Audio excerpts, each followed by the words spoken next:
Are we allowed to sit in these? Of course you can, yeah. Thank you.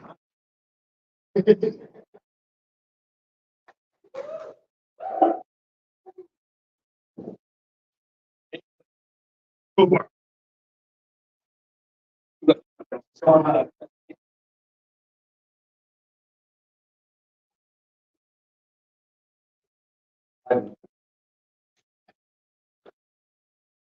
it.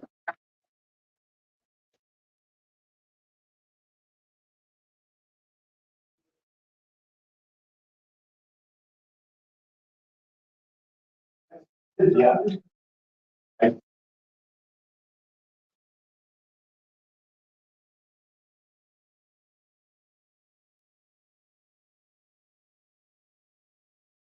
Guys, and like words like that, like make a scene for a second, and then I get moving on top.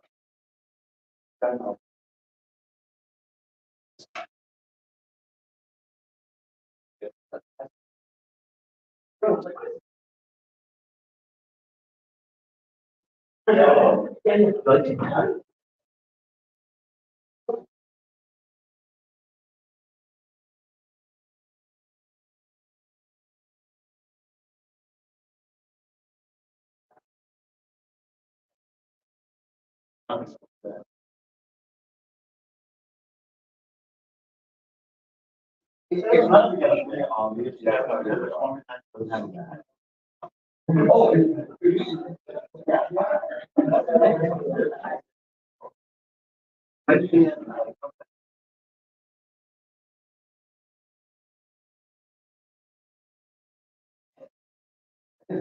Well, we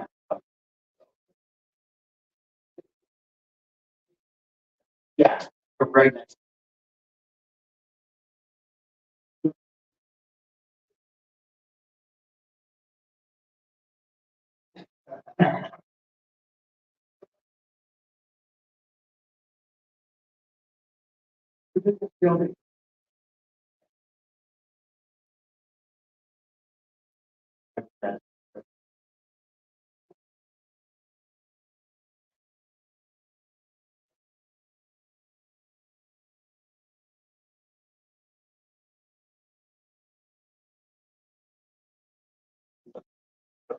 Oh.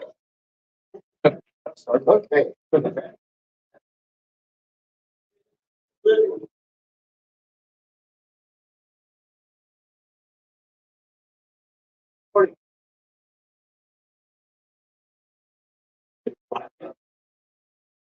Am I hot yet? We're still hot. Oh man. You gotta work out. All right. Good morning, everyone. Welcome back to TFCON. So we are here with Children of Primus to talk about the mystery of time.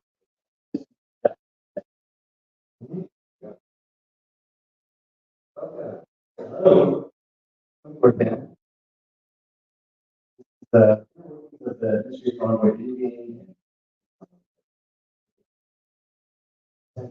Some part of mine. Okay. First engineering, I fixed it. It was a little opportunity. For 3 months. Okay. Going to grow to pretend here. To 5 and 2. So, one way. Yep. It was to avoid that.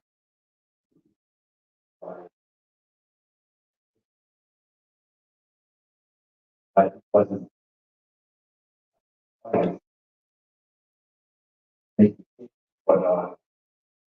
But for the kind of fall, I mean, over and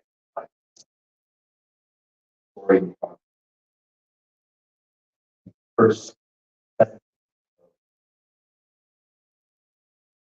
In Japan, you're kind of one first season together. The movie, which wasn't that it was referred to as part two, Transformers 20. So in this promo video that I'm showing here, came out sometime in summer next week. Of the game already here, that's going by. That's what the Transformers franchise. So because of the name, despite their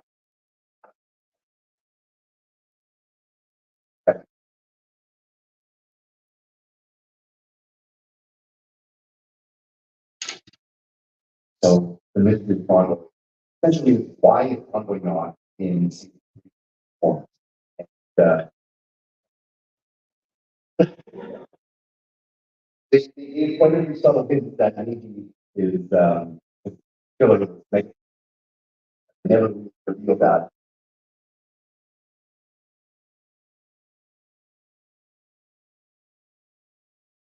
What?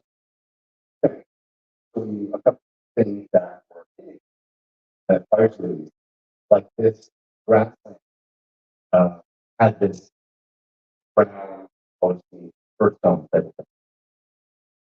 I find this to be very similar to some of the strength commercials that were bringing up the land background. We're like Gotham. All those really good looking stop motion things they did. But in the release game, the graph. Alongside some of the that guy and bit of a war as well as how it's played again. Something for the game, and they showcase something that weren't present.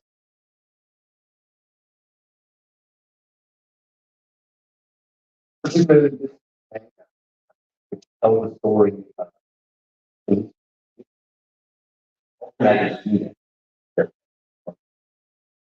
Ultimate Junior, but it's the son of Ultimate. And Junior was the son of a scientist that was working for Cybertron Lab. So you have some Ultimate Junior, and it offset that.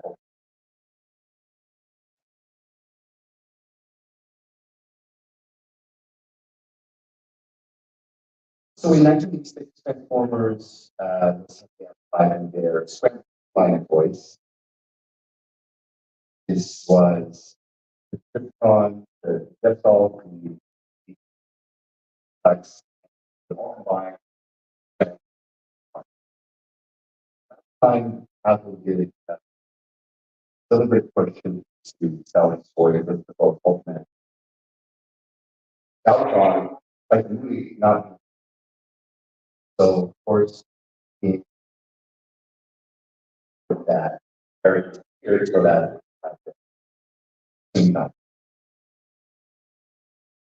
of these characters and for they have their instructions and instruction manual. A few characters instruction manual and were expected to be Guber, Prospector, Bumblebee. They never asked for any.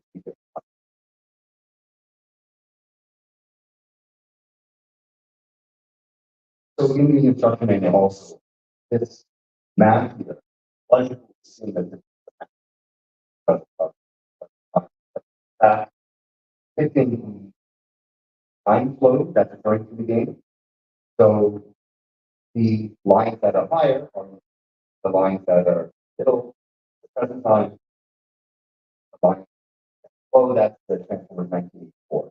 So at goes level 1, level 2, level 3 goes forward in time, 2010.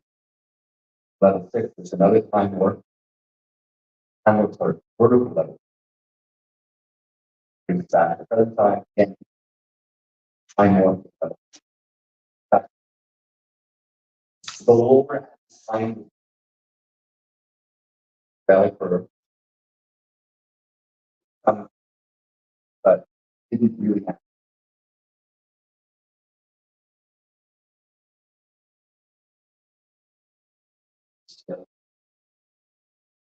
There's this assumption that was one guy, but there's no conflict. So the release of this game was 1986, and consider the quality of this game first game. You should consider all the other games, both from this place game and whenever reach that lifespan on console, it's very important to understand.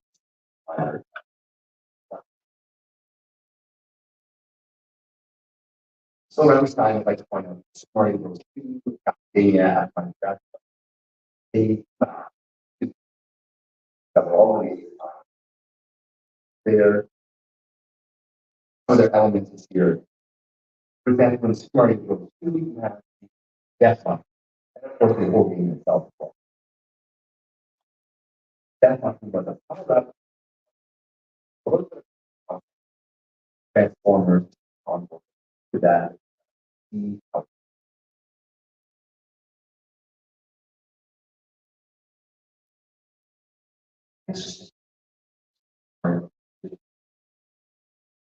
Yeah, that just your time being more just to make the game more difficult. There's also influence of like arcade because that was kind of thing at times like Gotham. It was very difficult, but you mentioned was get more and more over that fun.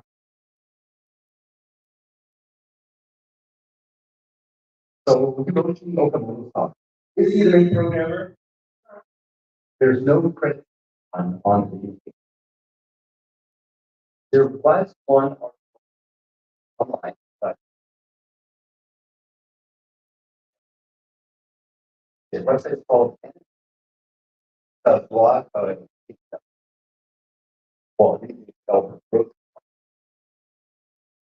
comments on one of his blog. Get work for both games. President of both worlds. We met up at some time after that. He asked him about Mr. Convoy, to which Children of Primus responded, he didn't seem very honest with Transformer story. He isn't particularly interested in games, but he seems like a really nice guy. When I found him on the web, that he's posting things like his personal friends. So that's interesting. He seems to be quite a professional. He's the head of quite a few companies.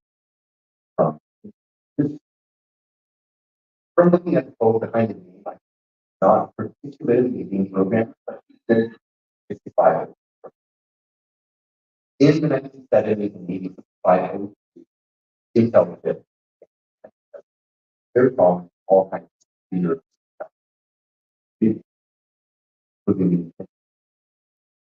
So just been very proficient. I think it's a long challenge to take on. Former game. This is actually the first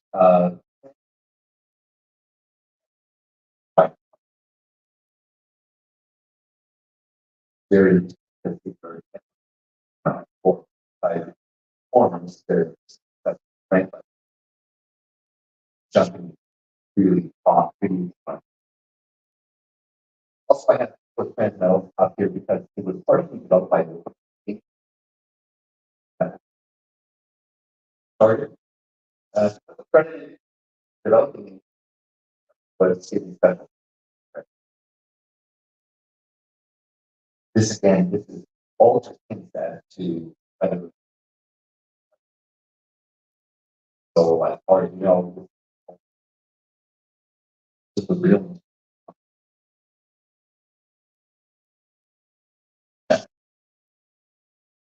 I reached out to many times. I also reached out to them get a follow up on about a year ago. You know, where everybody was flying. That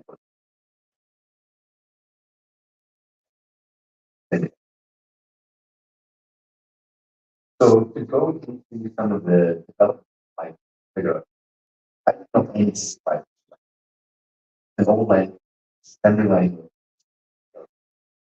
I do have a back when we use modern computer language, it automatically first so that we know what it's on. But for COVID, I had for that started by watching chocolate videos by space gamers and hacker who are obviously reader programs. They they have tutorials starting from at uh, website and hackers.com. They also had a tutorial on how to understand the program.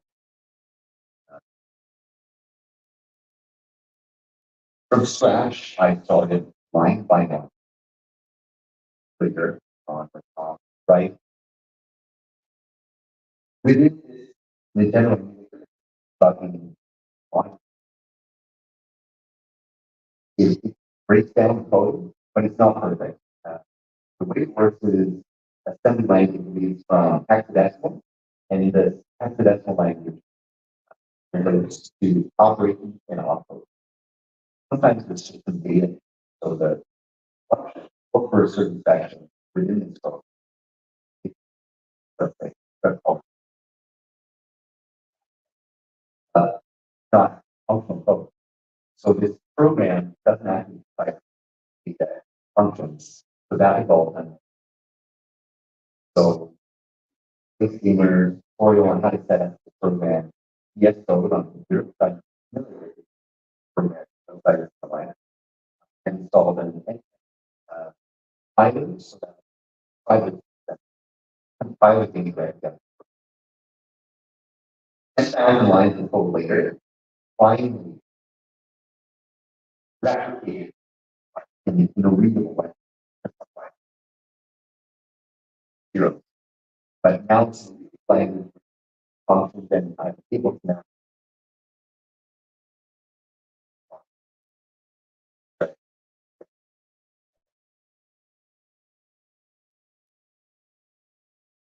In the bottom right, I'll also explain this is character designer. So in the NEX cartridge, you have a program memory as well as a character memory. And then this is Bumblebee, that's particularly part for time. It's 32 kilobytes of programming, kilobytes of graphics. In all of Super Mario Bros. Was in 30. So the graphics was edited like I see our program, that kind of program. So with a little bit of difficulty, right now, because you're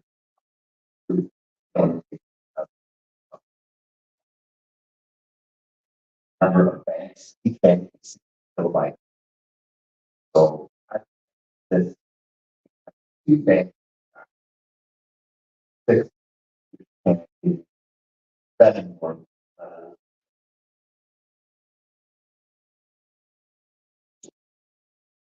so I'm going to quickly, guys have seen before. This is pretty much the most terrible game for Nintendo.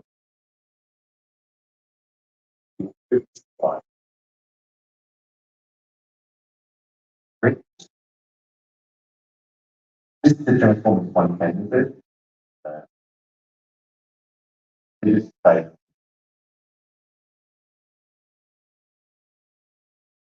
At the bottom is also SND. That's the variation.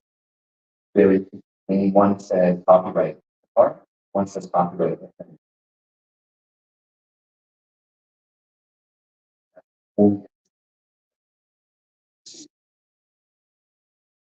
Transformers should have that from in private strategy.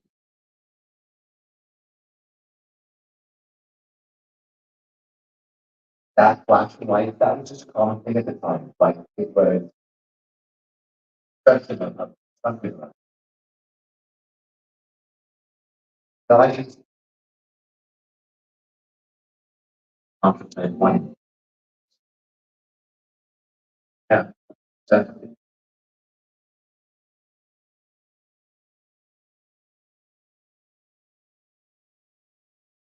I'd like to say that so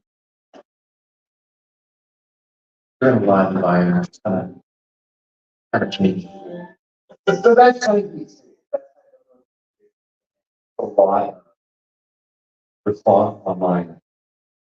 Or read online, and this is the actual first game. When apply for the virtual console, it just got virtual console around 11. Really quick, let's just see what things I made in order to make it fully more play. So the boxes, in order to get the end, this is go right by. I can make that done. So there's in the program, there's a function to deal with audio. And it doesn't see the right style and recipe. So what I programmed which is kind of files in the body function computer, and it's 4 to 5 channels that there's a small wave, a square wave, and final wave.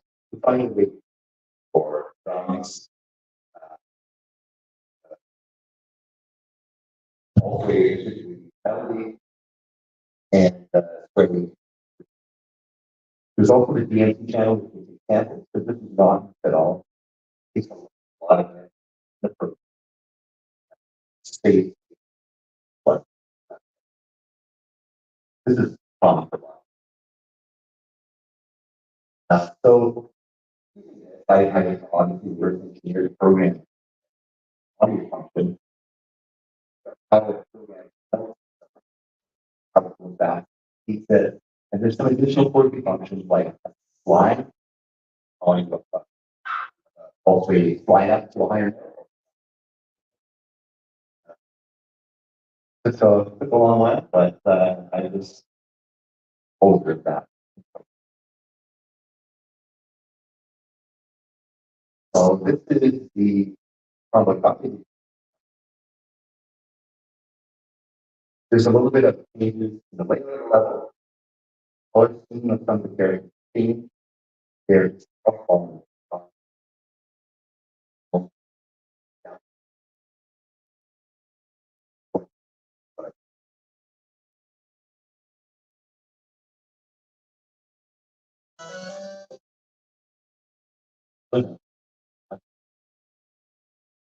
I shortened that step to point out.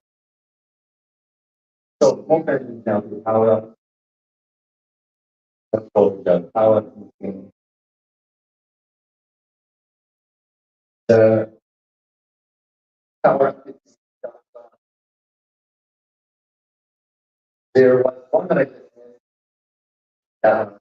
So this one gives you body.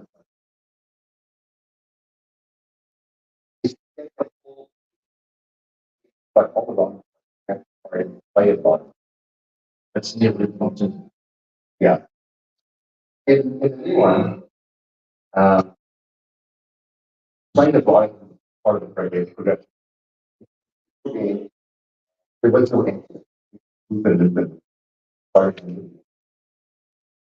You wouldn't know, probably not because really we didn't want to continue the game from the beginning after finishing it. Most people would just say, okay, fine, I finished it after all that time. Most people we have in the first level. There was an increasing difficulty. So some secrets get faster and bosses fire. And some bosses get fired that didn't fire before. That, but put off out of the ground. It's like a kind of a boss or any of this. And yeah, but play the game time, he started shooting them.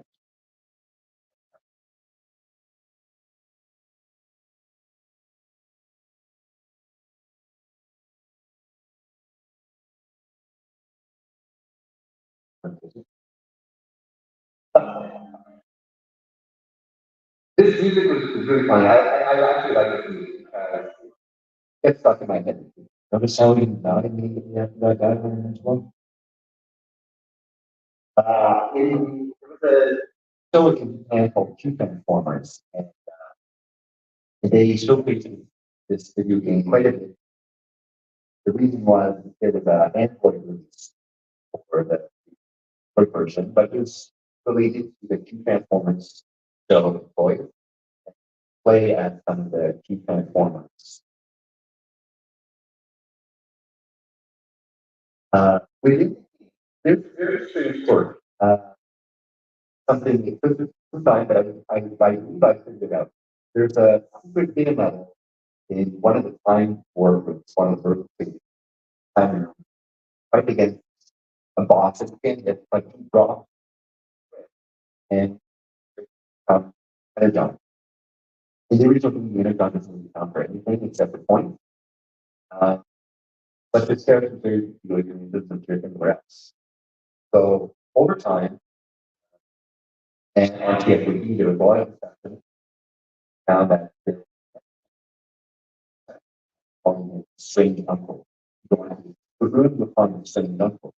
The important thing is just a regular human guy, not a robot.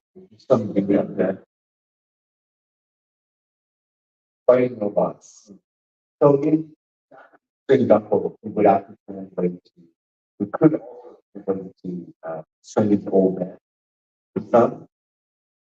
And so it's unclear whether it's a strange uncle or a strange old man. But the meaty company, for a long time, they had these stamps that were called curl stamps. It was like curl chip. And the mascot of this was called Uncle Park. The likeness of this character, as well as the jubilant he plays, is too similar to the Overlook. For him. Why is he again? We don't know. That's an issue. There was no collaboration between Kara and Nietzsche at the time. We see that the programmer had a digital character because it was a beloved character. When the commercials come on, that it's to sing along with the cartoon. Yeah, it's one of those things that was a traditional character. So I'm just going to play a little bit of this. This is a compilation of all the commercials. So you can get an idea. There and that also.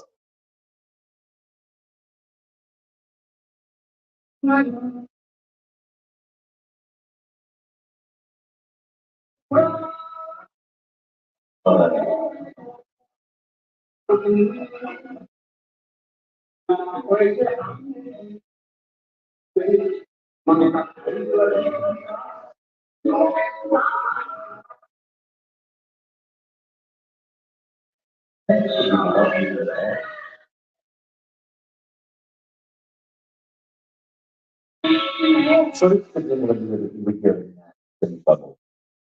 So one would be that there's something. In the past year, unfortunately, that's some of their horrible.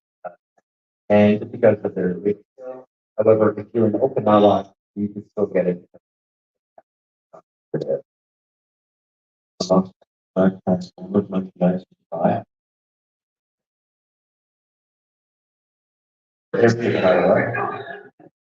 this is a part of the picture, that's as well there.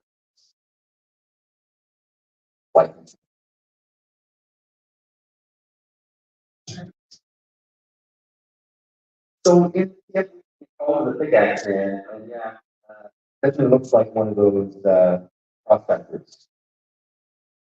Tonight. Tough content in the game. This is just things I found the code that's unused. So each enemy has a designated number, whether it's 1 to 28 or whatever. If you change the number that's on screen in decimal code live, you have to get it infinite. So by doing that, this operating number, I found something in that unused in the game. In the top right of the unused stripe is actually the end LiDAR, which here in the photo, they have there's like a line of it, but it didn't actually appear in the final game, although another character was hidden in the LiDAR. I really just guided them. The enemies in the game only appear in the levels, and they're also often so a level and it's not during the boss, vice versa, the boss is in the middle of this right strikes is a fire drill, in and you fire bullets out, almost possible to get by. It was possible to kill. There's no number of hits before you die. You had to compete with this as well as the boss. This would appear in a couple of levels, particularly in the second boss, which would have the two devil stars. Finally, there's also a laser booster rank who would have a different flight path and fire directly at the player, but didn't appear in the final game, although it's elegant unrealized. You know? The bottom look is Snow Commander, it's a character game, but this is stationary version of Snow Commander. The one that does obscure, it's a prophecy, doesn't fire anything, but this one stays stationary and fires. The one at the bottom left is completely unknown. It's the only one that doesn't have a program, it doesn't have any function, there's nothing in the game telling us how to move. The only thing that was there is also the blue color is just an interpretation.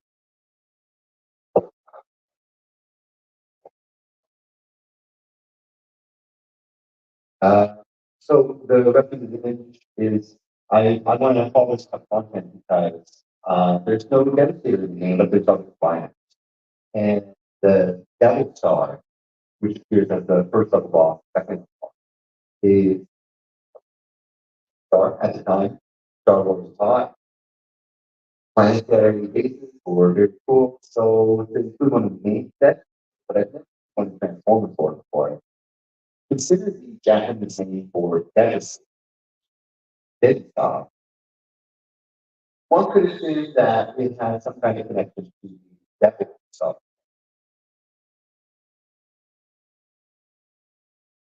It's my contention, and this is just speculation, that there was an intention to have Devastate in the game, but because it's all green or mostly green, and there's so much killing, it's almost impossible to pick them in the graphics. He was also figured out as several. They were also wanting to sort of the newer gen as well. So it made them okay for the developers. Here's just thought of the Transformers. The first episode, and in the first episode we were talking about the Transformers, and we were talking about video games, matter of fact, my cell phone ringtone was that theme song.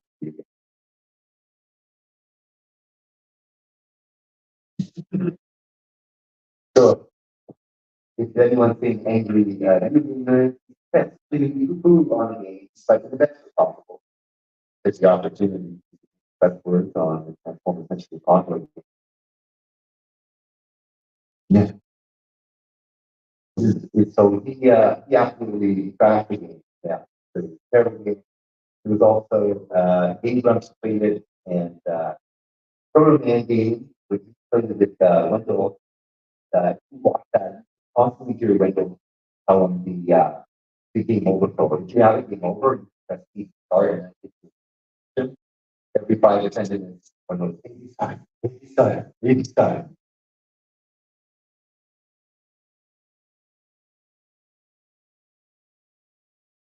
So, for in the future, the game had very little lore by the original developer.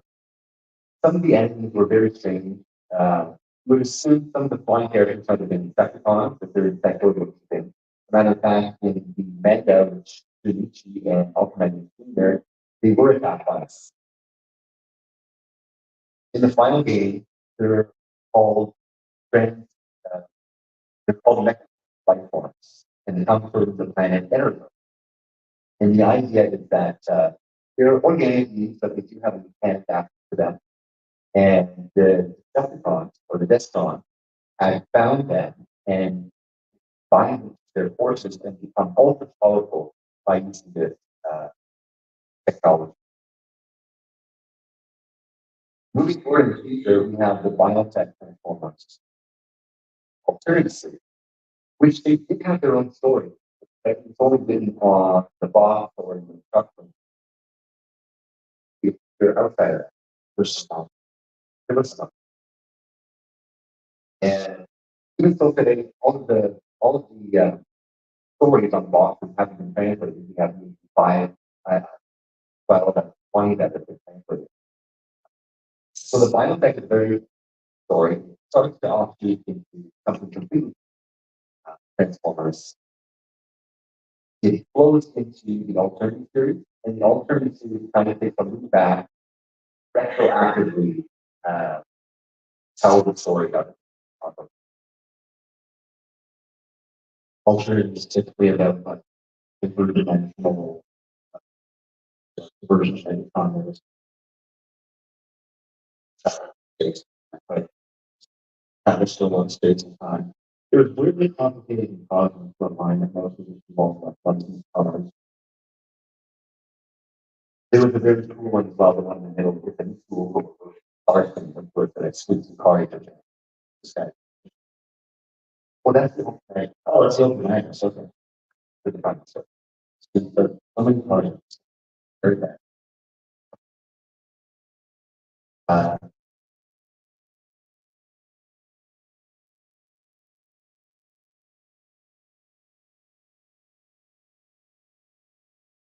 so the idea was there was a manga, and it told the story of a hyperdimensional optimist, dimensional Megatron, batting science said it contest. And Megatron said choose the champion. And it's like, all right, let's ultramatics. And Megatron is like, I'm going to send my waves to enemy. Going to be a very challenging, very deadly game that we're going to play. And they didn't say it was Mystery of Convoy. And when they initially came out, not everybody realized it, but then people started to notice the imagery, like that beat at the beginning of the game where you see like the three orbs go down into ultra magnets, that is present in there. And they realized they were trying to miss their convoy, a story about these two godlike versions of Optimus and Megatron playing this game of domination. The manga is called You Die Game. Yes.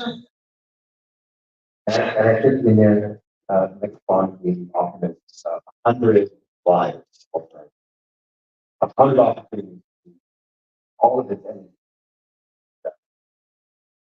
So it sort of means you, the player, for this time to kind of beat Megatron's contact.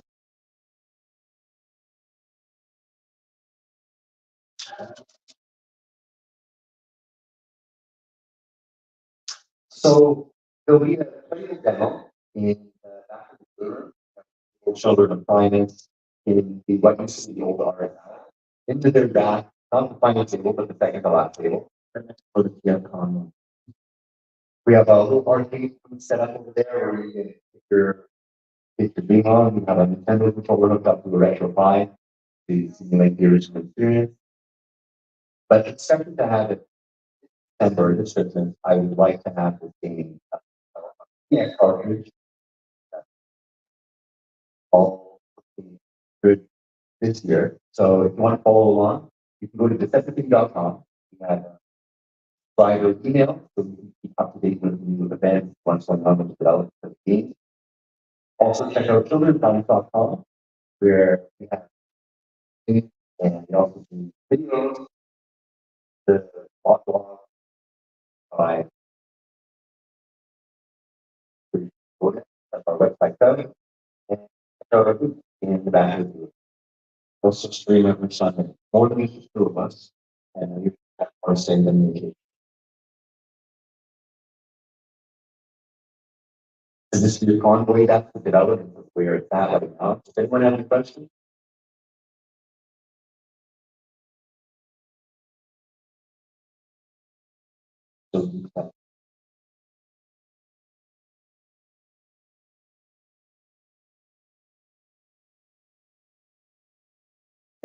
I have a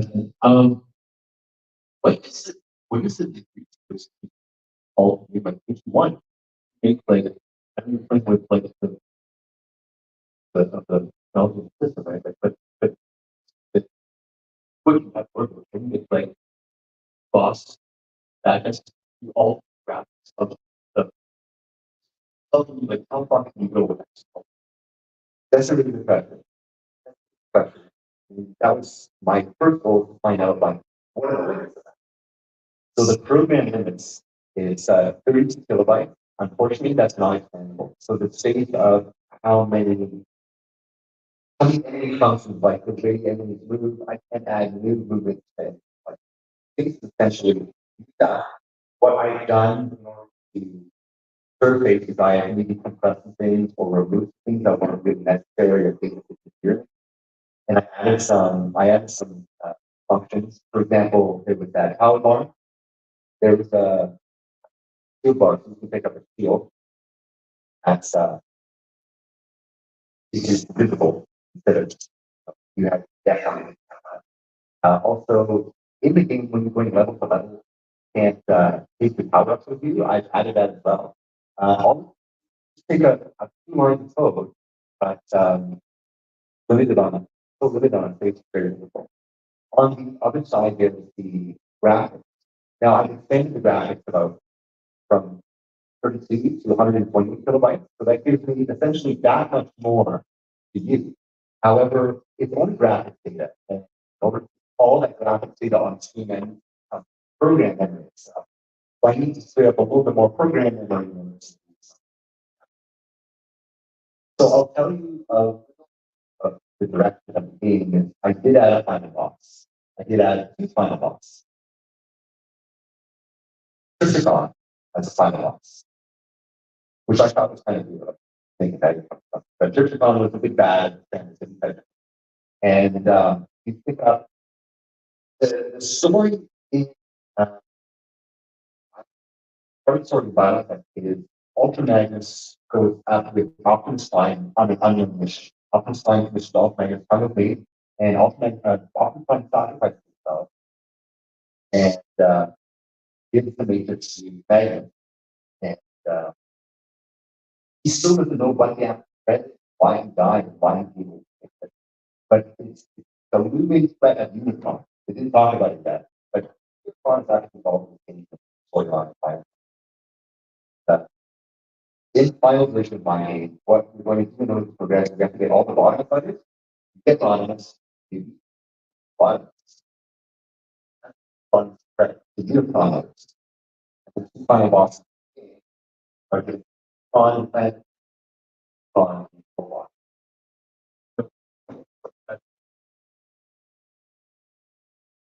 oh, thanks. Yeah. Hey, so I got a chance to play the game a little bit earlier than other people on it. It's really cool. I'm really going back to being able to play the game. But you're talking about adding new stuff. I'm wondering how you balance that because I kind of feel like maybe some games there's something wrong with them, and if we fix that, it becomes more open for people to experience. But then if we change that experience, then it's something different. So how do you balance that? That's a very good question. As you mentioned, or I mentioned earlier that it's very limited on the program. I want to add something away. It's very difficult to do that on function. So in order to keep the flavor the same, Within those constraints. Within 30 kilobytes program memory. I'm not changing too much. I don't want to change the graphics. Make it a playable and enjoyable game as it is within its own frame. I would like to change a lot of it if I were to make it like that and like do nice graphics, do flowing, it would take up a lot more space, but I think it would be a completely different game. I think for version 2, if I ever this, I would like to develop brand style, so like larger size. But this one in particular, I want to keep it as all the original as possible, but make it most like subtle. Thinking online. Yeah, sure.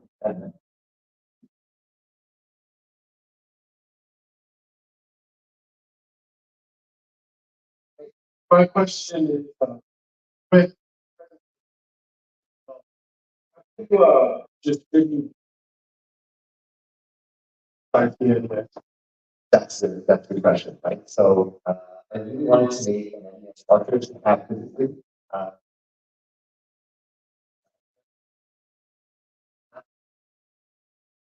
that goes to belong my question, right?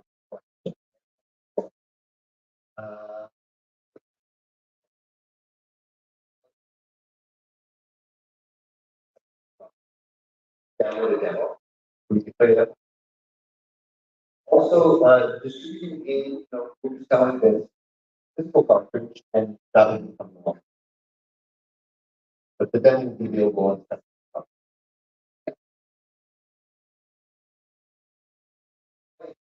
Good, let me show you. So, like the products that are on this time. However, something problem is it doesn't change the visual player character, it just changes the colors of the end sprite itself. Right. Is it physically possible to add a new sprite for robot mode, or does it always have to be just how it's well? That is the bottom. Are you working on it? The graphics are so small. There is a color block, right? So in order to differentiate that, I need then the diagram colors.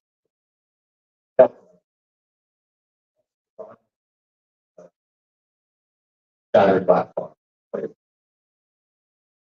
Come by and check out the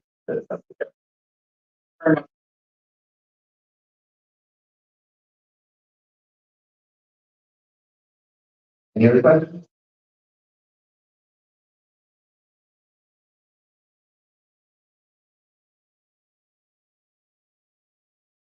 Some weird question. Ever play any other consumer game on the phone? Honestly, I like to you try very much. If I play other Transformers games, I would. Yeah. All of them are very bad. All of them are terrible. Yeah. Fine. Yeah. Yeah, yeah. Another one would be like Legend. Yeah, it's the one, yes, the Legend. Yeah. Like it's not this is why even this will come out from the internet will continue to yeah. I like that a lot. I mean, I like that game. I need to try it now. Me too. I feel the same. All of it might be approaches. I like it for what it is. The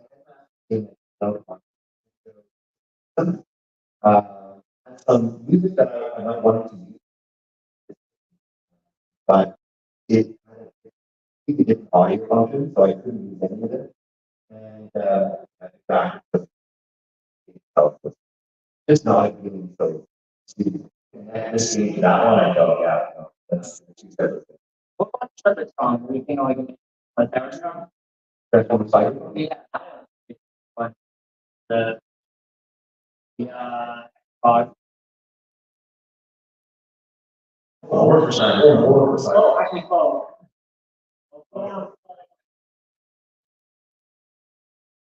Right. yeah, that was the first time it was like, man, it was so good. So good. And I have to shout out to at that time, Transformer Titans. I don't know if you're doing that. Yeah, exactly. That was a great game. And I'm not a video game developer. I kind of do program biology in university. And that's is hobby and for no use. So I learned something. Yeah, more. I'm always applying to it.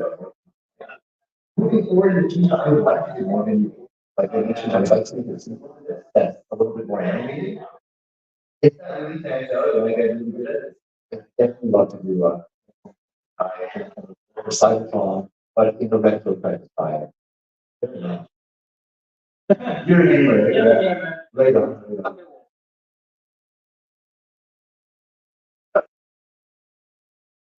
How do you feel about the Mr. Bumblebee?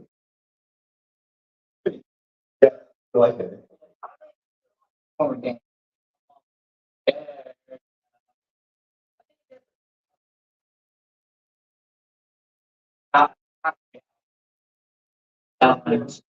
Yeah, for myself.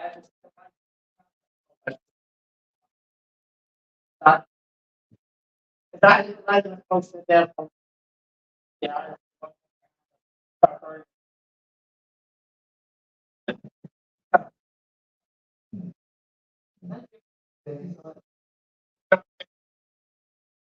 Yeah, that one. Yeah, thank you for showing that out. Absolutely.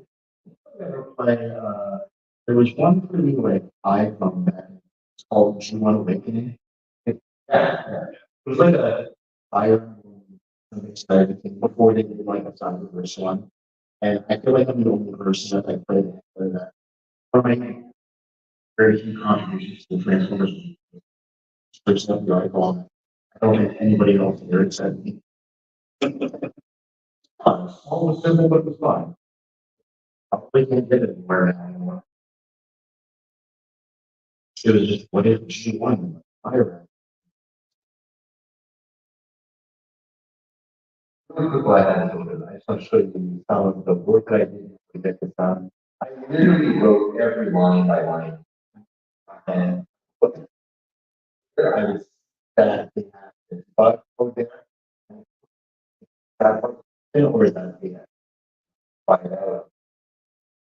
A lot of trial and error. Despite the time I fired the whole thing, but this function was the opposite. So I annotated both. So I came back to it. But log at the very top here, 13. These are all so reference to certain places there. These places are normally arbitrary, but they all have specific purpose for the federal law. Or but the low number of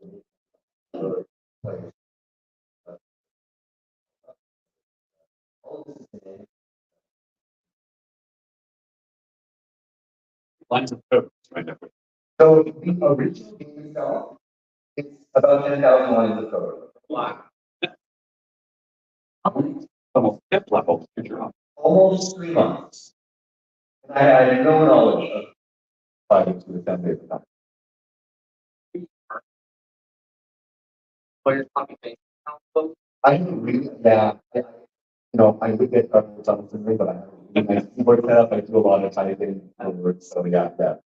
Fortunately, no fuck with some of that. But the end of the game, 1,300 lines. It's not that I added 3,000 additional lines that maybe I added basic better, but I did add as much code as I possibly could while taking out some junk data.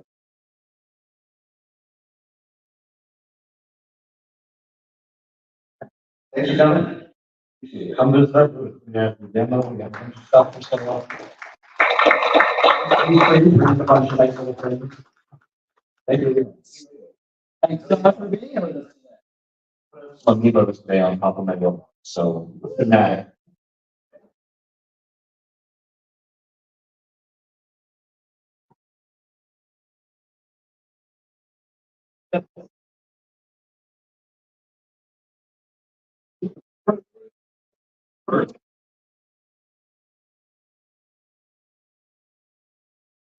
Perfect. Thanks, Leanne. You're welcome. Hey, you? Just gonna ask, you care if we can put this on?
Sorry. Thank you.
So I heard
We're live.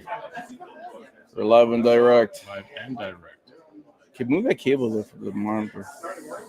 Which cable? Like, it's bothering me. This? This one. Oh, There you go. there you go. I have to look at you twice as nice. That's weird. You've become Spencer. Nah, it's my diva moment. It's too early in the morning. Okay. Right. They didn't bring my what's it called? They didn't bring my green M&Ms. Green M&Ms. You know. What's her name again? The one that sings Mariah Carey. There you go. Yeah, I was pulling a Mariah Carey. I want my green M&Ms. I don't get the reference. Being a diva, Mike. Or sorry, Spin. There's too many mics. There you go. Look, 1, 2, 3, 4, 6. Toy Warp says I should speak closer to the mic. Yes, you should. There we go. Hey, good morning, Toy Warp. Toy Warp, can you hear Spin? Hold on. And welcome, Dylan. I feel like it's been more than 15 minutes. It has slightly been more, but we are live and we're here for the rest of the day. And Toy Warp, I am closer to the mic. I hope you can hear me. I can hear me. Mike can hear me. Mr. O. And we have the video. You're like one of those DJs on a jazz radio show. Tonight, we're going to be listening to the smooth music of Jackson River. Hey, why not? Because you're going to be floating down the river after listening to him. You're listening to The Quiet Storm. All right, I guess we better start, right? You know what? You ramble for about a minute and 30 seconds. I just have to adjust our Mystery of Convoy video game. Hold on, we have to start the show off right. We got to do our opening line. Let's do it. First, we have to talk a little bit just to kind of warm up. Okay, we got to warm up our throats, our vocal cords. Is that correct? Right? Correct. And then we say TikTok. You don't stop. Time to rock. Wiki. What? All right. So yeah, that's it. Okay, you want to give, I guess, the special thing that we're sorry, I was just looking at the gentleman here playing already. With our Mystery of Convoy. Mystery of Convoy. It's a Transformers video game that has been redeveloped by Decepticon, a part of our crew, which he had a panel of this morning at 10 a.m. at TFCON 2024 Toronto. And the game is now live in our custom video game tabletop arcade case that I built this week. You want to play the game, come down to TFCON Toronto. It is at our booth, and it is playable. So, but we should turn the monitor the other way. That is why I was saying I need to get up for a minute and 30 seconds And I'm going to shift the monitor so people can play it. You gonna leave me on by myself here? I'm standing right here. Doesn't matter. I'm gonna be the only one talking. That's scary, man. You don't know what I'm gonna be able to say. Yeah, that's true. Yeah, I can't leave you alone. I can't leave you alone on here for a minute and 30 seconds. All right, you know what? I'll let you go. I'll let you go for the. You know what? A minute and 30 seconds. Talk about TFCon. Okay, our I will previous do that. experiences. I will try to do that. And just before that, as you said, welcome to our Frenzy Freestyle Sunday. Our special. It is Sunday, isn't it? It is Sunday. Our special edition. Special. Our early Sunday, not our usual Sunday. Special meaning we don't have to wear helmets. Not that kind of special. Oh my gosh. I just want. Hey, listen. Yeah, fans, that's why I can't leave you alone on the mic fans and the camera. need to know, right? Inquirer minds. Our children of Primus need to make sure that we're not wearing the special helmets for today. It's not that kind of special. Don't. I'm just saying. Don't. It's called clarification. Okay. Thank you. All right. Can I leave you alone for a minute and 30 seconds? Try. I will. I'm not going to try. I will. All right. Okay. Please do not get us demonetized within that minute and 30 seconds. I'll try. Okay. Okay. God bless.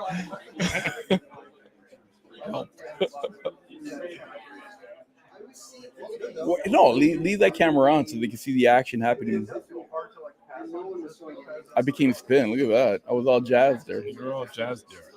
How ironic. We were just talking about jazz music. And I became.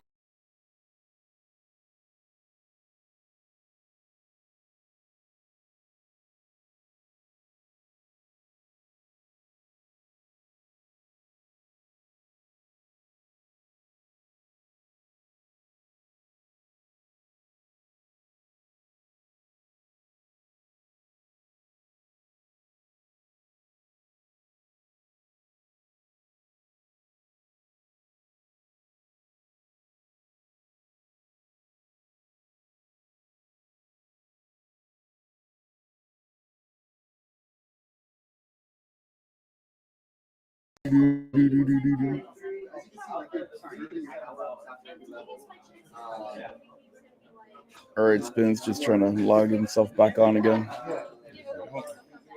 And now he's going to leave me all by myself on the mic. So it's going to be Mike on the mic. Actually, while I adjust the video game, you can interview our guest. Oh, yeah, that's right. So you're going to have to reconfigure yourself so he's able Yeah. to come in. Hold on. Okay, but first, let's just do this, okay? All right, so another episode, Children of Primus at TFCON Toronto, even though we're located in Mississauga. Once again, we are sponsored by our great Gotham Central partners that they were able to give us a whole bunch of giveaways. So if you want to come by and talk to us, we're going to give away a whole bunch of things that they gave us. Isn't that great? That is correct. Right, but right now we're going to have a gentleman that's going to be joining us, right? And he's going to be talking about something that's playable, right? So let's get him on and have him talk to us. Do you want him on this? Lose the chair. Lose the chair. I can't. No, Lose man. the chair. Trust me. Lose No. the chair. Come on. Okay. Hello. Hello. There's Hello. the camera, Yeah, okay. there's the camera right there, right?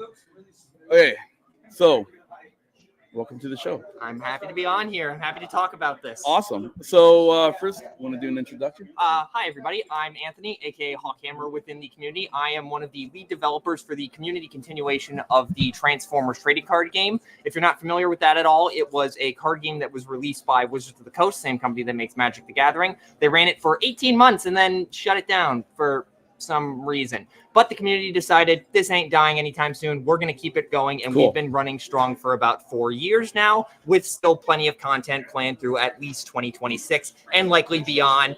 We just need to actually figure out what it is. Okay, so as a newbie, Yes. talk to me as a newbie, what it is.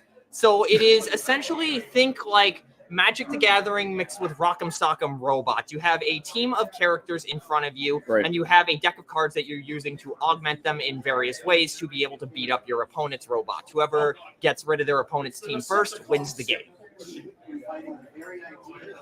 That's pretty cool. Yeah, it's a lot of fun. It's sorry. and in terms of like the power level of all TCGs in existence right now, it is very much on the low end, but there's still a lot of little intricacies that can mess you up. So it's very easy to understand, but there's a lot to bite into if you're looking for a heavy strategy game. So here's my question to you. Yes. Again, I'm a newbie. Yes. All right, so I'm gonna ask you like newbie questions. Nope, here, I completely understand. I love talking about this. Perfect. Okay, so on the card itself, actually, you know what? Let's grab a pack. If you go in that box there, right? Let's open up a pack. Yeah. Right. Okay. So again, thank you to Gotham Central for handing out these great trading cards here so we can play with and hand them out and enjoy them. So we're gonna open one up. And this is how you would collect it when the game was actually run by Wizards of the Coast. Right. Waves 1 through 5 were marketed like this. Waves 6 and beyond are all community made, but we cannot legally sell them, so they're all available for download. And I'll talk about how you can go about doing. Okay, that. so there's the tech side of it too, then. Yes. Perfect. Okay, great leeway. So as a collector, Yes. it hurts me to open this. Yep, I can understand that feeling for sure. Right. So because all my collections are in a box, right? So Right. for me to open this up right now, it hurts. And I know some of you are probably cringing right now, so I apologize in advance. So it hurts. Well, it actually hurts the bag. It doesn't hurt me, but all right. So when you opened up the pack, hold on. I got scared here for a second because I'm like, wait a minute. no, they did that probably to protect the. There we go. So the character you opened, if you want to show the camera this, You're telling me this is a good card? no, it's a bit of a meme card. So this Guber was easily the worst character out of the first set. We've done some things to give him at least options to mess around with. Like there's a card that you try to get a bunch of cards into a specific zone, and when you do, all your characters just start dealing a butt ton of damage as long as he's on the field. So that's like something we've been trying to do. But this is Cup, man. Yeah. Come on. Don't ask me. This was a Wizards developed card. I had nothing to do with this, but we're trying our best to make sure he has a function. Are you trying to pass the buck? No, I am not. Okay. Because this is Cup. I will say there is another cup that was released by Wizards that is actually good, somewhat. And then there are ideas floating around in the background for more cups that actually, do something, unlike this one, which is just nothing. Let's get thing. I'll open up this one then. So now I see there's like numbers on here. Yeah. Okay. And I want you to explain to me, again, remember, I am a newbie. Yes. So I want you to explain to me what are these numbers and what do they do and how do I guess, smash an opponent, like how you said, a rocket sock'em robot here. Right. So you want to hold this? And yes. So bring it going to the left to camera. right, the orange number here, if I can avoid the glare, is your attack. That is how much damage you do when battling. Okay. The red number is your health. That's how much damage you can take. Okay. And the blue number is your defense. That is how much you're able to actually prevent in damage during an attack. Okay. And that's an oversimplification because there's an additional mechanic that allows you to increase how much damage you might be doing an attack or blocking. So if there's a character Yes. that has lower numbers, again, I am a newbie, so people, please do not make fun of me.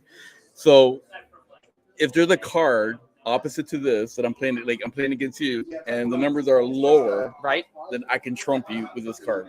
Basically, yeah. So like if you had if Cup here was attacking somebody who had, say, 6 defense, that would never be printed on a character, but let's say for sake of hypothetical, he would do no damage because 6 is obviously greater than 5. That would block the attack. If he was attacking somebody with 2 defense, for example, 5 attack into 2 defense is 3 damage, so that character will take 3. Right. Now, where the health, how does the health, and again, I'm going to go through all the steps here because I want people to understand the game because you seem really proud of this and really hype and all that. And I want to make sure that people understand that this is such a great game to play, right? So now you explain the damage part and all that, but what about the health? Like, how does that part work? So when you take damage, that subtracts from your total health. Okay. And once you have damage equal to or greater than your health, the character is KO'd. It can no longer be used for the rest of the game. So I can't take it? So Can I repurpose it? repurpose meaning? Meaning, like, if I defeat you, okay, let's just say I defeat Cup here, Yes. and now he's mine. I'm thinking a little bit like chess here. So now he's mine. Now he's my pawn. No, right? you do not get to claim your opponent's characters. Oh, man, that unfortunately, sucks. that would be an interesting idea. It's just a matter of would that be balanced in the grand scheme of things? Because an effect like that is such a game warping thing. There'd have to be a lot of caution taken in order to correctly implement it. Well, I'm gonna copyright that here on Children of Primus on Sunday, July. We have a record of where the idea came from. Okay. We will be I'm able just saying, to point but- back and say, this is where it came from. Give this man credit. Right. So I'm a type of person that so each one of us we have like a character in a sense when we do our Children of Primus. Like, for example, Spin here we usually call him Soundwave or Jazz. Right. Myself, I'm a little bit more logical kind of thinking kind of person. Almost So like Shockwave. thank you. So you guessed it right away. So that's why I'm saying, like, if I can take this body here and reformat him or kind of, what warforcybertron Right. for the Dinobots, right? Right. I'm going to write that down real quick, actually. Copyrighted here on Children of Primus July. See? I'm a newbie. And this is some of the fun we get to have. All these people are throwing out like random ideas. Like some of them are jokes, some of them are not. Yours Yeah. obviously is not. No, a but it joke. makes sense, right? Like, Yeah. that's what I'm saying. Like, can I not And- take that card and then have him be my minion and go back out there? And that would be a fun idea. And there actually, now that I think about it, there is a card in the game called Assuming Control that if you have one of a laundry list of characters on the field, you're able to choose a card in your opponent's KO area and add their attack value to the character in question. So you basically claim their weapon systems temporarily. Okay. So that kind of effect already exists in the game, but that on a character would be a very interesting effect. What about if I'm like, let's just say, and I'm being serious here, okay? What about if I'm like Megatron from Transformer Prime, and I'm affected with, the dark energon? What happens when he stabs somebody with the dark saber, or he puts dark energy into, for example, Cliff Jumper? What happened to Cliff Jumper? He turned into a zombie. There's definitely a way to make that happen. Mhm. Again, it's a matter of does it feel balanced within the concept of the game, and is the I'm just thematics throwing it out there. I'm just No, throwing it out there. I completely Yeah. understand. I'm just saying, like, we have to do our due diligence Right. if that is going to happen, because A, like I said, it has to feel thematic. It has to feel like, Megs is souped up with dark energon and turning somebody into a zombie. Right. And B, it needs to be balanced within the scope of the game, because that's one of our main things we've been focusing on from the beginning, is ensuring that everything feels like it was produced by Wizards of the Coast and the game never actually got canned by them. And Right. part of that is going through months, if not years, of balance testing to ensure that everything is fitting seamlessly and there aren't going to be these overpowered cards running amok and just ruining everybody's fun. Correct. Yeah, totally understandable, and I totally agree with that. Mhm. Okay, so we kind of went over the tech specs of Yes. it, right? So I have a better understanding. Now, it came with another pack in here. Yes. So these are the battle cards. These are the cards I was talking about where they augment your character. And you can see... I'll let you open that one because Yeah. I felt bad opening up the other one. Yeah, so there are two basic types of these cards in the game. You have upgrades, which you put on the character and it stays on there. Sometimes they have additional effects. Like, for example, Drill Arms here, it gives +1 attack, so there's a bonus it gives. And it also has the ability, when you put this on a character, you get to remove a enemy armor. And armor is a type of upgrade that does defensive things. But if you don't have the ability to scrap an enemy armor, say they don't have one, you draw a card instead. So a bit of utility there, so that way if your main ability doesn't fire, you get something else in compensation. Right. You'll also notice these little icons here. I mentioned earlier that there's additional ways to boost your characters during a battle. This is how that happens, because how it works is when you battle, you actually flip cards off the top of your deck, and the icons on the cards will give you bonuses depending on the color. So like the orange one here gives additional attack while you're attacking, and the blue one on Drill Arms gives additional defense while defending. There's a few others, but those are the basic ones. Oh, okay. That's pretty So cool. that is how there's an element of randomness in this game. Aside from simply drawing cards, your flip math will often make a huge impact on how games end up turning out. In fact, there's a meme in the community called Alive on One, where characters constantly get left alive on just 1 health just because of flip math being really weird. It's both really annoying because, you know, your character you're attacking is like, well, now I'm going to get punched in the face. But I hate when that happens. But it's also a mark that the game is balanced because characters aren't constantly dying by these absurd numbers. So it's a double-edged sword there, but overall it's a net positive for the game because it means games are going close, individual interactions are going close, and that increases parity overall with the game. And the game lasts a little longer too. Exactly. Right? Because you don't want, like, listen, I'm gonna admit I've gone to the casino a few times and played different kind of cards. Right. And so you don't want to you want a fun game that lasts for a while. Exactly. You don't want one guy that knows how to read the cards, if you know what I mean. Right. And he's like, okay, you know, I'm going to pull a Sheldon, you know, from Big Bang Theory. Right. Like, you got this, all right, here you go, buy next, right? You don't want that to happen. And that's something you can do. There are a couple of people in the community that will rigorously count how many icons are in their scrap in order to determine certain things. But that's by no means a necessary skill in order to play the game. You can just put together a deck, not care about your icon counts for the most part, and still have a fun time. So there are those higher level skills you can develop, but it's not needed to enjoy this game. Okay, so there's the card game. Slowly, like you just play the card games only at all. Right. And then you have the tech side of it. Yes. Explain that. So everything we do is run through 2 main outlets: transformers.cards, our central hub website, and then our community Discord server, which you can find at transformers.cards/Discord. The actual website itself, it's a one-stop shop for everything you could possibly imagine. It allows you to track your collection. It allows you to build decks. It has a card database. It has other information about the game. It handles tournament registration. Everything you need for this game in one shop. Plus, it has every image of every card. So if you don't have the actual cards that Wizards of the Coast produced, or you don't want to go through a professional printing service like Make Playing Cards, you're able to just download the images, print them on regular printer paper, slot them into a sleeve with a regular card. It feels the exact same way as a real card. And if you can't feel the difference, why are you cheating at a game with no cash prizes? Hold on, wait a minute. Hold on. Young people here. You're telling me I can go online, print up a card for free. Yes. And use that card and play the game. Yes. I don't have to go buy the card. Nope. This can be as expensive or as inexpensive as you want it to be. You hear this, man? And there's a whole spectrum of things you can do in between. Like for a while, I was printing cards on 100-pound smooth Bristol paper, which feels pretty close to what actual cardstock that was used by Wizards is like. It's not exact, but the weighting is the same, so you can't really feel the difference when it's in a sleeve. Again, you can just put cards onto printer paper, put it in a sleeve with another regular card. You can't feel the difference. Or you can take that extra step and go through a professional printing service to have like actual cards feel like the actual cardstock instead of doing something janky like Bristol paper. That is crazy because obviously I am older than you. Right. And whenever we had to, play these types of games or we wanted, hockey cards or whatever, right? Right. You got to buy them. Right, and you always had to worry about counterfeits. Because the game is in community hands and we don't care about making a profit, nor can we legally make a profit, we are able to say, if you want to play with counterfeit cards, play with counterfeit cards. They're just as real as the actual things that Wizards produce. They're just as real as the professional prints we are getting today.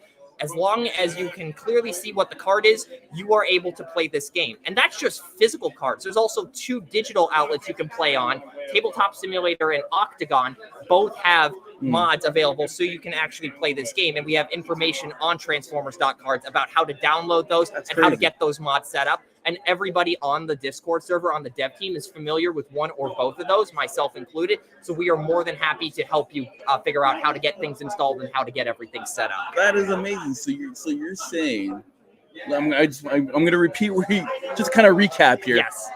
So you could do all this stuff here for free. Correct. And have a great time with your friends and play an amazing game, basically. Exactly. And okay, hold on. Yes. Now, some of us are pretty good at Photoshop. Right. And if I decide to download this cup here, and kind of rig his numbers. We have the official WotC like stats for everything, and that's what's in the dot cards database. So we will be able to tell pretty quickly if somebody is messing with something. Oh, so it's like 100, like it's when it's like 100% cut clear that these are the numbers. Yes. Here's the official website, and here's all the cards, and these are the actual numbers.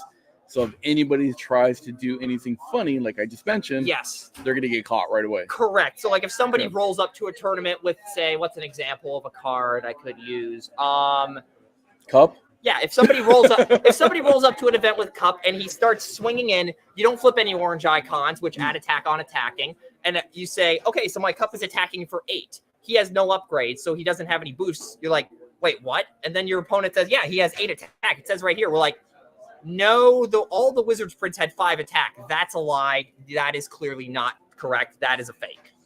So, like, that is really the only way that fakes can exist in this game if somebody intentionally manipulates that. But that is something we have never had to deal with and likely never will because this community is very honest with each other. Oh, I like that. But we do have that database to keep track of everything. So if somebody does try that, we do have a way to say, no, this is what it should do. What you have is not legitimate.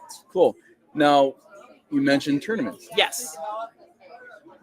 I'm assuming, and I think I'm correct, you guys have community tournaments. Yes. That are happening, I guess, all over the world. Mm-hmm. And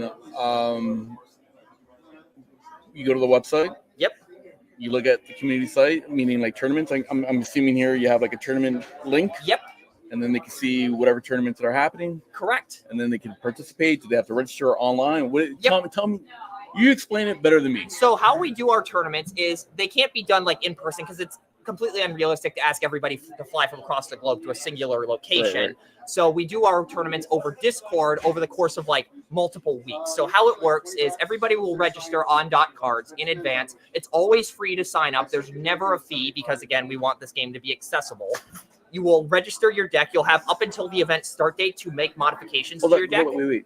Okay. I was going to ask you though. Yes. So I'm gonna interrupt you. What do you mean by registering your deck to verify to make sure that these are legit? Yes. So basically what you'll do when you sign up is it'll have a little text box that says select your deck, and then you'll click on it and it'll show you every deck that you've made on dot cards. You select one, and then once the start date comes for the event, it will be sent to the event admin, and they will be able to look over everything, and dot cards will scan everything and say, this deck is legal, this deck is legal, this deck has one too few cards. You will need to alert the person that they need to make a modification here in order for the deck to be legal. So we'll be able to go through that, make sure everybody has a legal deck, and then once the start date happens, we will say, okay, here's the round 1 pairings, schedule a match with your opponent, and then everybody will schedule their matches. Once everybody's done with that, we'll move on to the next round, so on and so forth. We'll eventually do the same with Top Cut, and that is how we run events. So so did you guys ever do a live event? Like a major tournament, like a live major tournament? We did. There were a couple that happened back in 2021 or 2022. I don't remember. We've tried that a couple of times, but the turnout was fairly low. A lot of what we are doing for in-person events is here at TFCon, less trying to target the tournament players, the hardcore TCG players, and more targeting the Transformers fan, because that was the audience that Wizards was trying to capture with this game for the most part. And also to a lesser extent, the TCG player and trying to get them into Transformers as well. But the core audience was meant to be Transformers fans from the beginning. And that's who we continue to target. We've been at every TFCon since Baltimore 2021. Cool. And I planning on being at Baltimore 2024. That's a little up in the air, though. We should be there, though.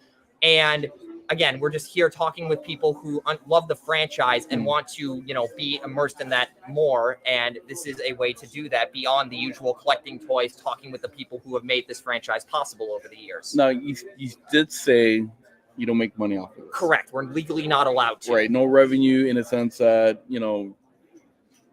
it's not a corporation here that you're making revenue and people are getting paid and so forth. However, there is some expense you got to pay. Yes. Right? Is there a donation that you guys collect? So on transformers.cards, there is a link. I don't remember on the site where it is because I haven't looked at it in a while. But if you want to donate to us being able to provide prize support for tournaments, or so that way we can continue to pay artists, because we do commissioned art for this. So we got to be able to pay artists what they're worth, because that is the correct thing to do. And anybody who says otherwise, you need to get your head straight. But I agree. There's a donation link on .cards where you can donate a specific amount, and we keep rigorous track of that. So if Wizards ever does come after us saying, hey, we think you're making a profit, we can go, no, we're not. Here's where this money came from. Here's where it went. We are not making a profit off of this. Okay. That's awesome, because it takes a lot of time and energy to do something like that. For sure. Right? Just listening to what you just said is like, that's a lot. Wow. Right? And again, I'm a newbie, right? And all the process for you guys to set up, the tournaments and verifying, and then like I said, getting artists, producing all these things. That's amazing, right? That's congratulations, right? That's awesome. So that's why I mentioned the donation part, Right? Because I think it's fair that there's some expense that you guys do have, Right? and a community is, enjoying the fruits of labors of what you guys are doing. Right. They should be at least able to give back if they want to. Correct. By no means we are asking for donations. We are saying if you feel it necessary in your opinion to donate, you have the ability to. I will say this. I'm not affiliated with them, but if you can help them out, because they're doing a great job. Again, okay? it's on transformers.cards. When I get home, I will probably drop a link in the comments to where the donations page is if I can find it. Assuming it's still up right now. It may not be. I'm not 100% sure, but it's Servants of the Dice Gods is going to be the channel that comments that. That's my personal channel. Awesome. So. Is there anything else that you want to mention? Anything that I forgot to ask, or I didn't ask? The big thing I want to mention is there's always been a question that a lot of people will ask right off the bat is, how are you going about handling the development cycle for this? And the short answer is we are not overnighting this crap. We are not just coming up with ideas like at 3 in the morning, fueled on nothing but ice cream and whiskey, and putting them out the next day. Hold on, wait. What kind of whiskey? I don't know. I don't drink. I just wanted to say that because it was funny. I'm a whiskey guy. That's why I'm asking. All right. I was going to ask you, on the rocks, straight? Again, I'm not a drinker. I don't see a need to, so I don't drink personally. Hold on. I just wanted to make that joke. Whiskey is not being a drinker. Whiskey is being sophisticated gentlemen. Remember that. Remember. Okay. All right. So again, all of our stuff goes through multiple months of testing. At minimum, it's generally 8 to 9 months, though a lot of the stuff we currently have in development has been in development since 2022 at the latest, 2021 at the earliest. So all of this stuff is still being actively worked on. Constantly, we are going through every possible interaction we can. We're human. Sometimes things get missed, but majority of the time, things that get missed either result in fun interactions, or the card is maybe just a tad too strong, but it's not problematic and ruining everybody's game experience. Things like that happen. There are going to be strong cards. You can't perfectly balance a game ever. Yeah. So you got to accept that. And at the very minimum, just be able to say, does this card have a function? Does this completely ruin the game? If not, then it's fine. Now, it's more nuanced than that, but at the bare minimum, that is the goal we are trying to set out. Does this card have a basic function? Does it do that function? And are there any overly problematic interactions that would cause this to ruin the game? Which I appreciate, because at the end of the day, it's all about having fun. Exactly. Right? And so you don't want somebody hogging all the fun. Mm-hmm. Right? So speaking of hogging all the fun, right? Again, we're giving away, obviously, a whole bunch of stuff from Gotham Central that, donated all this playing cards. Right. This is for you, or if you want to hand it out, somebody, actually, I'll leave that up to you. I already have all these cards. I figured that. So what I'm going to do, I'm not sure. I will either send this to the guy who runs Transformers.cards, Zero. He's also our community lead. And he will put this on the .card store, because if you play games on our server, you'll earn a currency called Shanix, which you can then turn around and redeem on Transformers.cards for professionally printed cards, WotC pre-constructed decks, and other paraphernalia associated with the game. Perfect. Or what I might do is we're actually running a giveaway this weekend where if you sign up for Transformers.cards, and at this moment, you actually, at the time this is being streamed, you have until basically Sunday night to do this. But we're giving away either pre-constructed decks or a full printed set of Wave 7, one of the community's releases, plus a brand new promo card in Paddles, who was actually being shown off for the first time at the show. Nice. So one of those will be given away to 3 people. Cool. We'll do the drawing at some point here in the next week or so. Alternatively, I might hang on to this to give away at Baltimore if I end up going there. Perfect. So either way, it is going to a member of the community. I am not keeping it for myself because Perfect. A, I already have these cards, and B, I have the means to go about on to make playing cards and print off this stuff. Cool. So I don't feel it would be right for me to hang on to this when somebody may But not you gotta have do that option. you gotta do us a favor. Remember, you gotta mention Gotham Central, Yep. Children of Primus. I will be sure to mention that. In fact, as soon as I get home, I will put a Post-it note on that to remind me that this one was donated by Okay, you guys. one last promo. Yes. Go ahead. So yeah, again, Transformers.cards, everything that you could possibly need for the game, and Transformers.cards/Discord if you want to chat with the community and the development team directly. Additionally, we have a YouTube channel, Transformers TCG, that is the hub for news and gameplay tutorials if you need any information about that stuff. Additionally, my personal channel is Servants of the Dice Gods. We do a lot of gameplay on there. That is the primary focus of the channel, but it's not all we do. We do some other games, but because I'm a developer for this, I do play it a lot. Thank you so much. You're very I really welcome. appreciate It's been an honor to talk Thank about you. this. Oh, it's been an honor to listen and for you to be on here and talk about this because again, I know about them, but I don't know about them. Right. So now I know. Awesome. All right. Thank you so much. You're very welcome. Right. Take care. Of course. And do you want me to leave these here? Oh, or? take them. Okay. Thank you very much. Anytime. I'm going to give you. Oh. I'm going to give you this. This is the link to Transformers.cards. That QR code will take you to the TFCON page that you can use to sign up. Oh, okay, cool. How about if I'm going to do this right now, okay? So I just got handed a QR code. I'm going to put it up to the camera for a couple of minutes, or not a couple of minutes, for a couple of seconds. So hopefully people can. And then that QR code and the sign-up bonuses plus the giveaway entries will go through tonight. And there you go. Cool. Transformers.cards. Awesome. Thank you so much again. You're very welcome. All right. Okay. All right. I got to scooch over. I'm scooching over. Spin. I'm scooching over. I'm going to get a shirt made. It's called Scooching.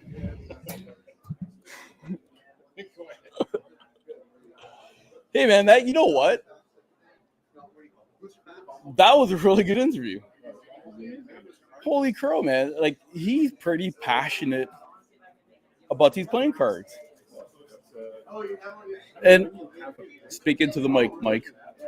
Louder There we before Torwarp gets upset at you. There we go. Yes. Yeah. So when you have a passion for something, that's when you can tell someone's putting their all into it. You know, and it's a difference where, you know, someone's doing something because they have to. Yep. As opposed to they're doing something because they want to. Yep. So, you know, when they have to, like, I'll do the bare minimum, you know, it's 5 o'clock, I'm done for the day. Yep. Whereas if you want to, you'll spend hours and just put your time and energy into it. And here's the thing, you know, there's going to be quality in there. Exactly. And that's the key thing, right? Quality. Now, Not quantity, quality. quality and perfection, it's a fine line you have to be careful with because you're putting something out there, you want it to be of quality, but certain times with perfection, you end up never putting it out there because it's never good enough. And it becomes to the point where it just sits in your basement being created, recreated forever. No one ever sees it or hears of it, which defeats the purpose. And that brought to you by Spin's Wise Words. Wise words of the day. Exactly. Quality. With a fine line of perfection. There you go. You know, you create it, you get it to a certain point, put it out there, let the world judge it. You know, and at that point, and funny enough, in the software and actually many industries, companies create things, they sell it to people, then they wait for the people's complaints to come in, then they correct it, then they come up with the better version. So they'll say, you know, don't buy the brand new model car, get the next one, because all those complaints, they fixed it. Same with software, computer stuff. They put it out there, people complain. The next version, they fixed all of those complaints. So the people who get the second version, they're getting the better version. You know, the first versions are all the guinea pigs. Again. Spins wide world. I'm sorry, spin wide. Wide. Wise. Wise. Wise word Wise. of the day. Wise. Do not buy the first thing. Buy the third thing. Well, hey, why not? Why not the third one? It's just 3 times better, This is true. right? This is true. No, but going back to gentlemen, that was a good interview. Mhm. That was a lot of knowledge That was a lot. because I'm being super sincere. I know about the trading cards, but I don't know how the game is played. But you know what? I never I Same never here. played it. Oh, there you go. So I never played it before. Mhm. I think you did a pretty good job explaining it. Now I got some idea. So if I ever decide to sit down and have a card game with my son, Mhm. at least I have a bit of a chance to win or beat him, This is true. because all I have to do is contact you know who, because I got a guy now, There you go. and say, hey, I can compete. You can compete. I'm still a newbie, but I can compete now. But you know what? You're probably not the only newbie. I mean, there's probably other people watching currently, watching after. They haven't played the game either. So this is new. This is all new to them. Yeah, it's cool. I like it. Mhm. So now, have we talked about, speaking of games?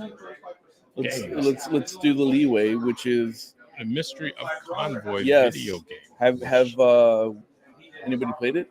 a lot of people have been playing it right after. They're right in front of me, and I didn't even notice because I was too busy conducting a really good interview. You know what? There's a lot of things that's Quality. going on over here. As one person mentioned, we're kind of a media platform. Like that's We are? That's what we've kind of become, because we're on our channel and on our website. We do not promote Tim Hortons, first of all. Secondly, Maybe one day. we promote all the Transformer news. We promote the news within the community, but all of us as a team, we all have our own skills and talents. One of them being redeveloping the Mystery of Convoy video game. And Mr. Decepticon Kitty did that. Decepticon. Yeah, he did that. Did I say Decepticon Kitty? You did. I was giving his full name. Decepticon cat. So would he be Jaguar then? Would he be Russian Ravage? Ravage. He's Russian. Russian Ravage. But he redeveloped the game, put it built it and everything. I developed the case, or I built the case for it, which So is you're actually trying to take pretty some cool. credit? It's Wait, a hold cool on. case. Wait. He developed the game. You developed the case. I brought the controller. You brought the extra controller. Right? Exactly. And I think he's out of the 2 controllers. I think one of them he's kind of preparing, because it's a 2-person video game. That's the whole point of also I hope he's why repairing he his controller. It's not mine. Mine works. Maybe it's his. I don't know. One of them needed repair. So all right. So should we show the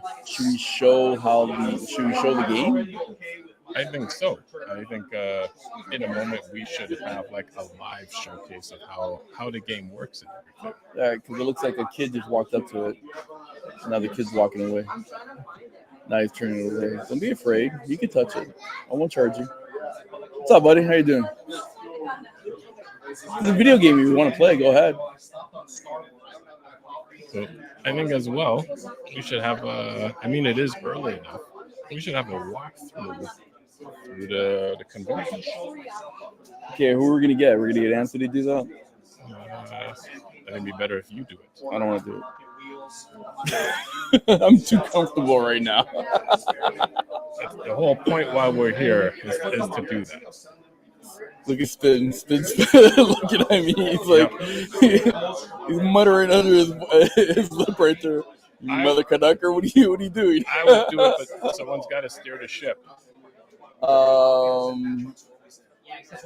about Mrs. Spin? She's gonna be with you. She's gonna be with me? She's gonna be on the camera, right? You're gonna be doing the audio. I'm doing the audio? That is correct. Holy.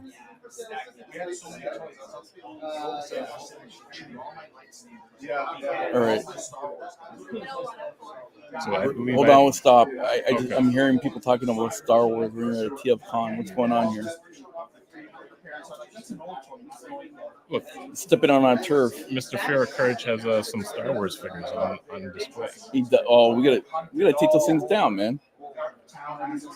It's sci-fi. It's like me dressing up as Picard, showing up at a Star Wars convention. What do you think is gonna happen?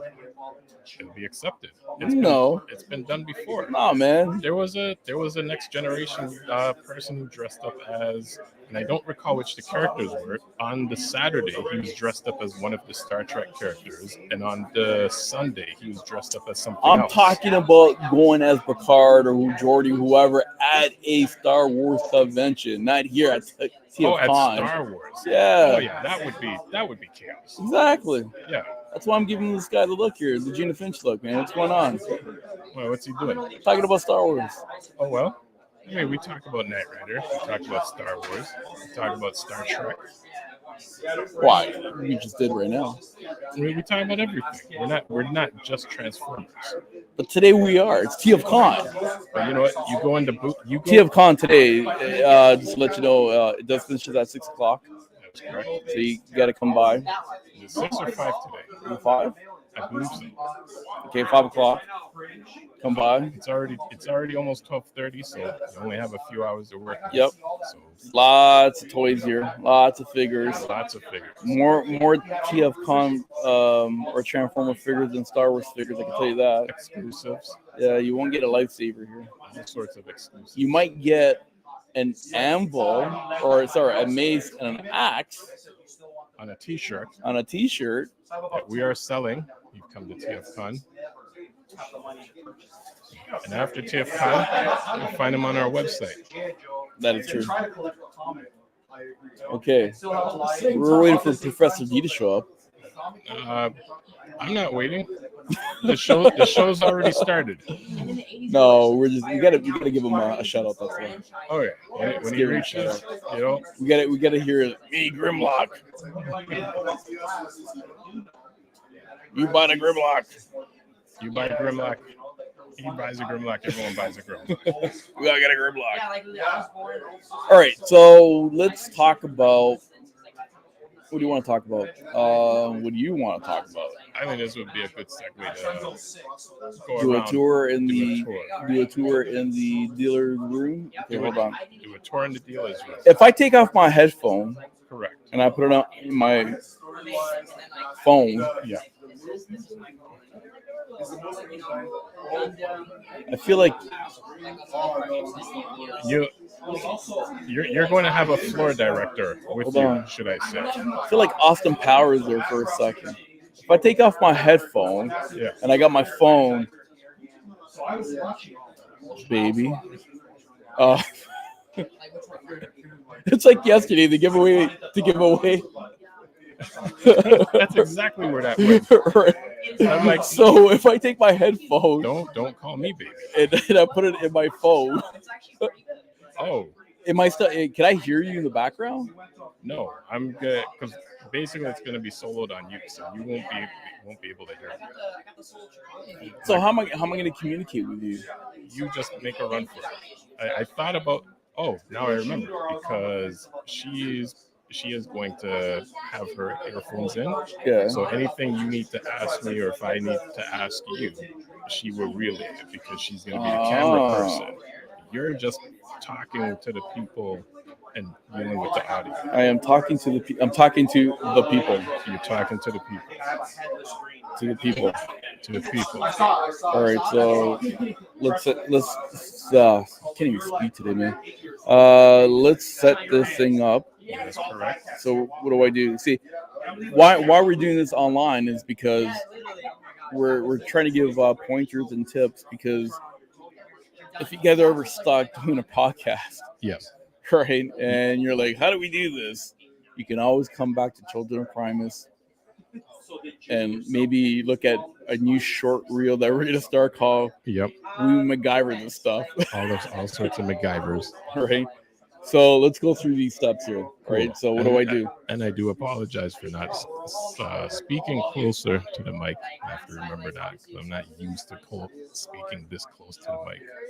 And I usually let everyone else do the speaking. I'm the background guy. But okay, so go to the link that I sent you. All right. I'm going to my text.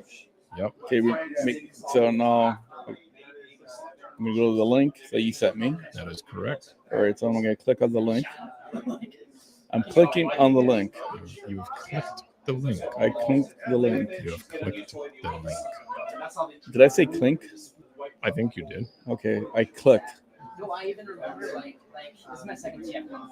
We're gonna go for a walk. Last year I was like, okay, this is like We're gonna go for a walk. I get to go all out like everybody. Hey, I see myself. Yes, exactly. So I'm gonna put here. Hold on. TFCON instead of TFCCon. Correct. Go for a walk. Go for a walk. Did I spell walk correctly? No, I spelled walk. Oh dear. Walk. Con. Don't you love the names that I come up with? All sorts of names. Right? All right. So now I hit. Your base name is Mr. O. Oh. So I'm going to enter the studio. I'm going to enter the studio. Right. Now Spin's going to add. I've been. Oh, check that out. I'm stopping your camera. Okay. So now.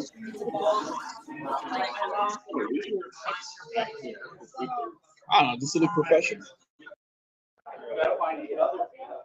Now, the question is,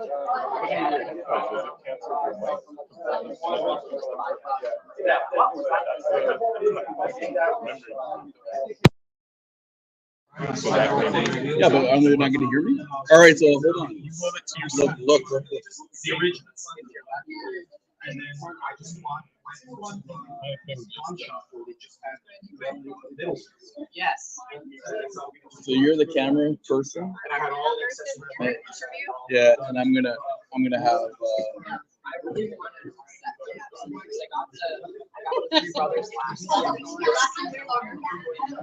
It's basically something your phone is now a microphone. So when you're talking, you're like this. When you're interviewing someone, you're like that. Huh? If you're my 17. Okay. Oh, crotch shot. I'm back. Again, we're MacGyvering. So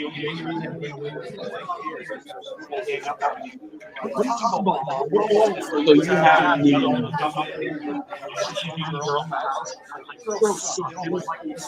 all right. So as you can tell, we're MacGyvering all this stuff again. So TFCON, go for a walk. You're gonna have to turn. No, you have to turn that camera off. No, this is a camera. That's your microphone. Yeah, but before you can still see. Look. I'm going to turn it off in a moment. Okay. This is behind the scenes look of what we do as podcasters.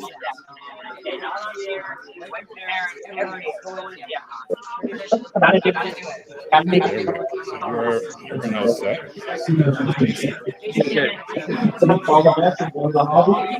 There's no body. You can start One. He wants to go. So you turn me on?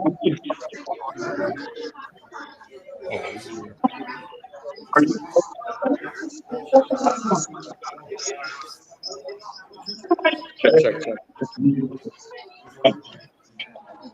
Okay.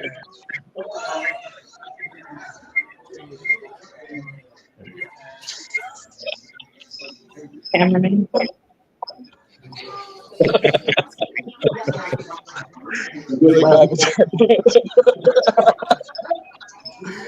right, we're going for a walk. Oh, we have left our booth.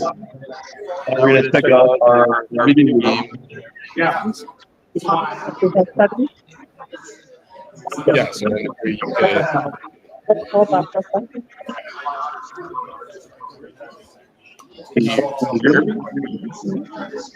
You don't want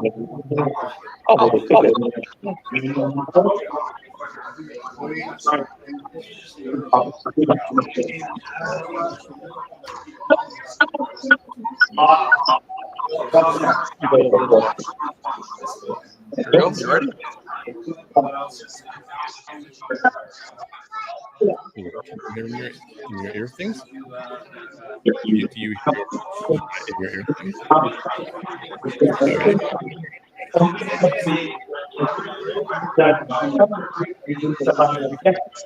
We did it. Technical stuff going on here.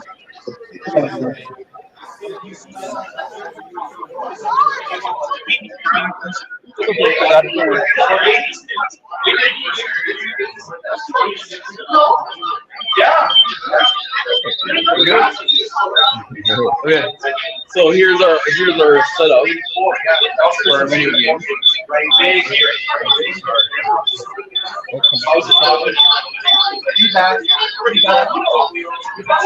Yeah, that's pretty close. There was a lot of feedback there. Okay, you still hear everyone? Perfect. You can hear me? That works. Perfect. Why'd you come with me? Let her sit down. Come with me. What? I have to be here. No, you don't. Come with me. Go ahead. Okay. So, oh wait, Guber's here now. Okay. Here's our video game. As you can tell by just up the kitty here that decided to remaster, redigitalize, redevelop, everything. So come on by and have a game. That's just up the kitty in case you guys forgot. We got Guber here, but he doesn't want to say hi to us at the moment. So we're just gonna keep on walking, right? We're just gonna go and do a quick walk around what's called the show, and I can't even speak right now. It's terrible. What's called the vendors area that they added for this year. There we go. All right, we got Anthony here. He's in the middle of a deal. All right. See the art of the deal. That's what's happening right now. He explained it in details for me. Okay, let's keep on going. So last year, we had a whole bunch of artists that were here. It was called Artist Lane. So what we decided to do now is put a whole bunch of vendors, and that's why we have tons of toys, tons of deals, tons of everything. Right? Got some retro stuff here. We're going around, just looking at everything. Here, you want one? There we go. Okay. So if you're looking for any retro toys, we got a whole bunch of retro stuff. These guys are always awesome when it comes to retro. Hey guys, how are we doing? Every year we see these guys every year, and they always bring out the good old stuff that I grew up on, and it's beautiful. That's all I gotta say. We love them. All right, where are you guys from again? From Barrie, Ontario, Oakville. Where are you living now? Not even paying attention. We're from all across Ontario, but we kind of join together. And where can they get a hold of you if you want to grab any of your retro stuff? Well, we're available online and on Facebook. Game Prospector 13. Cool stuff for cool people. Do you hear that? Cool stuff for cool people. So, Children of Primus people, you're cool. Come and buy. That's it. All right, thanks a lot, guys. Thank All you right. so much. Oh my goodness, I have that, but I'm missing the headphone. That's the only thing. But I have that. And you know the funny part is, as a kid, you know how hard I tried to take this off. I know. Everybody tried. There you go. Yeah, so we got a whole bunch of lane here. We actually got Pokemon cards, some G.I. Joe, even though the TFCON, that's okay. We like them. Got some more Japanese as well too. Again, all sorts of transformers you can get in here. Even Gundam. We like Gundam. Gundam's okay. They transform a little bit. So right now, before we go into the dealer room, we just want to show the new section, what they've done at TFCON. So this is what I was saying about there's tons of figures here to get. Look, you can even get some Rock'em Sock'em WWE figures if you want. And if you like big Transformers, you even got big Transformers too.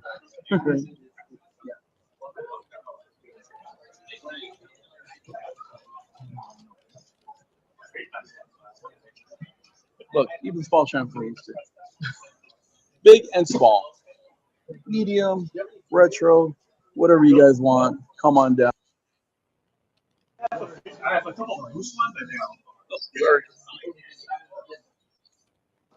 we go. Oh wow! Look at this sucker over here. Not. We're just gonna try to. It's funny. Every time I want to go somewhere, there's people always come over. But look at that monster Megatron. Isn't that awesome? Oh, you guys are out? I'm out, man. Hold on. How's it going, guys? Freakenstein.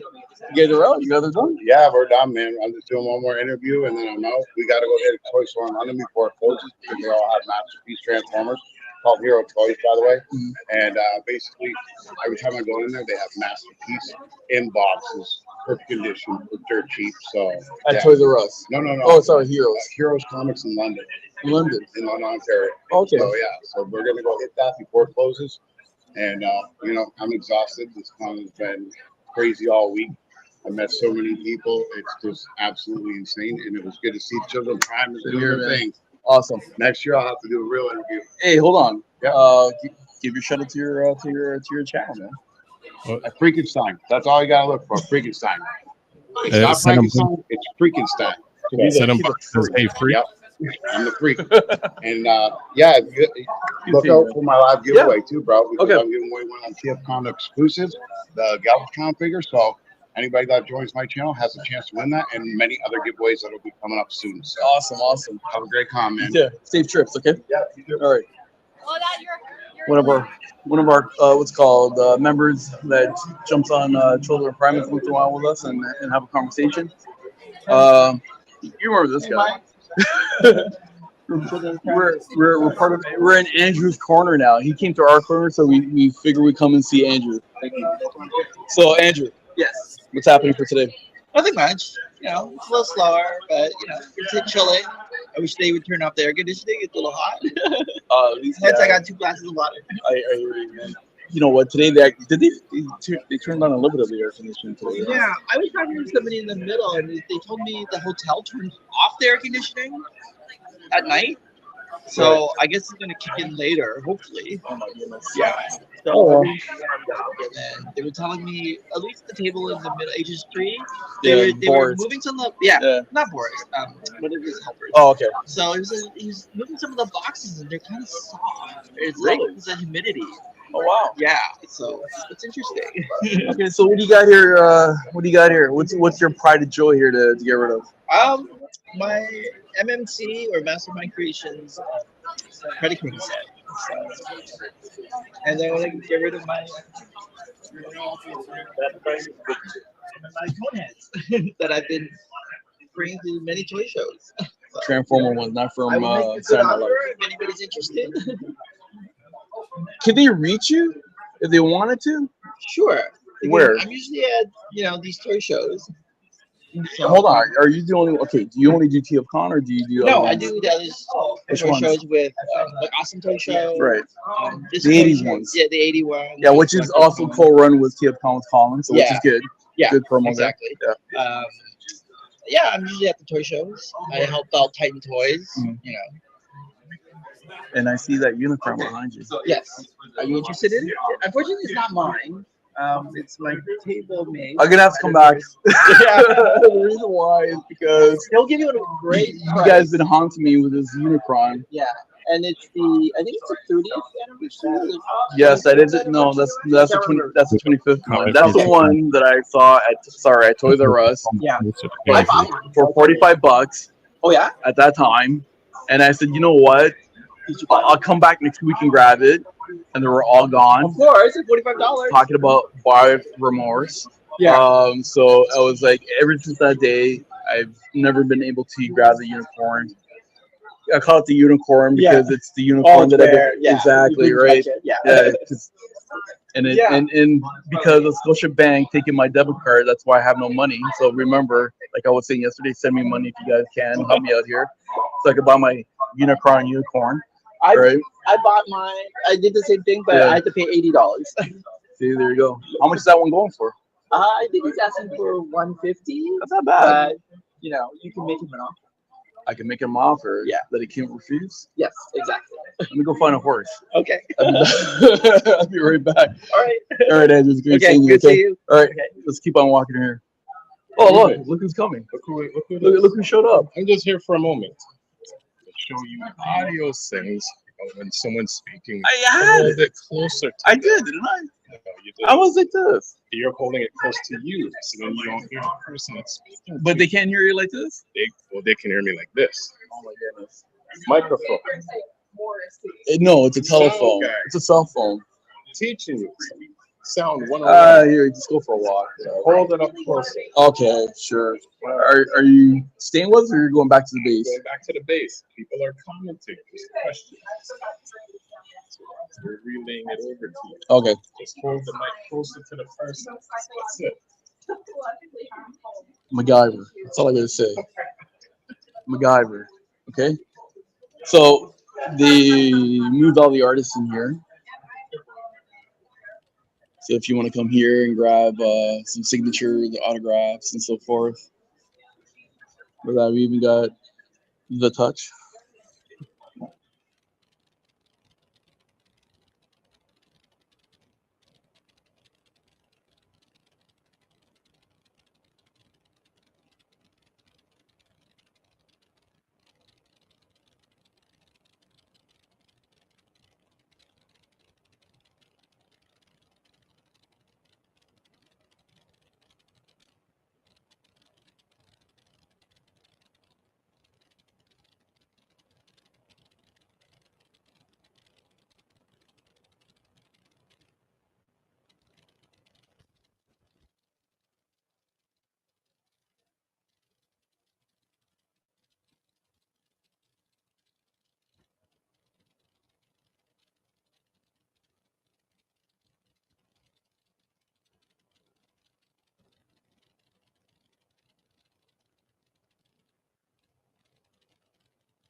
We're back.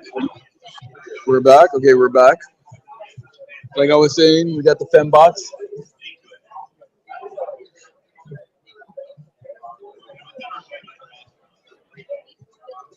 That's a mean looking what's called Dinobot.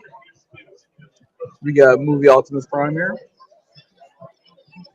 We got some of the little guys. Magic Square. You can actually use them for, if you play chess, you can use them as your chess piece.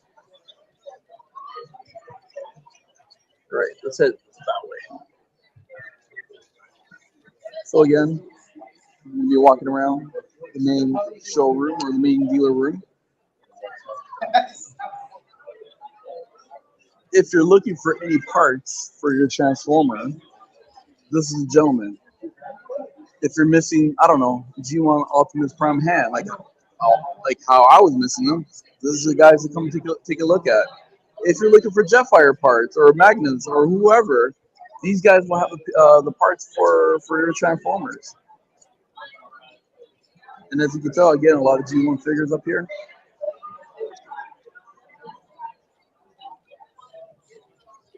Every single part you can think of: Scorpionaut, Briticus, Devastator, Ultra Magnus, Computron.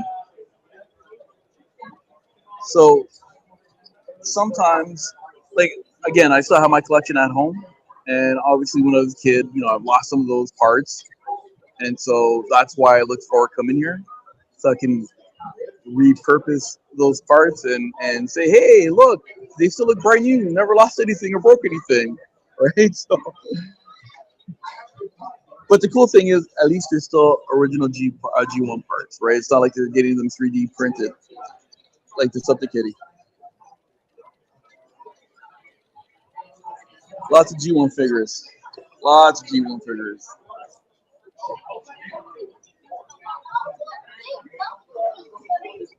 And again,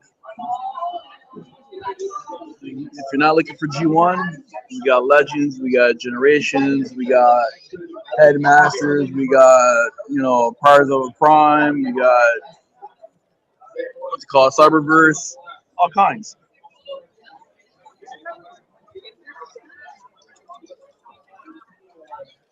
Well, we don't mind G.I. Joe because right now it's Skybound crossover with Transformers and G.I. Joe, so G.I. Joe is cool to be at, you know, TFCON. Oh, let's go this way here. We got, check out this Metroplex. That is amazing. You keep on walking.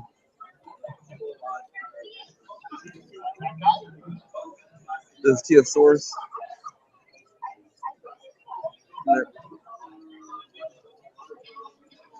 Another great company to grab some stuff as well. They got all the latest gears, latest figures, third party to first party, meaning Hasbro, Tommy Takaro.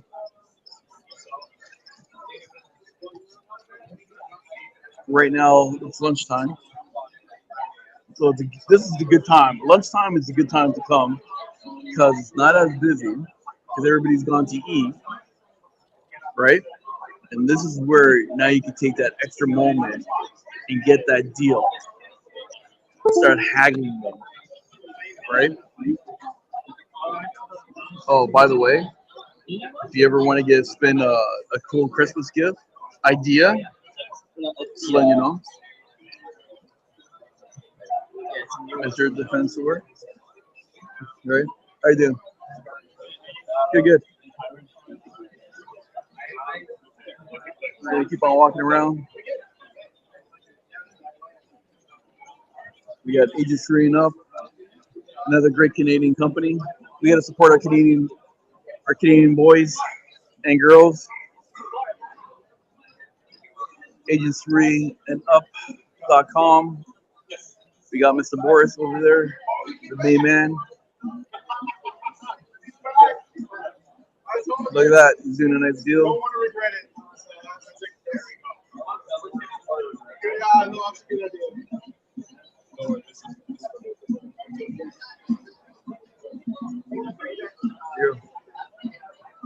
walking around here some more. See, the thing is, I want to talk to some of these guys, but as you can tell, they're making some deals, and you don't want to intrude while they're making deals. And again, this is the perfect time to come down and get the deals, right? And it's the last day. Look how much stuff they have. They want to get rid of it. This is where you say, hey, I see you got 20 of these figures. Do you want me to take one off your hand? And they're going to say, sure. And then you're going to say, how much? They're going to say 40. You're going to say $1. Right? And then you're going to say, hey, no, that's too low. All right, $2. And then you probably meet somewhere kind of in the middle where you're both happy, right? And look what they're doing too right now. Lunchtime. See? Buy one, get one free items. Deals, deals, deals.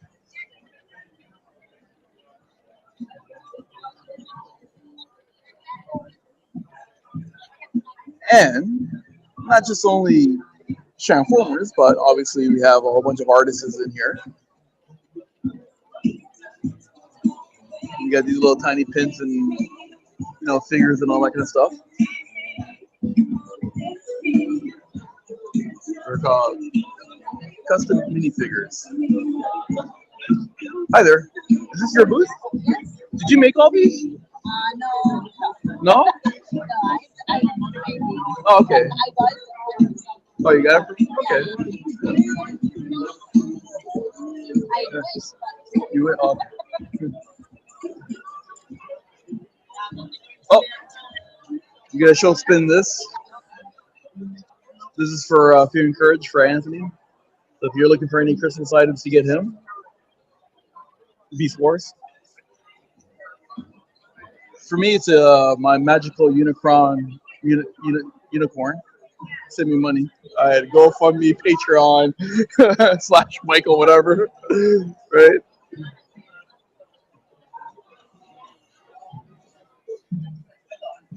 That's actually so. Hey, how are we doing? Michael. Nice to meet you. We're from Children of Primus. And your name is? Nathan. And this is all your stuff that you drew? Dan Kahana's done the artwork. Oh, Dan. Okay, one of the reasons why I stopped, because I was looking at this one here, right, and the original comic book that I have is actually with the Incredible Hulk, right? And in in junior high school, I actually did this, I actually drew it, but with the Hulk versus Deadpool, but that's what stopped me here, because this is actually a really cool drawing, right?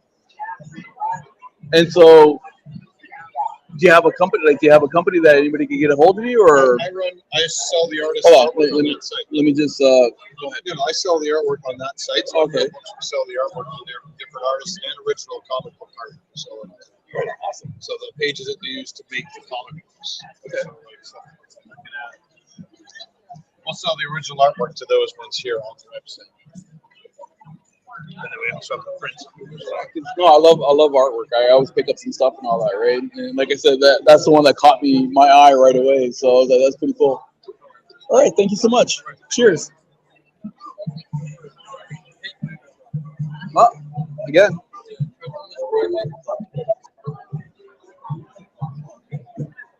Keep on coming.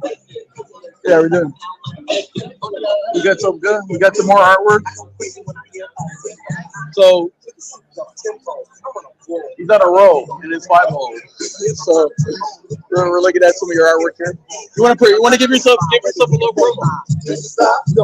Hi, how you doing? My name is Barbara Mariano. I'm an illustrator and a tattoo artist. And you also do tattoos and everything. Come look me up on Instagram at Marvision Inc. We're gonna do a quick little. Alright. Thank you so much. Cheers. Yeah, we're at the corner over there. We interviewed. We did a little interview with you guys. Yeah, I know, because we were right over here last time. No, we're over there. Like this. Okay, so last year we're right there, and now we're outside in the corner over there. It was a video. It was on YouTube, Children of Primus. If you look at the last TFCON, you're on there. Okay? I remember many years ago. Yeah. Because the first time, we were actually on we're over here and you're over there, right? So. Oh no, that wasn't us then. Because we're over here. All right, cool. Continue, man.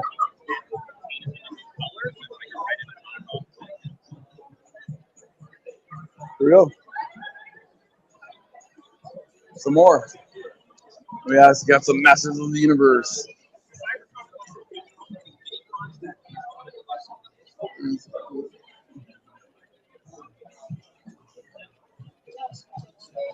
So as you can tell, slowly people are starting to come back from their lunch.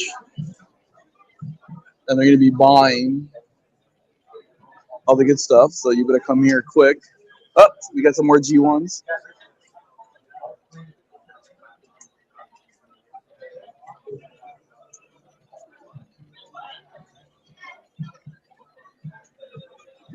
Oh.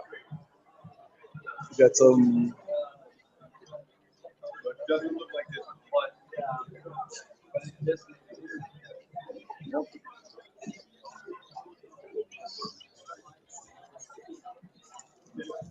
That's pretty cool. We got the 86 cover here from the movie. Hey, how are we doing? Want to give yourself a quick promo? First time vendor. Just doing it for Mike and kids and basically enjoying myself. We've been collecting for a long time. Yeah. So now it's time for just divest our collection a little bit. Awesome. So hold on. You just only do like live, like what's called conventions, like trade shows, or do you have like a location yourself? I have no location. Okay. Collector. I tend to buy. Right. This is our first time selling. So you got stuck in that vicious cycle that we talked. Okay, so this vicious cycle of collecting, selling, yeah, and then buying again, yeah, collecting, and then selling after, a little bit. Right? Selling a little bit. Yeah. Okay, so you still keep some of your stuff. Oh yeah. All right. Let me guess. Some of your stuff's gonna go to your kids, right? Some of it's for the kids. Yeah. See, as dads, hold on. As dads, we say that, but it's really, we're still really gonna keep it. It's a little bit for both, right? I have one kid that's actually interested in it. So, Okay. But he's more on the business side of things. Right. So why we're actually doing this. Oh, awesome. But I like your display. It's pretty cool. That's awesome. I built this. Right. It was going to be a toolbox, Mhm. right? And I'm like, okay, I have to carry this stuff here. Might as well just paint it. No, but it makes sense, right? It looks really awesome. Well, I hope all the best for your first show, and we get to see you more often. And we're called Children of Primus, so if you want to see this portion of the video, just go on Children of Primus and Children of Primus. Children. Yeah. Primus. Right. Yeah. So and then I know you guys. Yeah. Oh, really cool. And if you want to play a video game, we got a video game happening over there as well too, right at our corner. If you ever want to come down for an interview, come by. So this is your inheritance. This is my parents. Right? Okay. Nice meeting you. He's probably looking at me like, what happened? All right. So, all right. Enjoy. All right. Take care. Hello, ladies. How are we doing? We're just going around, just filming and probably do like a little interview kind of thing. So, what are you guys promoting? Obviously, some Transformers stuff here. We make Transformers jewelry. We make jewelry. Do you want to give a quick promo? Like, where can they find you and buy your stuff? Or we are a TFCON exclusive, actually. Really? Yeah. So, do you travel all the TFCons, or just only the Toronto / Mississauga? We are always at this show, and then like the Chicago show we've done. Right. We're limited by traveling by car, and we're only going as far as I'm willing to drive. Makes sense. So. Yeah, we are pretty much exclusive here because Hasbro's given you one cease and desist, and I've gotten two. So perfect. It's been great. So I guess we'll see you next year then. Yep, we're always here. We don't have that cease. Awesome. Thank you so much. Take care. Yep. All right. Uh-oh.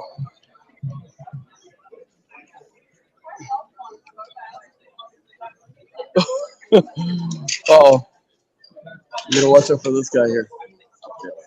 Oh. That's a Spin's job. I'm the talker. You gotta watch out for this guy, because this guy might just, cut you up. But I'm sure he'll slash some deals. No pun intended. No idea.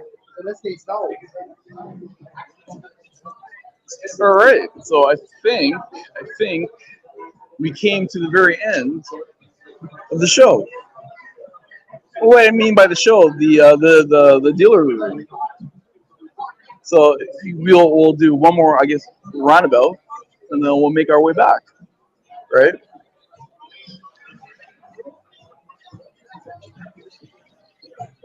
Or do you want to go straight back? What do you want to do? Keep on walking? Is Spin telling you keep on walking?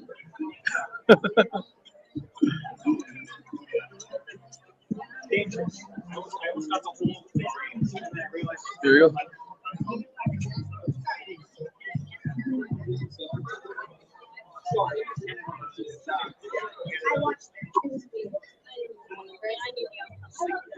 Oh, let's see. You got some Autobot scientists over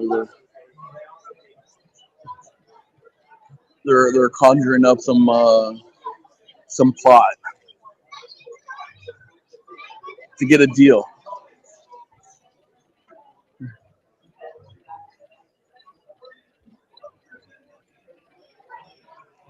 All right.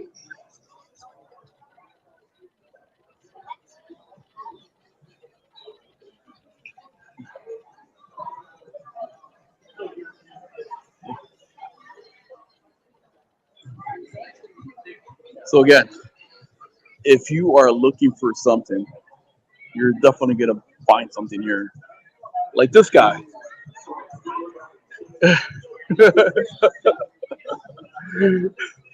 Because Anthony's definitely gonna find something that he wants to buy. But send me the money first before you send it to him, okay?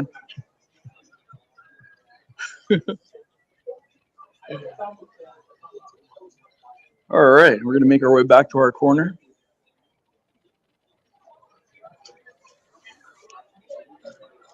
We will be seeing Spin very shortly. Oh, and the cool thing, tons of water. They keep us hydrated.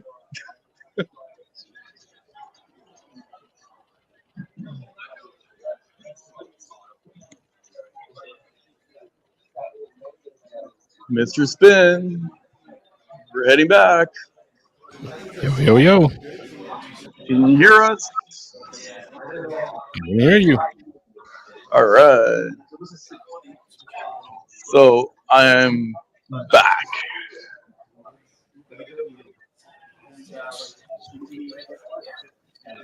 I'm gonna be like you know.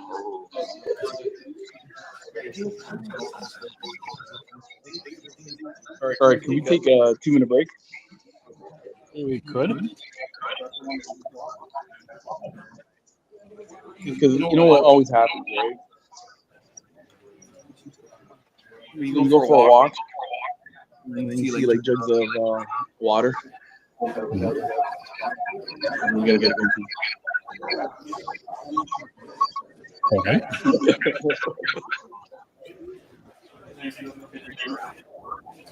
That's, you know what? That's a pretty cool camera angle right there. Sorry? Oh, and we're still live, you know. I know, but that's a pretty cool camera angle. That is a cool camera angle. Right, so I'm going to load some lo-fi music while we take a break. All right, so we let them know that we're going on a bit of a break. Well, let them know that we're going to take a break for a few minutes. Okay, so just like what Mike said on the mic, we're going to take a break for a few minutes. That's it. And we'll be coming back live from TFCON Toronto, located in Mississauga.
think like we've been live streaming all day, just kind of doing stuff, and stuff like that, popping out.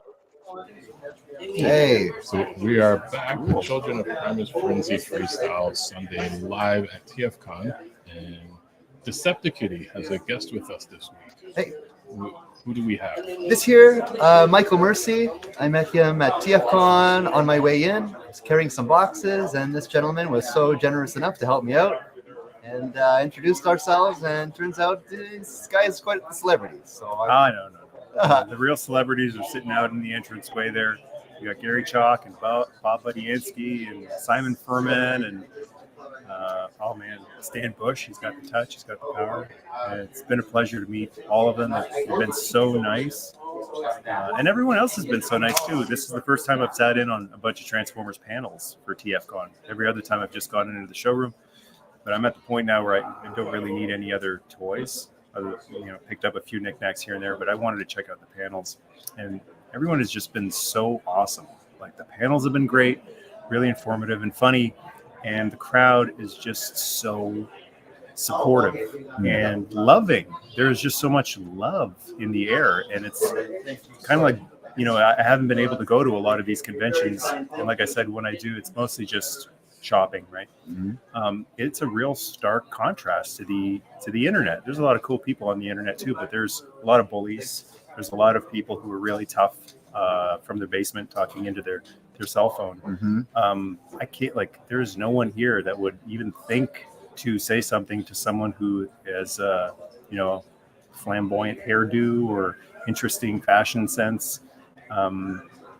I can't imagine that happening here because everyone is just so cool with each other and supportive. Mm. It's really, really refreshing to see that. Right on. I feel that too. I always say that this is very much more of an intimate convention. I always come here very much to see friends and talk to people. And yeah, also the guests is a very, very hot thing for me. I bring my cat and she's the magic ticket. Adorable. Oh, yeah. Thanks. Thank you. Saw her playing around yesterday. Yeah. What's her favorite?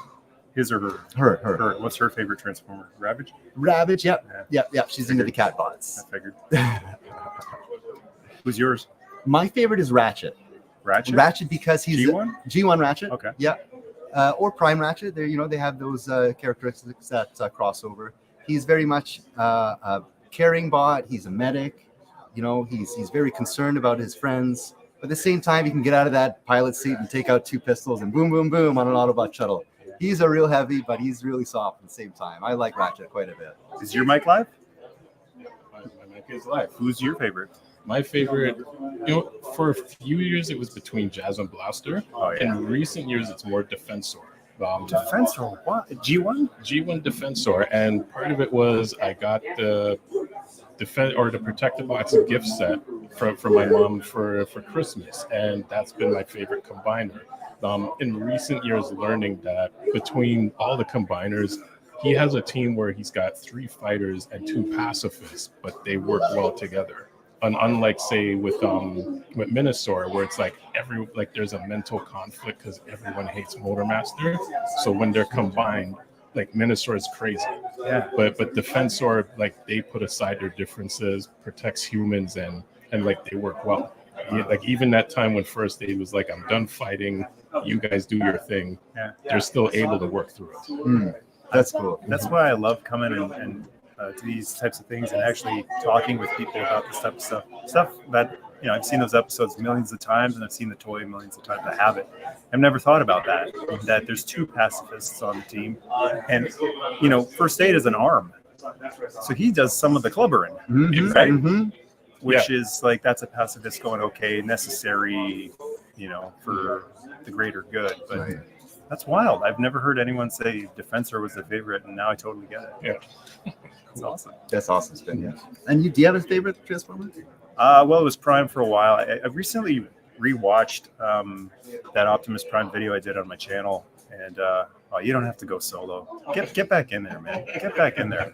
We want to see you too. I'm camera shy. But I did a video on Optimus Prime, and it was early on when I had just started the channel, and I really I wore my heart, H-A-R-T, as in Bret Hart. I wore my heart on my sleeve, and just said, here's what Optimus means to me. And, not just cool red truck, but selfless, self-sacrificing hero.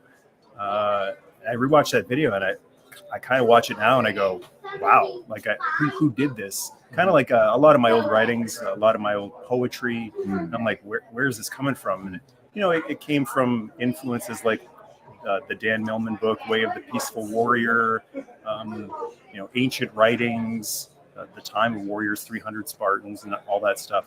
So watching that Prime video back, I'm like, it's been a while since I did that one, and I need to revisit that. But Prime is obviously up there and always will be. But in recent years, Fort Max, check this out. Fortress Maximus. Always loved the character. In large part because he's so darn big, right?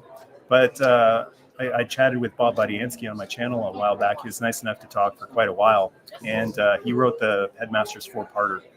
And rereading that, I'm not talking about the cartoon Fort Max or even the Japanese Headmaster's Fort Max. There's not much character there. I'm talking about the 4-parter by Bob Budiansky. And I told him, you really made an Optimus Prime level of hero, and maybe even better, because Fort Max is Prime. He's got the exact same origin story.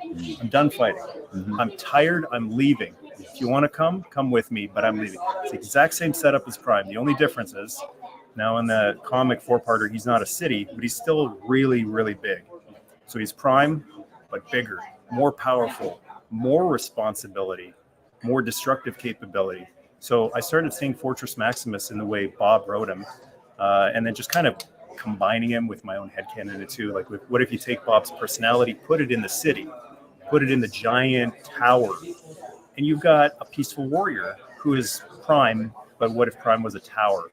And he's a guy who could wipe out the whole army, the Decepticon army, by himself. He chooses not to. And I did another HART on my sleeve video, a love letter to Fortress Maximus not too long ago, talking about he really lives the Bruce Lee philosophy of, if someone challenges you, walk on. If they keep challenging you, walk on. I couldn't believe it when, Bruce Lee could kick anyone's butt, but Bruce Lee would say, keep walking, walk on, walk on. And that's cool.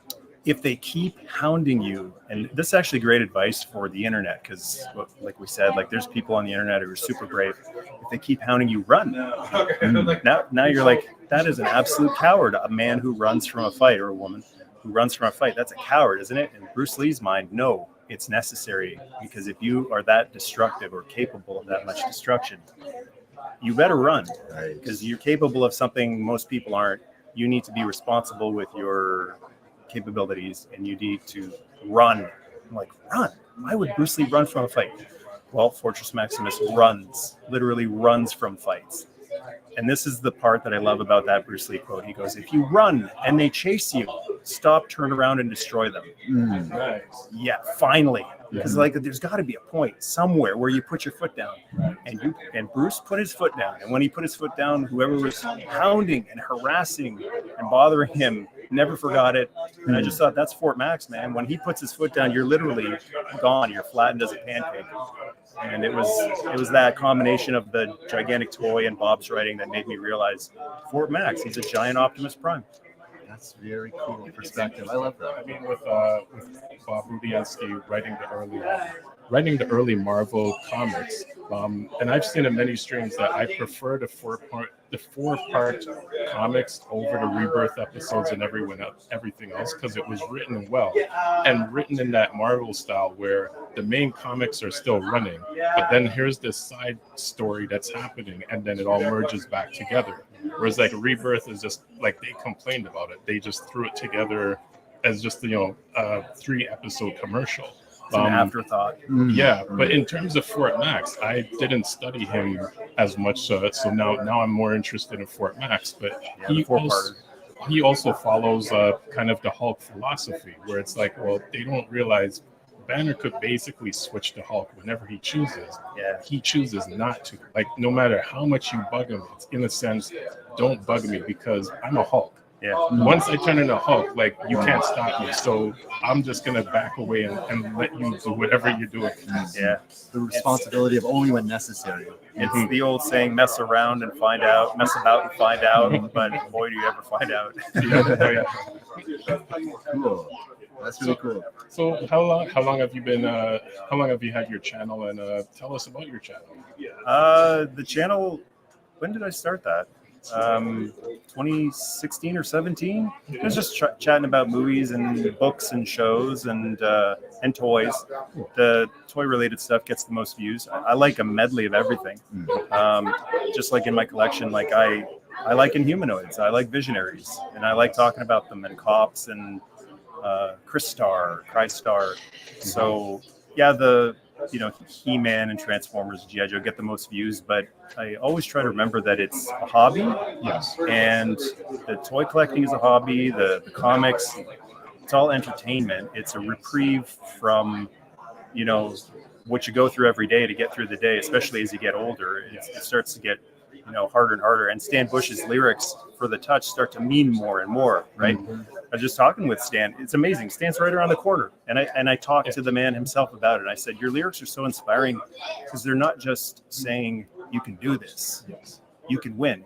He's saying when all hell's breaking loose, pardon my French Canadian, when all hell's breaking loose, when it's tough, when it's difficult, when it's uncomfortable, you got this.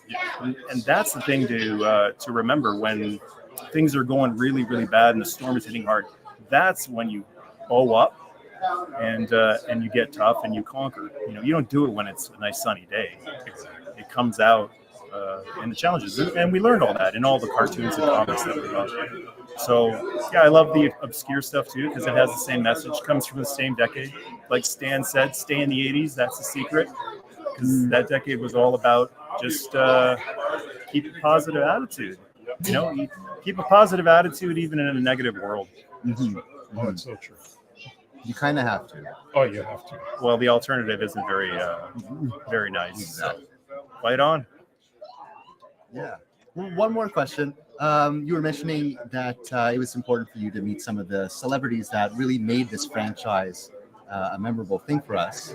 Well, not important, but neat. Right. I try to keep in mind too that like they meet a lot of people and they're super nice, but they meet so many people. You can't take it too personal when you see them the next day, because this is a 2-3 day event. Don't take it personal when they don't remember you. Like they're overwhelmed, and some of them are exhausted, as you just saw. And they're like, "Sorry, brother, I got nothing left in the tank." I'm like, I totally get it, man. Like, I couldn't do this. Like, sit here for 3 days in the heat, near Gary Chalk, and just be melting. But yeah, it is cool to meet them. Yeah, right on. I mean, a huge thank you for coming and hanging out. Oh man, my pleasure.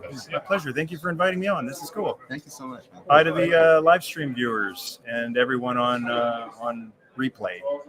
Nice to see you. Come out to the next TFCON Toronto when they hold it. It's amazing. I missed the last few, wasn't able to make them out, but I'm looking forward to the next one for sure. Wonderful. Looking forward to seeing you next year. Awesome. Yeah. Thank you. Appreciate it, Michael. Enjoy your Good mistake. Do I walk off now? Yeah, Okay. You guys are going to keep going. I walk off. We'll keep rolling. All right, man. Thanks so much for coming down. My pleasure, man. Appreciate My it. pleasure. Nice I'll see meeting you you. Take care. Great meeting you. Thank you for the defense or redefinition. Oh, thank you for the Fortress Maximus. Yeah, totally. Man. You'll never look at full max the same way. Yeah, totally. See, instead of cool and imposing, you'll see like Titan. Yeah. Thanks, you too, man. See ya. Well, that's great. I love meeting people over here. No, this is so much fun. Yeah. Okay, so out of the blue, I had no idea that he was Michael Mercy. He's just genuinely giving, generous guy. Mm-hmm. He saw that I was struggling. I had a cat. I had 3 boxes. I just got out of an Uber. He was going somewhere. He turned around. He's like, "Hey, can I help you with that?" I'm thinking, like, well, I can't believe you're going out of your way, but yeah, I need a hand. Mm-hmm. We came over to the back door. The back doors were locked. I'm like, you know what? Don't worry about it. We'll just leave it here. I'll run around and I'll get the boxes. Nice. So he's like, okay. No worries, man. So I run around into the hotel and I come back to the boxes, and there he is standing there. Like he was supposed to be on his way, and he is standing there. He's like, you left these boxes. I didn't want to just walk away and leave them sitting there on the. So this guy is so generous, so thoughtful, and absolutely cool. in his comments about Fortress Maximus, that's so cool. That's so cool. Very cool. Fitting. Yeah, very fitting. And it's like now it's like, in terms of the collective of peaceful Transformers, adding Fort Max to that, where it's like I would never have imagined him being the peaceful character, because especially the cartoon always portrays them where it's like, bring in Omega, bring in Metroplex, and bring in the big guys because just to destroy. Just to destroy. Where it's like Max is like, no, like I know I can destroy. I don't want to destroy. I'm chilling. That's cool. Only when necessary. Only when necessary. That's heavy. I like that. Yeah. I love that. Totally. So how have you been for the whole weekend? And speak about the game. Like a lot of people have been coming over. A lot of people have been coming over. So I had this panel this morning. First thing in the morning, the dealer room opened at 10 o'clock. The panel room opened at 10 o'clock. I had the first run of the show of my panel at 10 a.m. and I did a quick talk about the Mystery of Convoy. And it was a haphazardly put together thing. I did write a script a long time ago, and it was being developed over time, but I wasn't so sure on, the intricacies of it. I only had 50 minutes or so to talk about. I didn't know how quick to jump, how long I should lead each slide up for. So totally this morning, I winged it. And as a matter of fact, it turned out really well. So I really enjoyed that. That's the one thing that's been really stressing me this whole con, is that I felt completely unprepared for this panel. I've never done a panel before. I always thought about it, but now this year I really had something to talk about, is my redevelopment of the Mystery of Convoy game. Cool. And felt completely unprepared, but as a matter of fact, people were really just eating my words. It was like I knew exactly what I was talking about because I've been immersed in the game, but I didn't feel so strong presenting. I was feeling a little bit on autopilot, but as it turned out, that was the best way. I really, really made a good impression on the crowd, which is really cool. That is really excited, man. So yeah. Great con. And it's funny because, me being on the mic and in the camera and everything, I'm usually the background guy. Like I never would have done this years ago. And I mean, this goes back to even like high school presentations. You're in front of everyone, so you get nervous. But if you study and you're in that topic and everything, you kind of forget that people are watching you because you're talking about what I worked on, all the details on what I worked on. So it's kind of the same thing for yourself, where it's like, programming the game, reprogramming it, all the details, all the characters, the gameplay. Initially, was it a one-player game and you turned it into two? It was a two-player game, but it wasn't like the second player. It was just you may as well be playing two games and they're each one player. There was no real interaction. There's nothing going on. It says one player's turn. If they die, it goes to the next player. Okay. And there's no differentiating colors. Like Mario had Mario and Luigi, blue, green, and red. Yeah. But this one is just Ultra Magnus or Ultra Magnus. So that part I changed. So it's like a Diclone. Okay. Yeah. No, that's very cool. Yeah, a lot of people just came over and they were playing and enjoying it. So that's amazing. Yeah, that's amazing. Exactly what I wanted. Yeah, and a bunch of kids, a bunch of kids who were like under 15 were lining up and hanging around the screen. Yeah. That is awesome. That's was awesome. A good feeling. Yeah. And I think the fun element too was building the case for it. Pussy. Sorry, don't. I mean, Orlotti's holding on to my cat there. He's just saying. But like after, because I got all this extra wood from work and everything, and we had this one idea. But then after, when you said, you're gonna work on a video game, I'm like, why don't we build kind of a retro case for it? Yeah. And I'm like, it was a lot of fun putting it together, but seeing your game in the case, and I was like, it adds to it. Totally, it's such an experience having an arcade game featuring my game on our dealer table. That is so awesome.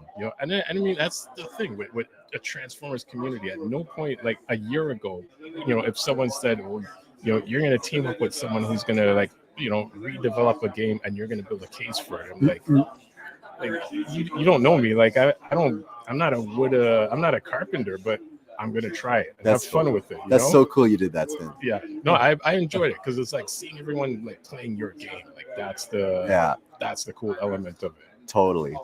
Yeah, it's getting a lot of attention, and I can't wait. Like people are asking me about it. Like, are you going to do this? Are you going to do this? I'm so encouraged to do this. Hey.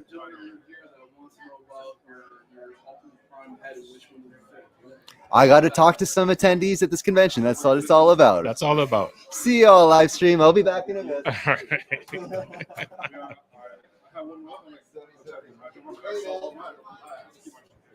As deals and wheeling and dealing happening in the background of Toronto's TFCON 2024, which we've been here for the last few years, where we have a table where Fair Courage, Professor D, and any other members, which this year is Decepticon. Like we have one part of the table where we're selling items, and then the rest of the table is set up for a live stream. But we've also set up part of the table where we have the Mystery of Convoy video game, which was redesigned by Decepticon. And over here we have stuff happening in the background. What's up? Chilling. Chilling like a villain? Chilling like a villain. So am I. You're a villain. Oh, I'm Shockwave. He's a villain. Since everybody has code names. Shockwave is a villain. My G.I. Joe code name is Shockwave. Shockwave is a dangerous villain. He's very logical. Very logical, but sometimes that logic is very, very dangerous. You're that guy that always, has to give the opposite to everything. Depending. You see? See? Well, was he wearing my headphones? He did. Not yet clean them, man.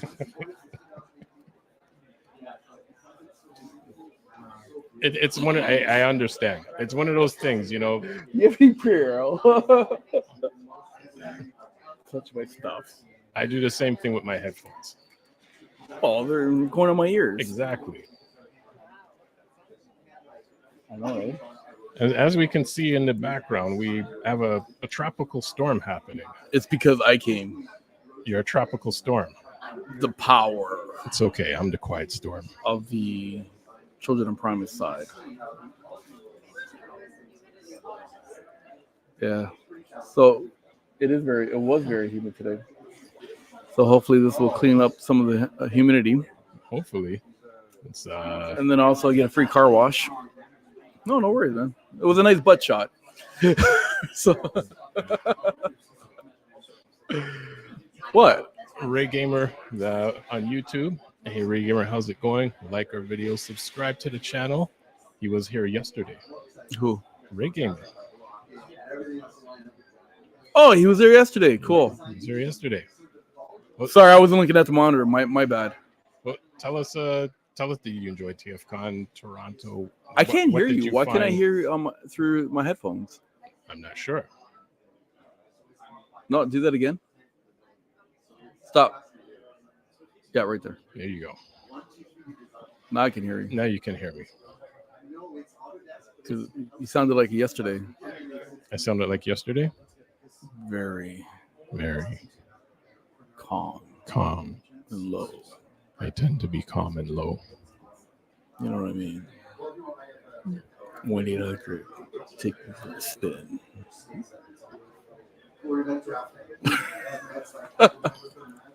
Yeah. This segment has been brought to you by the Children of Primus. Well, I just came back from the restaurant.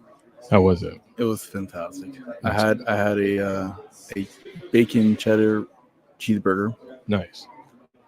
Fries. Okay. And I had a beer. There you go.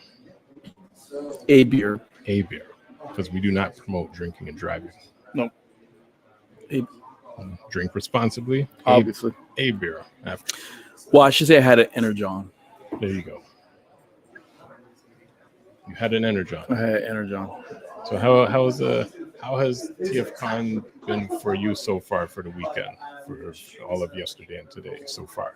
Well, you have to admit, yesterday was pretty cool because it's the first day. You're all hyped. You're ready to go. You're excited. The adrenaline's going. Yep. You want to see everybody. You want to talk to everybody. But then on Sunday, the high kind of comes down a bit. A little bit. And then you start processing all these great deals that are in your head. Yep. So your mind's occupying of if I get this figure and I get that figure, yep, and another figure, yep, fit, the budget, yep, or I can go to one of these guys and maybe try to haggle, maybe, right? Yeah. Or I like to say, be a little. What's that word that I always use? Frugal. There we go. That's it. Try to be a little frugal here. Yeah. And hopefully you could probably add another figure. So your mind's just you're like Computron. Doing the mental math. Exactly, right? And so you tend to slow down a tad.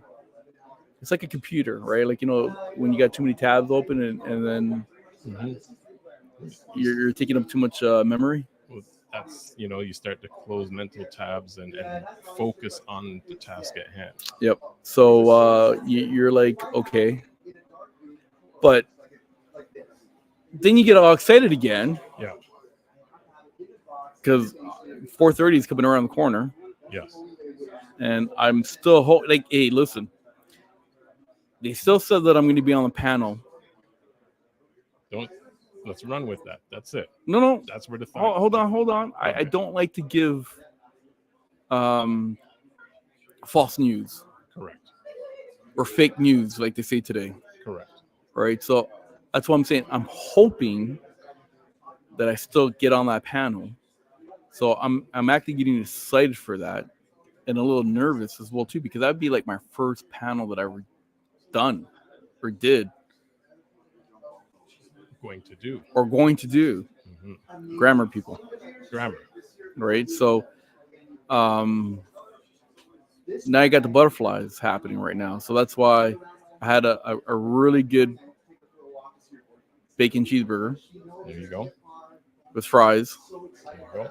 And a beer. Just to make sure that I have enough energy and ready to go. Now, we got some comments here. Professor D. Okay, Professor D says... Sorry, I just heard some some noise in the background there, but go ahead. Actually, I was going to say, do you want to interview Mr. Chosen Prime? Who? The Chosen Prime. The Chosen Prime? Yes. What are you talking about? I'm the Chosen Prime. That's where we're called the Children of Primus. Or are you talking about the guy that sells stuff? He's in charge of the Chosen Prime. The Chosen. Did he? You know what? We have to have a serious conversation with him. He's standing right there. Is he? He is. That's why I'm mentioning it. Well, the gentleman in the glass? No, he's not. He's now left the room. It's okay. Oh, did he came here purposely to get interviewed? No, but he was standing right beside us. Oh shit! But he's out the room now. So let's go back to Mr. D's comments. Yeah, let's go back to Mr. D comment, because right now, hold on. First of all, my shoulder is killing me. So you know what that means. My shoulder and back is killing me. A535? That too, or maybe happy ending after. I don't know. Yeah, don't. Sitting on a chair, guys, because now we feel better. You know what? Back in the days, sitting on a bench. Put it this way: back in the days, I never sat on a bench. Okay, I was never benched. Let's get over to the comments. I've always played. So Professor D says people disrespect Devastator because they say he's a combiner that always loses fights, but it's for the reason Spin pointed out, that he's the only one who follows Megatron's orders. And it also says teamwork is the key to destruction and construction done properly. It also says spend the night always talk about how people who don't know the Marvel 4-part series of Headmasters really don't know Headmasters.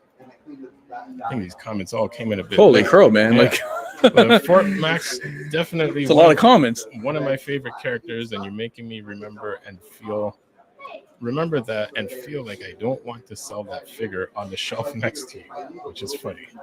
Yeah, you got to be here in order to sell it. And Toy Warp says, I'll be frugal on those boxes, G1s in the dealer room.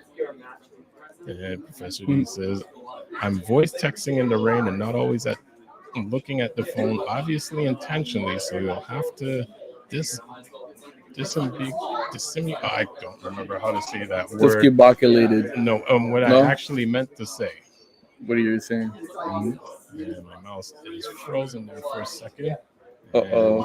His next comment, Bruce Lee philosophy, bro, you're talking my language right now. You Be know like water. what? I'm just going to teleport my ass from downtown Toronto to right there. So come quickly. It's already midway through the day. But now you guys have to understand why I had to drop out for a while. And I'm learning to be like water, my friends. I mastered fire a long time ago. See? Learn how to be peaceful, not always fire.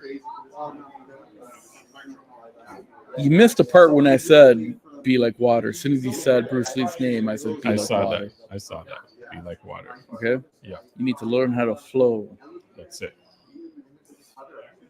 Flow like water. Flow. Because with water, there's times you're flowing nicely. Yeah.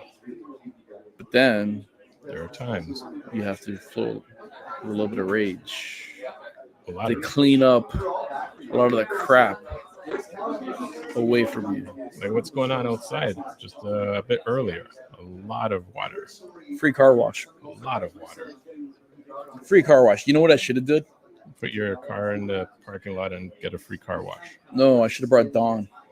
And just kind of spurk all over the car. You know what I mean? Over the car, and then come out and there's a whole bunch of suds. Right. Hey, listen. It's free. It's free. Well, we just gave a free shout out to Dawn too. The soap's not free. No, but I'm just saying. I know. We just love this is called being shout outs to large companies. This is how to be frugal. By giving shout outs to large companies. Well, maybe one day we scratch their back, they scratch our front. This is okay. It's always a happy ending, Oh my gosh. All right, so I am back, obviously. Transformers. Yeah. So talking about being frugal, because we gotta get into that leeway, right? Yeah. Tons of bargains that are happening. Tons. That is cool. We had ages 3 and up. Buy one get one. What was it? Buy one get one free, I believe, or buy one get one 50% off, or whatever case is. Seriously, I didn't know that. Yeah, it was in the walk around. Okay. Right, and they had the sign there. And again, today's the last day, and the last day, you may not find the original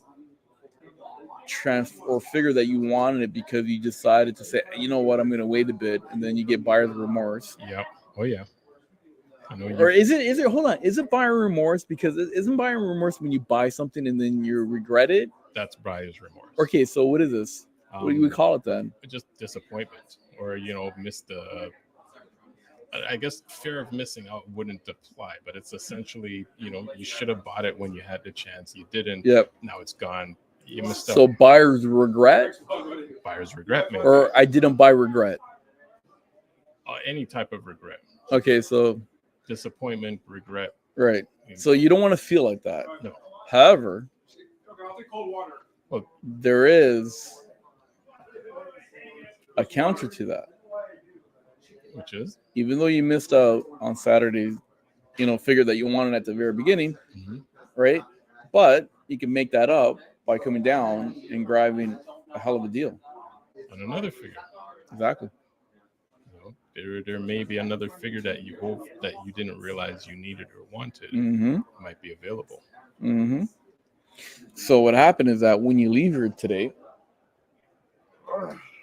you won't be, careful with huffing and puffing. or cracking somebody's over, somebody's guy's head with a pipe, Yep. and say, Hey, why'd you sell that figure? I told you to hold on to it, like for 2 days for me. money talks. All right, exactly. Yeah, come on down, man. You still got some time, right? It's still some good deals. There's still some panels. There's still some artists at Artist Lane. You can get some autographs. They're not really expensive. Whereas normally when you go to Fan Expo, and I'm talking from experience, not because I work at the convention center, but when you're paying, an arm and a leg and maybe a child, if you have one, yeah, and you're in those huge lineups, like for like 5 hours, man. You know what? Okay, everybody knows I'm into the hockey, right? I'm into the hockey, and we were at the NHL All-Star that was happening this year, or back in January for the NHL there. Okay. And literally, I was in line for about an hour and a half just to get one autograph. And we're talking about like a Buffalo player here too, right? Like, but great player. I'm not taking away from him. But waiting that long sucks. Well, what rank? Is he?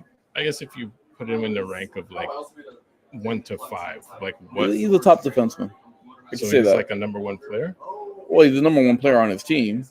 But I mean, in terms of it was an hour and a half waiting for him. Yeah. Is there another player in the league that if you were waiting for No, him, maybe sir, you know what it was? 7 No, hours? hold on. You know what it was? It was because they only had like 1 player at a time. If they had like 4 or 5 players out there, then I think the lines will be a little bit not as, I shouldn't say, a little bit shorter, I guess, right? Or not as long, because now you're spreading the love. The cool thing here at TFCON is that you have all these artists, and it's so cool that you can just walk right up to their table, and have a chat with them. Not for like, again, I'm gonna do comparables. So when I was at the convention center there, and I'm not blaming the convention center. I'm not blaming my work. Yes. This Careful. is an NHL thing, because my work is fantastic, and they do awesome job there. No, I'm being serious on that. I'm not joking around. I mean, you don't want to go on the internet and badmouth your job. Never. Because you'll get an But email but at the end of the day. but saying, here's but you know what? Hold on, Spin. Here's the Careful. funny. No, it's not even being careful. The funny part is my work is awesome, and they do a really good job there.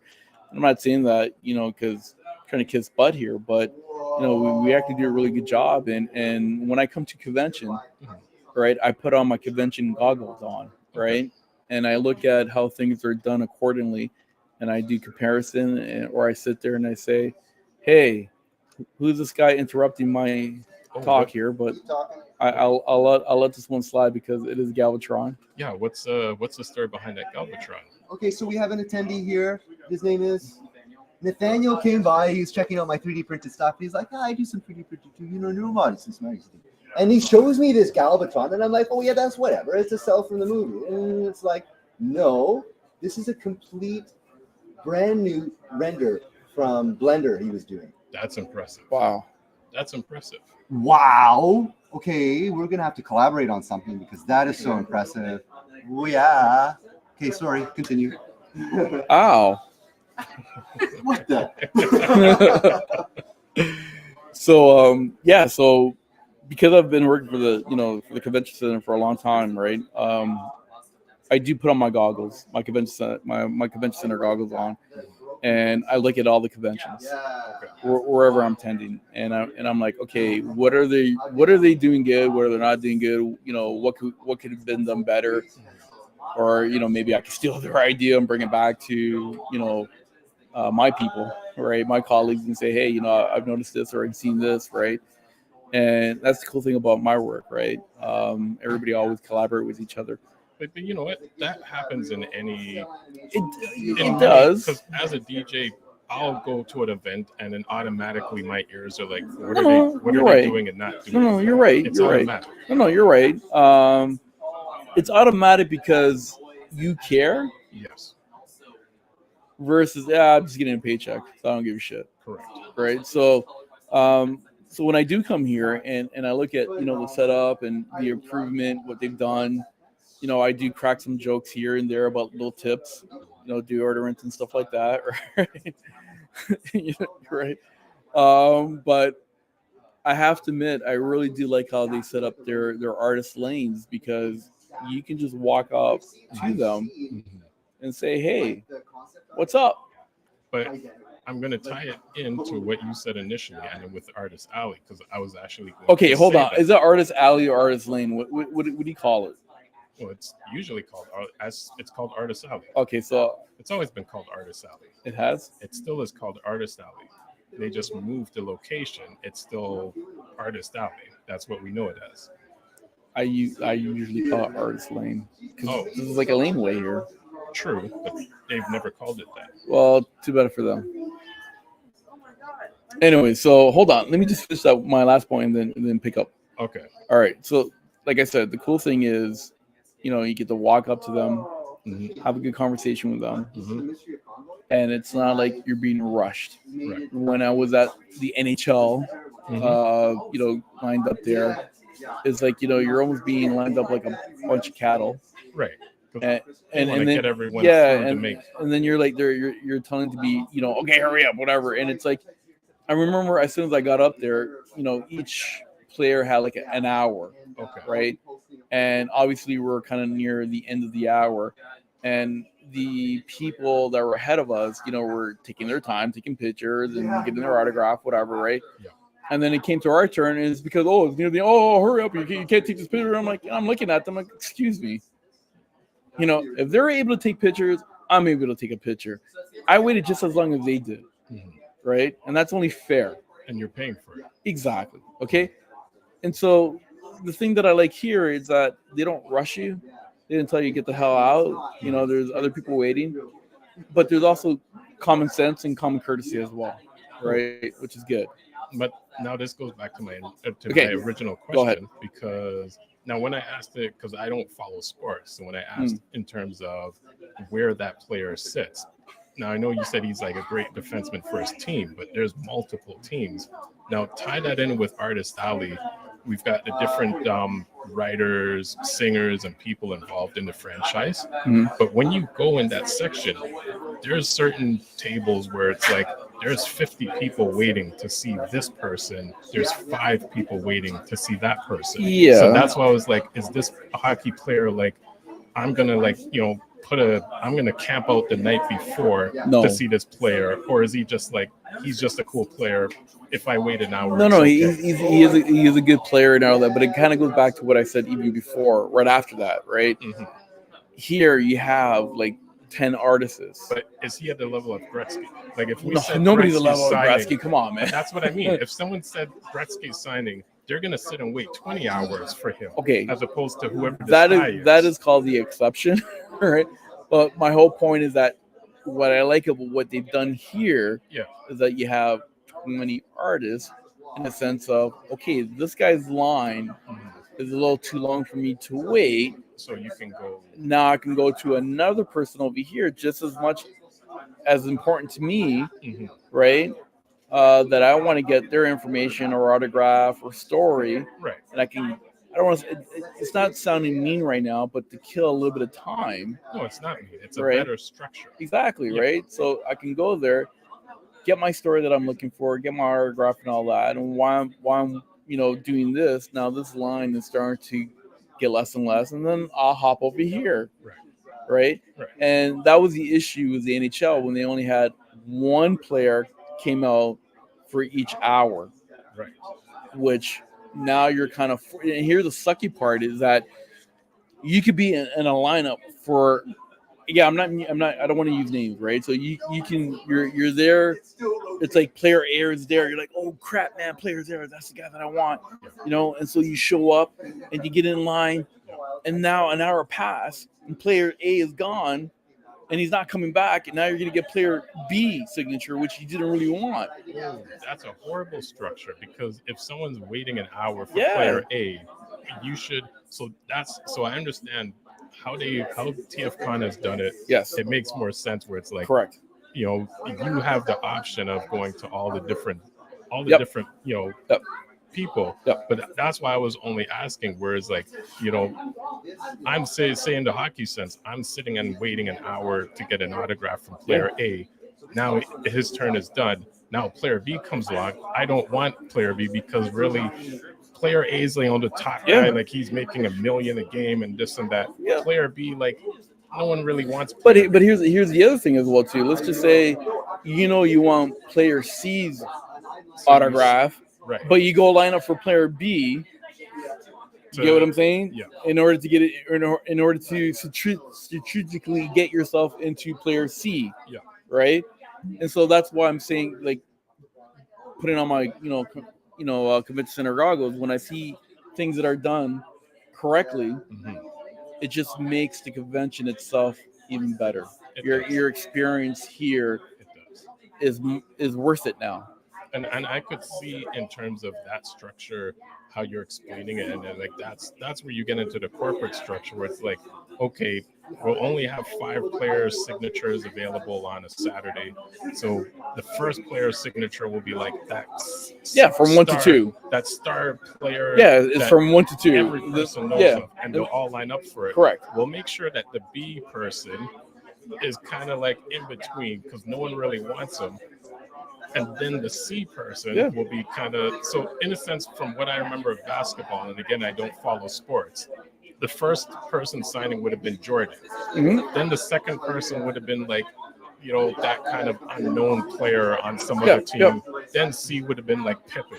Yeah. Then D would be. So what you do? You line up for B, right? To get Pippen. And then let's just say you're like the next person, and it's still not Pippen. You're like, here, go ahead of me.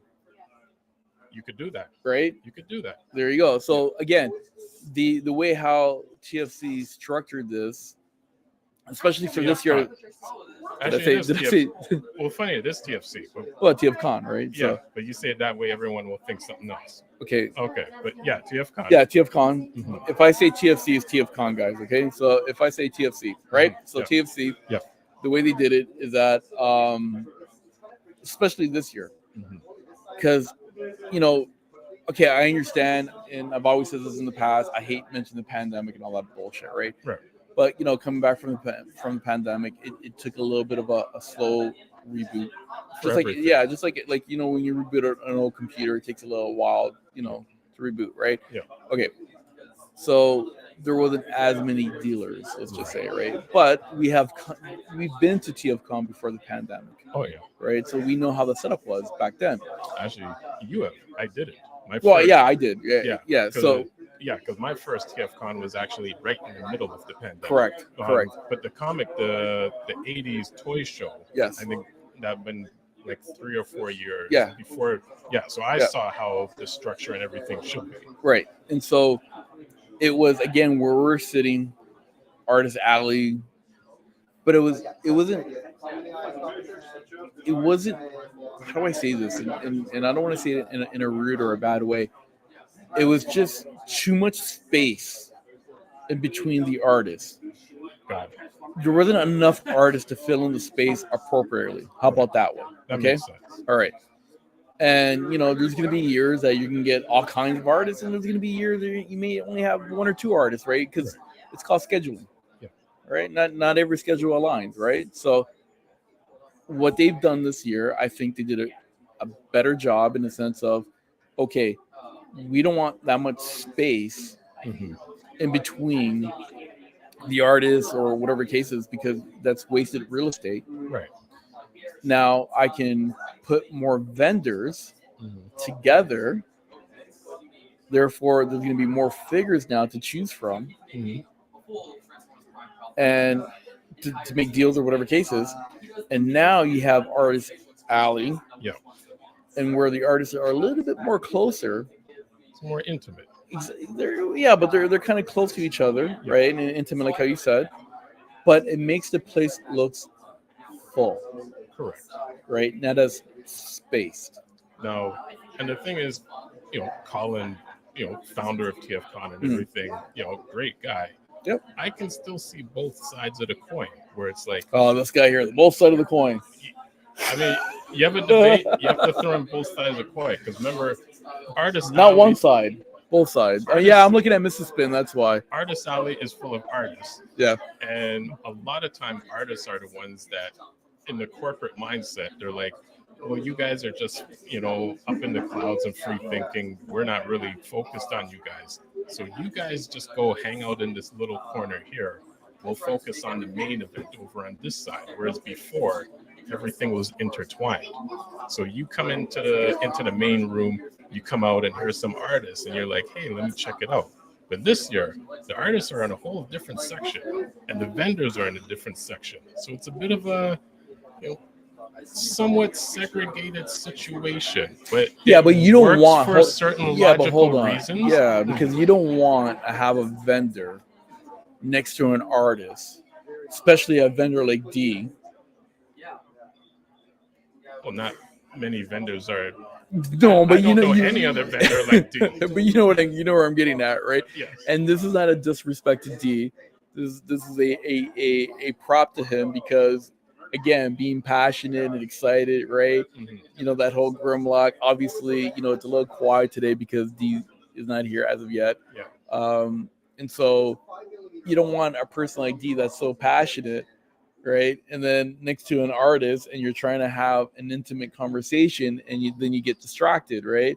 Or you're trying to take a picture, and then you're and then you're like, what the goony goo was that? And then the flash goes off, right? So, but here's how I can flip something. Oh, here we go. The other side of the coin. Okay, now you call D a vendor, right? Yes. You know what he's naturally is. No, hold on. In this particular time, he is a vendor, but he is a super duper salesperson.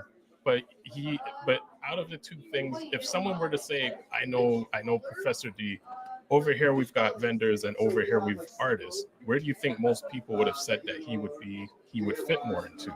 Wait a minute. He's here as a vendor, so I will want him over there instead of versus next to the artist. But he is an artist. No, he's a vendor. No, he's not. Yes, he is. Yeah, that's his corner right there, selling his figures. Mind you, there's some great deals happening. If you want to come see Professor D's stuff that you may want to buy. So, are you saying that because he's a vendor, he's no longer an artist? He has put on his artist. Sorry, he put on his vendor cap. But he's still an artist. I'm not saying he's not an artist, but at that moment in time, on a technicality, he is a vendor. Okay, let me throw a question to you. No. When Superman is working in the Daily Planet, yes, is he no longer Superman? Correct. So he goes by Clark Kent. So, but as Clark Kent, he magically loses his powers? I didn't say he loses his powers. Did I ever say? Did I say D does not become? He's not an artist. That's what you just said. I just said at that particular moment in time, yeah, he is known as a vendor. Right. So at that, I never said he loses his artist. What's it called? Abilities. You did. No, I didn't. Don't put words in my mouth. Professor D is naturally an artist, but he's working in as a vendor. It doesn't mean he's no longer an artist. Oh my goodness, we're gonna have an argument over this. It's not an argument; it's a debate. Okay, we're gonna have a debate. You know what? This is where we need D, because D will say, "Listen, right now I am the most prophetic.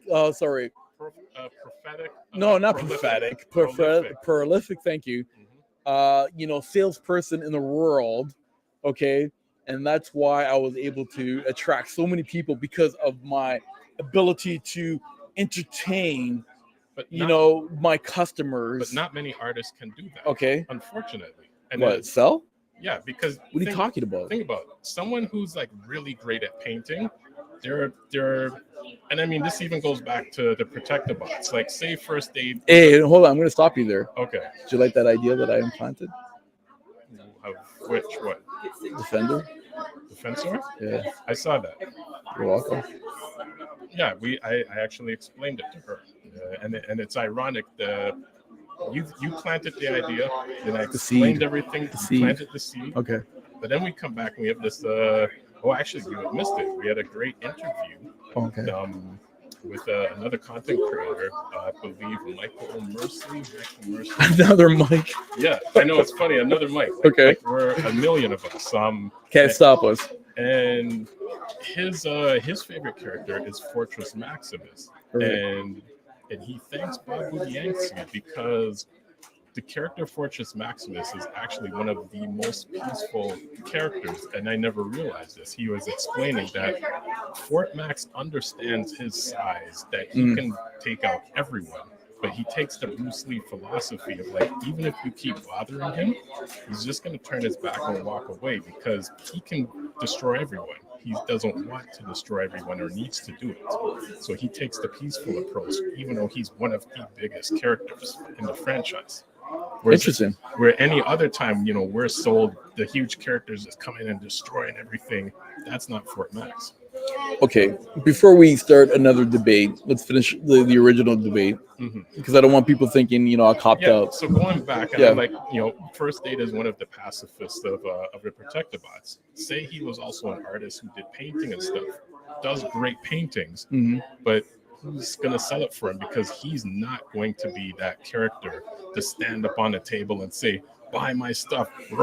Says who? That's not him. Says who? But then he has Hotspot, Streetwise, and Blades. They're the fighting characters. Yeah, but hold on. So they'll stand on the table and be like, yo, my boy here has made some great paintings. Buy my painting, because that's their personality. Mike, you put everything in a box.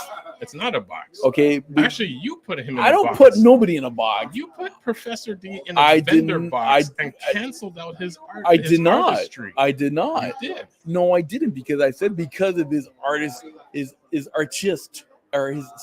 artistic abilities, he's actually a better salesperson because of that. So I'm giving him props. But then you said artists and vendors shouldn't be side to side. Yes, like, but he's also hold an on. artist. Because you got to pay attention, man. You know what? I'm going to say the same shit that I say to my kids. I'm deaf for 1 year. What's your excuse? Because this is what I said, okay? I said, you don't want a guy like D as a vendor next to an artist, right? Because at that moment in time, right? Let's just say I came to see you. I'm talking to you.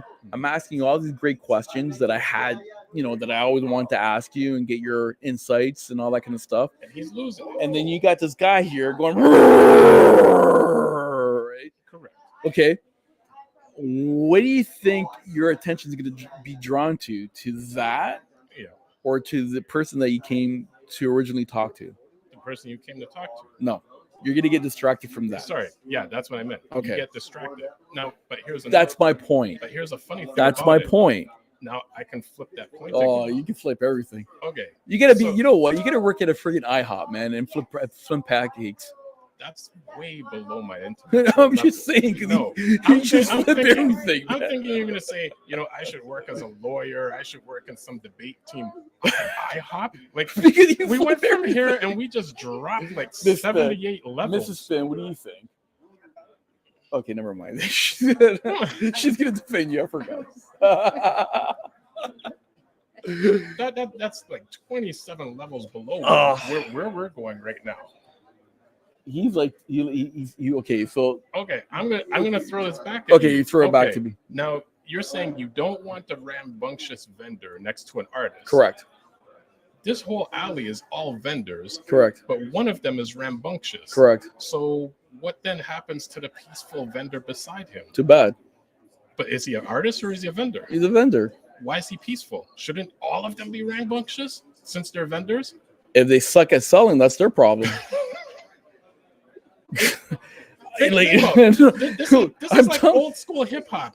I'm coming on the mic and I'm gonna say, yo, my block's hot. I've got the best crew. Correct. You're not gonna come back at me and be like, yeah, your block's hot because my crew's second best. And I'm like, no, you're gonna try to defend and say you're the best. But again, you're creating a scenario. The scenario is like this. The reality is this: is that if I'm a rambunctious salesperson or vendor, and I'm here to sell. I want to sell my stuff. Yeah. And I'm going to pull every single gimmick that I can in order to get people to come to me. Yeah. Right. So am I going to pull a D? Sure I am.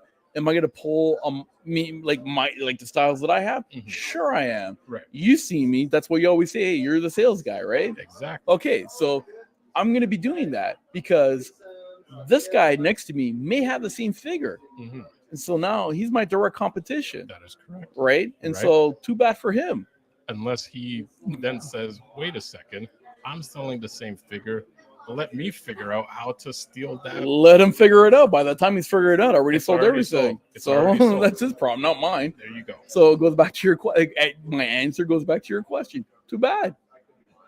But again, as a person that's setting up the convention, correct, you don't want distraction from the artist, from the art of the deal.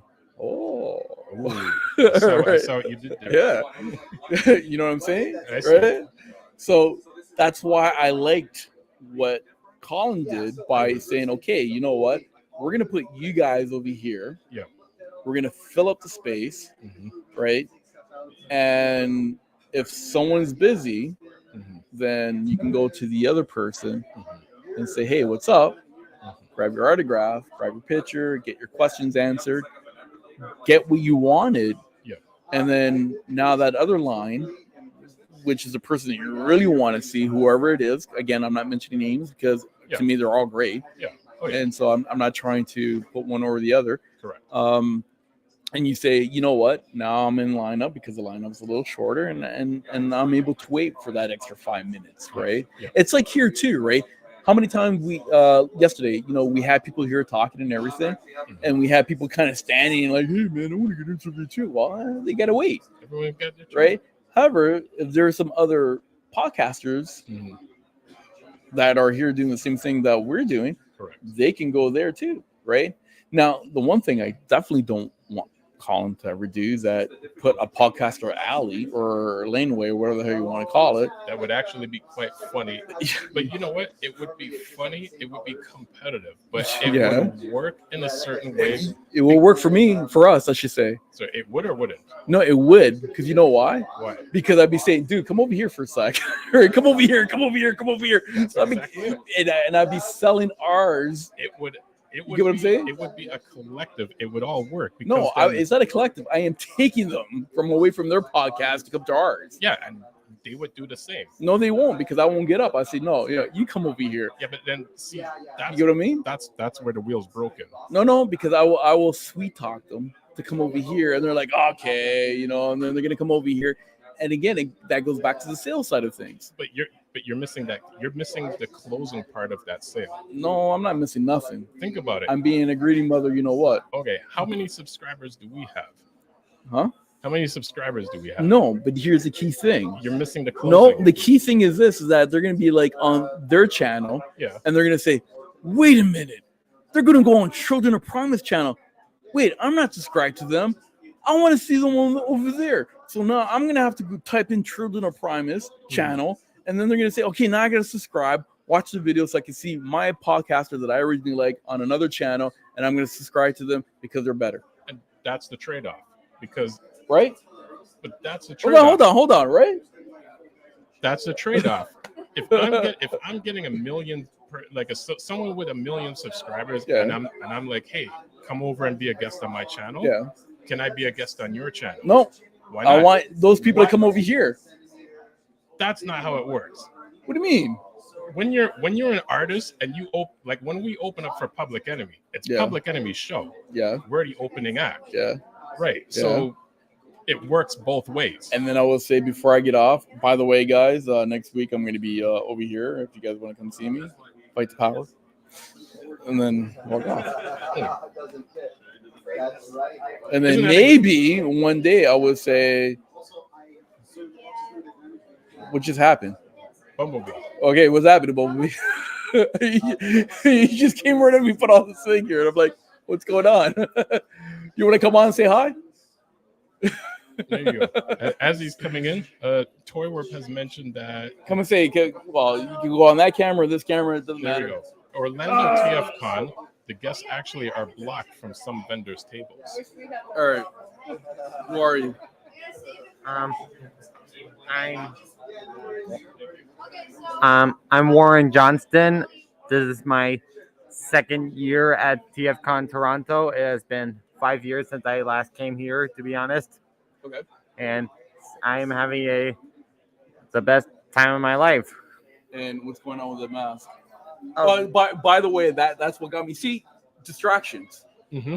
See, he caused a distraction that was interesting enough for me to stop talking to you and to look at him.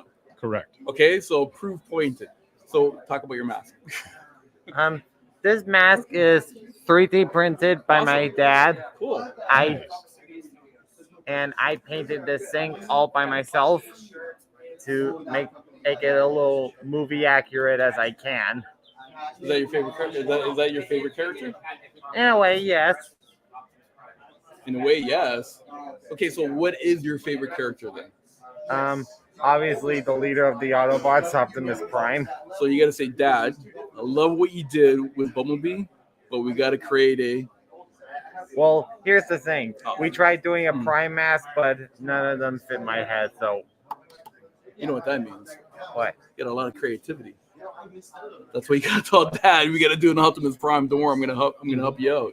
Oh, well, here's the thing. The first attempt of a Prime head, we did do, but it didn't fit me. That's the okay. second time he went with Hold on, did it look good at least? Yeah, it looked okay, good. The second time, and we did a different Prime head. Mm-hmm. But that also didn't fit my noggin. Mm-hmm. And the parts that were printing moved a little, right, making the thing a little uneven. That's okay. But it looked good, right? Yeah. So eventually we came up with a compromise and decided to go with Bumblebee? Yes. That's all right. Now, let me ask you a question. Does your dad sell these, or he just does, or is it just like a hobby for you guys? It's a little so and so. A little so and so? Yeah. Do you have like does your dad has like a website or something like that, or information? No, not really. Okay. So you said you've been coming for 5 years.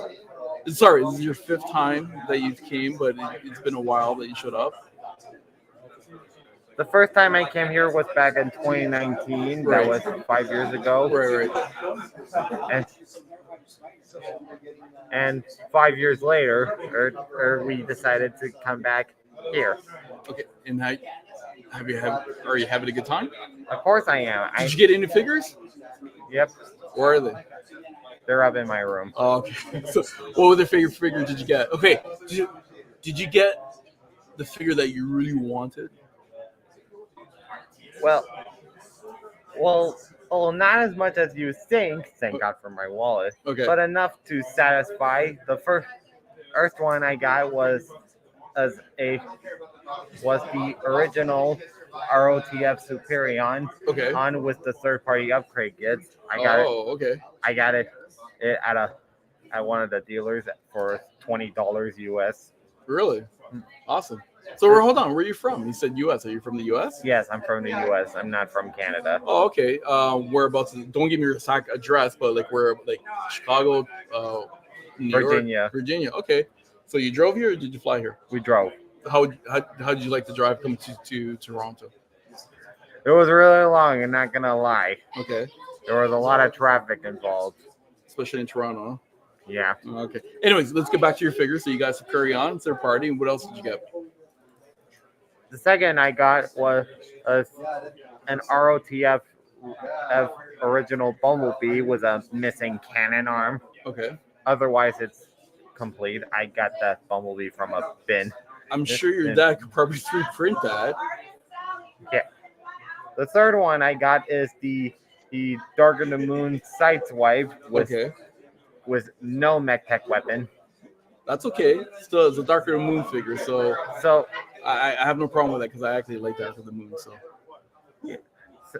With that Sideswipe, I can customize it into a more movie accurate Sideswipe, shiny silver and all. Mm-hmm. Because don't get me wrong, the figure is great overall. It's just the color on this guy looked a little too dull. I get it.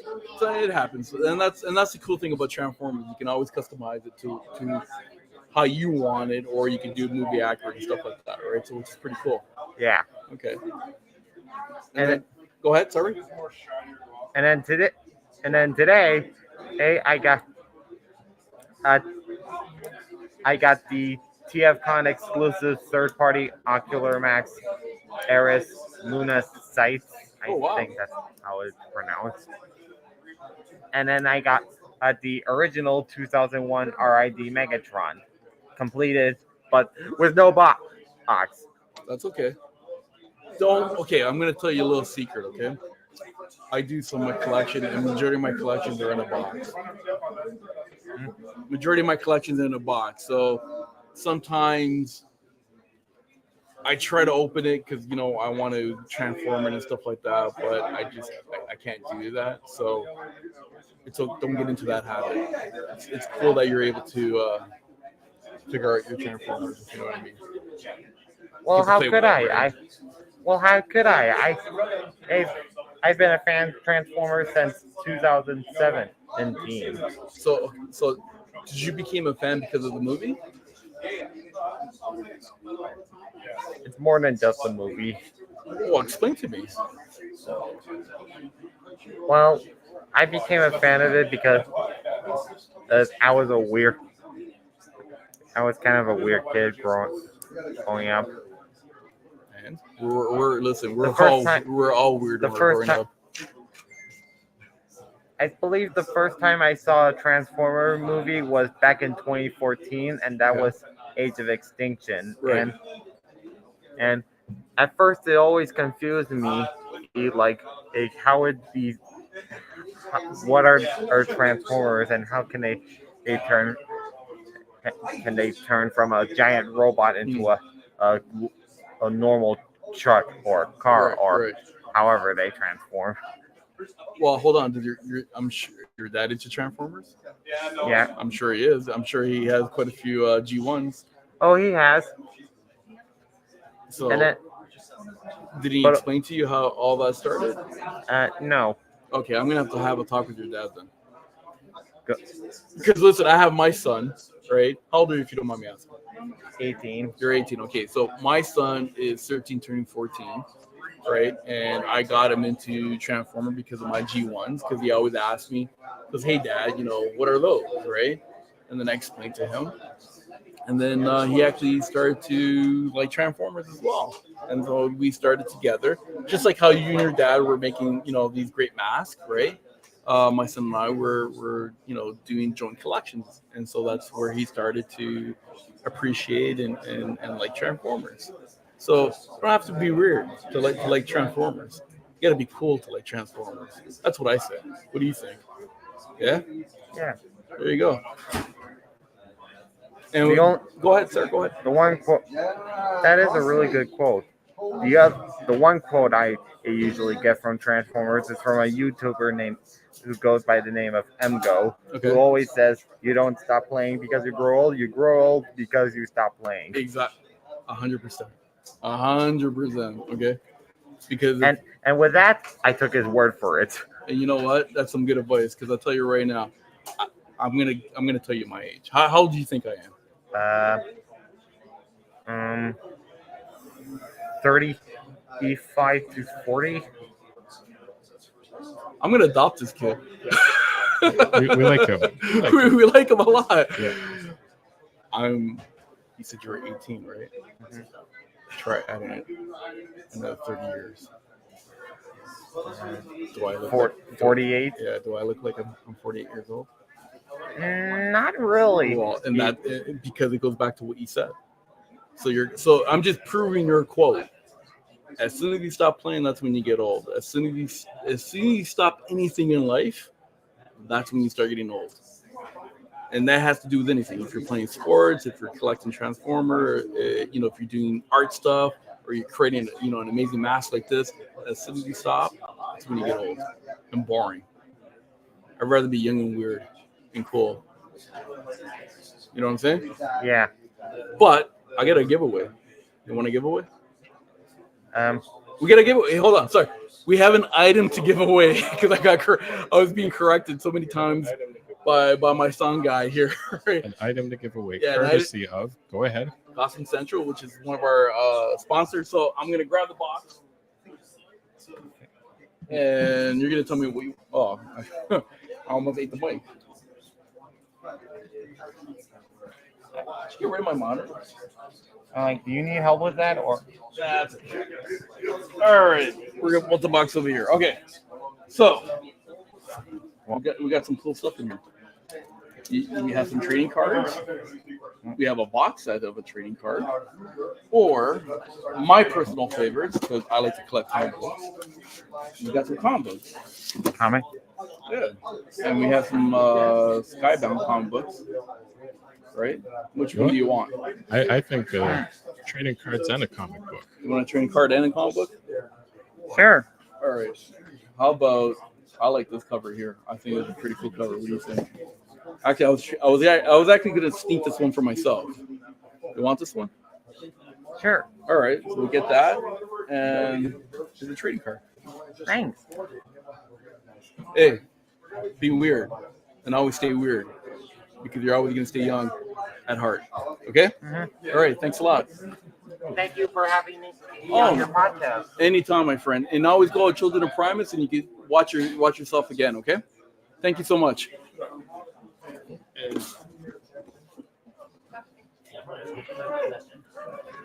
All right. Okay, we're back on my chair. Back on your chair. And I got wrapped around here on the cable. I almost ate the mic, Mike. Apparently. This mic almost ate a mic. I just went, Okay, what are you doing? Sending everyone the link because actually I believe is it Ninjatron that's on right now or Guber? Guber is up next. Guber. Yeah, so I think we should go in and see what I don't want to go in and see Guber. Guber is supposed to come and see us. He's gonna come after. So again, all right. It's the trading. You go see him. I'm not a card to be traded, my He friend. already said he's coming to see us. I am prestige. Get to show that level. I of am respect. meant. I am graded 10. Out of 100. Okay. 10 out of 100. Out of the 100 mics, I'm a 10. Okay. I think I better look at this mic. Come on. Oh dear. I said this mic. I know you see sure. He's actually giving me the look already. Yeah, you're in trouble. Right. Oh, someone sent me a text here. Is that you? Let's see. Maybe one of my fans here. We got a text here. Let's see. Is Mr. Professor over here? If Spin sends me a link, I could stream last minute of Ninjatron panel, but he didn't spell panel correctly. He spelled it anal. I've already sent him the link. But... Really? I didn't see it correctly for a reason. Yeah. Stop. Exactly. One chicken pom pom pom. Okay, so I think it'd be cool to go into Ninjatron's channel. You're gonna go to Ninjatron channel? I'm sending you guys in. I'm not going in there, man. I just came back having a nice hamburger and fries and a beer. But he's being nice enough to come over here. Tell him I thought, what the hell's he doing? Focus. Don't worry about what he's doing. Mike. Yeah. Sorry, man. Don't worry about what he's doing. That's not what we're doing. I got just you see, I get it distracted. Yeah. The great salesperson that he is. Isn't Anthony in there? Call Anthony. Tell him to stream it. I want to talk here. Yeah, but I listen. I have my own panel that I have to worry about. Okay. What are we going to talk about for the next hour? As opposed to let's take a break and have someone else do the talking. You know what you could do? What could I do? Can you see if TFCON is streaming? They're not streaming. Don't they have a YouTube channel? Not that I know of. Am I giving Colin $1 million idea right now? Maybe, but why am I going to look for his channel when I have my own? No, then can you not stream his? Yeah, and onto ours?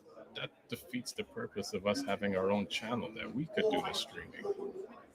Because then we're streaming someone else's job. So? Why? You collect the money. probably get a copyright for that. Come on, man. We gave him money already.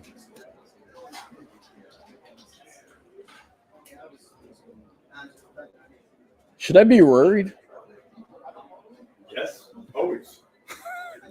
I didn't know we're going. I didn't know we're going for. The Democratic Socialist Republic of Carbamia. You got a problem with that? Yeah, I do. Well, what's your problem? We got way more camels than you, so watch them out. I was even about to say, where's Can I set up first? where's your triple changers to back you up there, Oh, I'm about to. Mr. Octagon? Right. As a matter of fact. Oh, okay. You transform into a circle? Mr. Decepticon. Oh, I just saw you in there. So are you going in? Okay.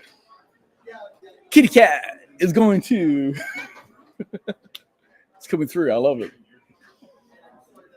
Septi. So you're gonna watch my stuff for me, right? Yes, we've been watching. Yes, we're going to continue to watch your stuff for you. That's the key word, Decepticon. We're going to continue to watch your stuff. Don't worry. I'm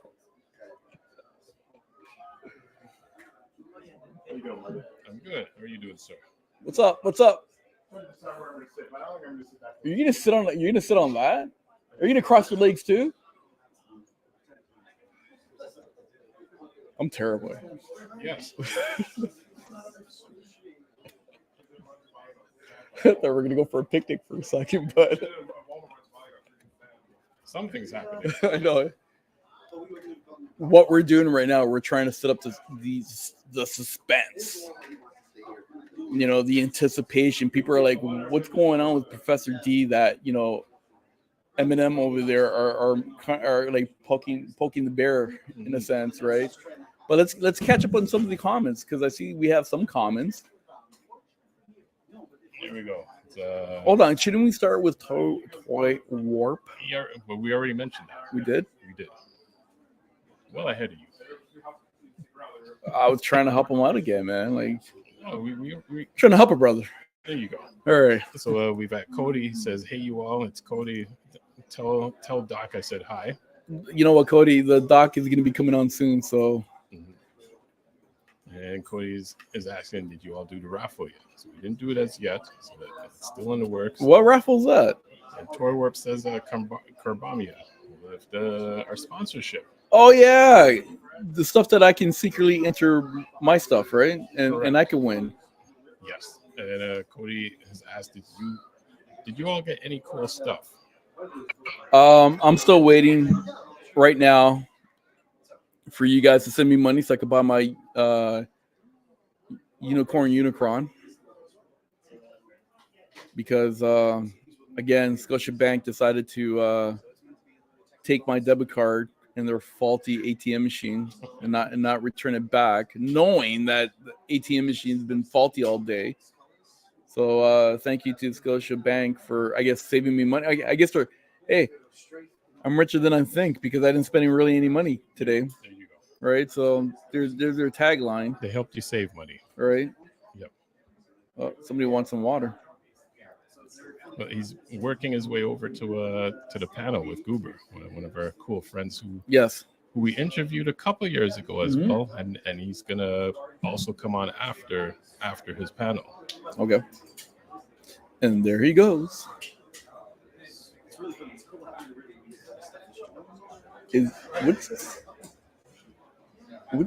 What's Professor D doing over there? I'm not sure. We're gonna have to ask after. Like, this is like some serious stuff going on over there. He's like a whole bunch of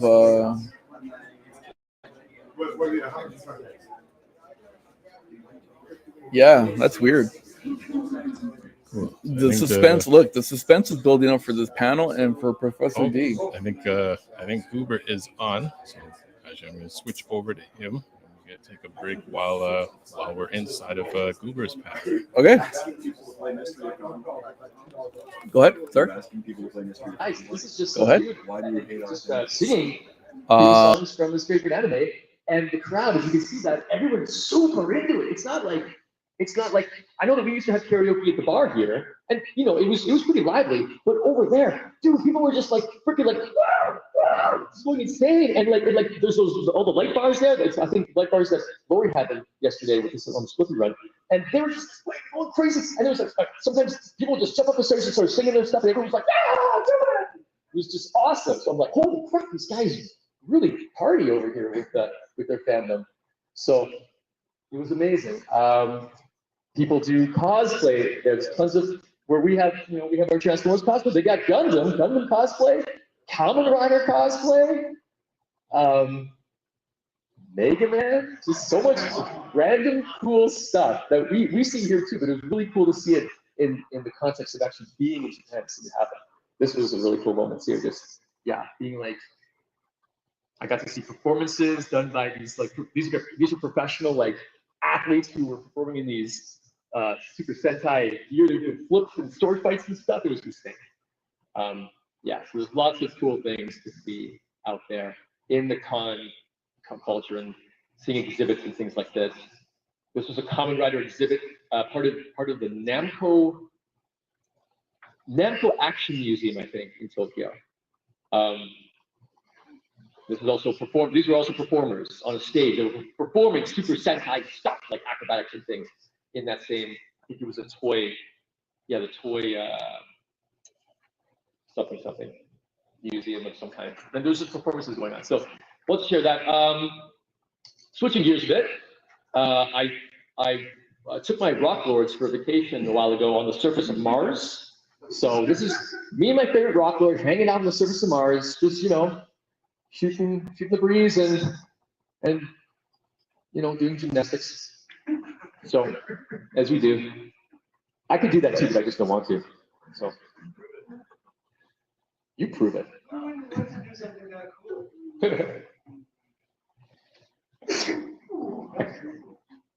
Gesundheit. So Rock Lords on Mars. Actually, okay, but for real though, sometimes when I travel, I love taking little pocket monsters, pocket transformables with me, so I can do cool stuff like this and have this opportunity to shoot toys and crazy backdrops. This was in the Badlands of Alberta. The Badlands of Alberta. So I was like, wow, what a cool opportunity to take some cool shots. So I've done that in other parts of the world too, but this is all I only have those photos right now for that. Another example of being able to travel with some buddies is I acquired these at a Walmart on the way to the Yukon. I was taking a road trip with a girlfriend at the time to the Yukon, and we stopped on the way to Walmart. We're both Transformers fans, and we were like, hey, let's just take some buddies with us. And we just kind of stocked up on some guys at Walmart, whatever was available at the time.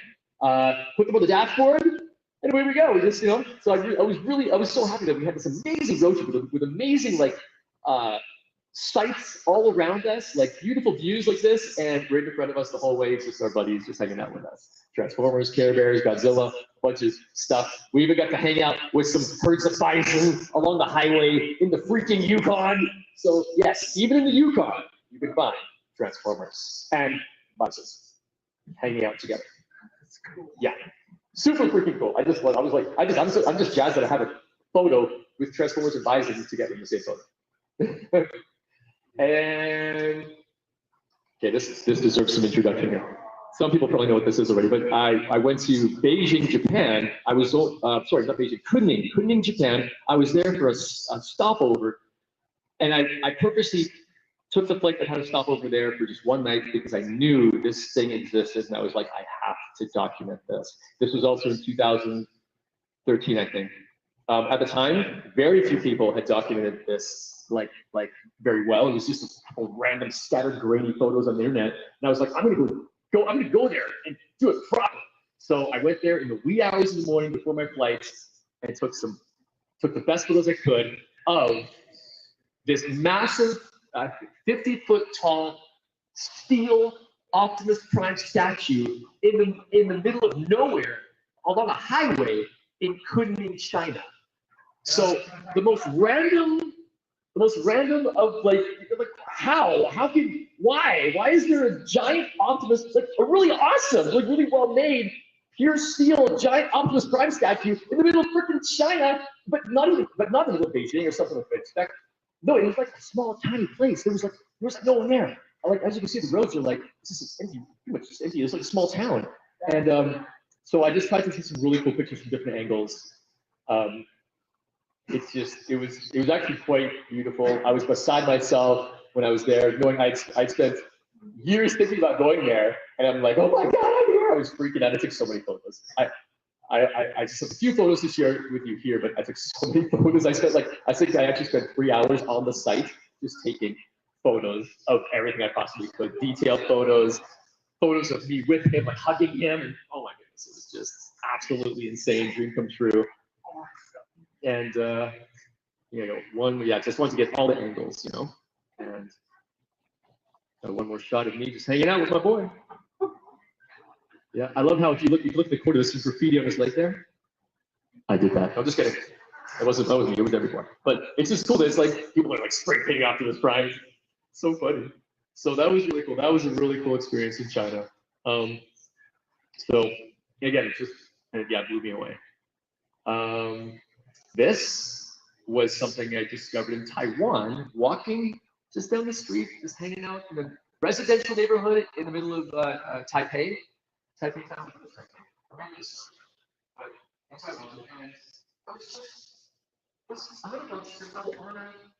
On one of those, those like kiddie playgrounds that are often in small residential neighborhoods. But it's like, why? What? And I was like, oh my God. So I stopped in my tracks. I think it was on my bike, and I just was like, oh, I'm taking photos of this. So I just started freaking out and started, I was like, I have to document this.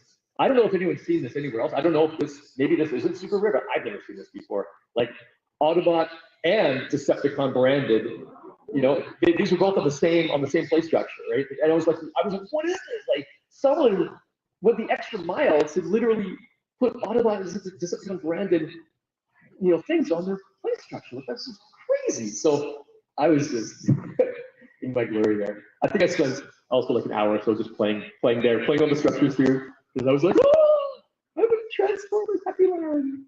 So that was fun. So back to pizza. No, just kidding. Also still in Asia, in Singapore, Universal Studios in Singapore. I met my first love. We got married. Had little bumbles. Had little scraplets. We had some scraplets. But I think we had to like douse them with water to get rid of them. They started rusting things. Anyway, so but we also ran into this. I don't know who this guy was, but ran into him too. So met up with some crazy, Transformers in Singapore. It was a Singapore situation. So it was just pretty gnarly. This was an event. This was a shrine in Hong Kong. Basically, we're in the section where I'm trying to show you a few shrines now. Shrines and monuments that kind of represent robotic. What Transformer is that? I think his name is Gundamist Minor. Yeah, it's Gundam. Yeah, but anyway, well, in Asia, Gundam is like way bigger than Transformers. But it was just cool. It was so cool to see something. It's a giant robot. What do you want? It's a giant freaking robot in the middle of the street in Hong Kong. So I was like, okay, that's awesome. So there's that. And I mean, not only in Hong Kong do they have Gundam giant statues, they also have giant Gundam statues in Japan. And when I went to Japan to go check out the giant Gundam statue there, I also happened to run into David K. And it was like, yeah, so sometimes when you go to Japan to check out Gundam statues, you also run into David K. It happens. I don't know. This is actually part of the magic of traveling the world. Regardless of the reasons for doing it, like I do it for other reasons besides the hobby, but being in the hobby is such a wonderful opportunity to explore that when I'm already traveling. And yeah, sometimes you just have these David K moments. So this was my David K moment in Japan, just serendipitous and amazing. And yeah, part of this is me encouraging everyone here that if you want to travel, just do it, and you also will have a David K moment at some point. At some point. Yeah, it might not be the David K, but you'll have your own personal David K moment. It will happen if you step out there and see what you'll find. See what you can find. like giant Godzilla heads. Yes, there is a giant Godzilla head on the top of the Toho Studios movie building in Tokyo, Japan. And it's the coolest looking thing. It kind of floats over everything, and at night they light it up, so it looks like Godzilla's gonna attack the streets. Every night, it's like, and sometimes it's usually so much noise and bustle going on, so it's hard to hear. But at times you can hear, they'll put on audio of Godzilla's roar. So you actually, from time to time, you'll hear it. It's pretty cool. So they do it right in Japan. They know what they're doing. It's pretty cool, and a lot of the content I have to share is from Japan. Partially because it was my most recent trip there, but also because they know what they're doing. And this was actually, yeah. Also, this is dating. It's kind of like 2017, 18. It was the opening of Bumblebee in Korea, and yes, I'm Santa Claus because it was me in Korea for the Bumblebee movie around Christmas, and I was like, yeah, don't ask. Anyway, so yeah. This happened, switching from Japan up to some other randomness. I found my Rock Lord. I found a Rock Lord in Portugal. I was in Portugal, and yeah, I was like, oh my God, that's a freaking Rock Lord. I took photos of a bunch of different angles. You can see the size difference there, when you compare it to her, and it looks like, to me, it looks like that one Rock Lord that, there's one specific Rock Lord I think that she looks like. I'm guessing it's a she, kind of looks like a she, but it's that one Rock Lord, I don't know his name, but it kind of looks like he has two, looks like he has a scrotum on his head, sort of. It's kind of bizarre. You might know the guy I'm talking about. I think she resembles him. And even beside you can see the legs. The legs especially, to me, just scream, oh my God, Rock Lord. So you never know what you're gonna find out there in the universe. It's pretty cool. So yeah, Rock Lord. Rock Lord! Who finds a Rock Lord in Portugal? Pretty cool. Best Rock Lord ever. But couldn't take her away, fortunately. So now, the best for last, I don't know. I mean, I think it's all good, but maybe the gravy of a lot of this is finding the toys, discovering new toys. And that happened all over the world as well. First of all, discovering toys. Sometimes you find amazing toys right on your front lawn. I found this at TFCON one year. It's like, I don't know. I think it's incredibly rare to find all of those guys in the original package. So that's kind of cool. Anyway, but I'll start this off with the worldly travels, going to Guatemala and just walking the streets there. And last thing I expected was to find anything related to pop culture. It was just a kind of a colonial area, just really old school buildings and stuff. It didn't have that vibe. But then down the street, I just find this tiny little shop that says comics on the side. I was like, what? I walk in there, and the whole inside, this guy has just got this whole place decked out. He designed his own Bumblebee, like weird thing, like paper mache something on the wall, and a prime one just stuck it to the walls. This was in, I think Antigua, Guatemala. Or, I think I'm saying that right. Yeah, and he actually had some G1 stuff, there's some pretenders and things. He had a few, robot heroes. Yeah, he has He-Man. Some cool G1 stuff. It was just really cool to see this in the middle of a place where I didn't expect it. Look at that, Guber Kids cards, some G1 Transformers cards there from the deck. It's just really cool stuff. And this is definitely a Japanese diachrome thing, but it's all busted up and lots of parts missing. Very cool though that we actually had that there. And also, what is this? Mazinger Z comics, Ninja. I don't know. Do you guys what is this? I just like. Not Mazinger Z, but sometimes that character has Red Baron or Mock Baron. Okay. Yeah, in Spanish-speaking countries, they call him Mazinger Z. Just to cash it and have more Mazinger sauce to sell. My goodness. So I saw this and I was like, I don't know if this is related to D Mazinger the Wii, but I was like, okay, it's close enough. I was like, that's crazy. That's crazy. So this guy had these in his comic shop too. Also, I think this may have been his shop or somewhere else. It's just one of those little picture hand things. But look at the fake Autobot symbol there. It just looks like it's a knockoff Autobot symbol with really big nostrils. It looks like it's this guy with a big nose there. He's just like, oh, it's so cute. Gotta record that. And this was legit an Optimus Prime pinata. It was like, because you could see the other pinatas there. So an actual Optimus Prime pinata. Some kid was gonna beat the crap out of Optimus Prime on his birthday. So wow. Why can't we do that here? Okay, anyway, so cool.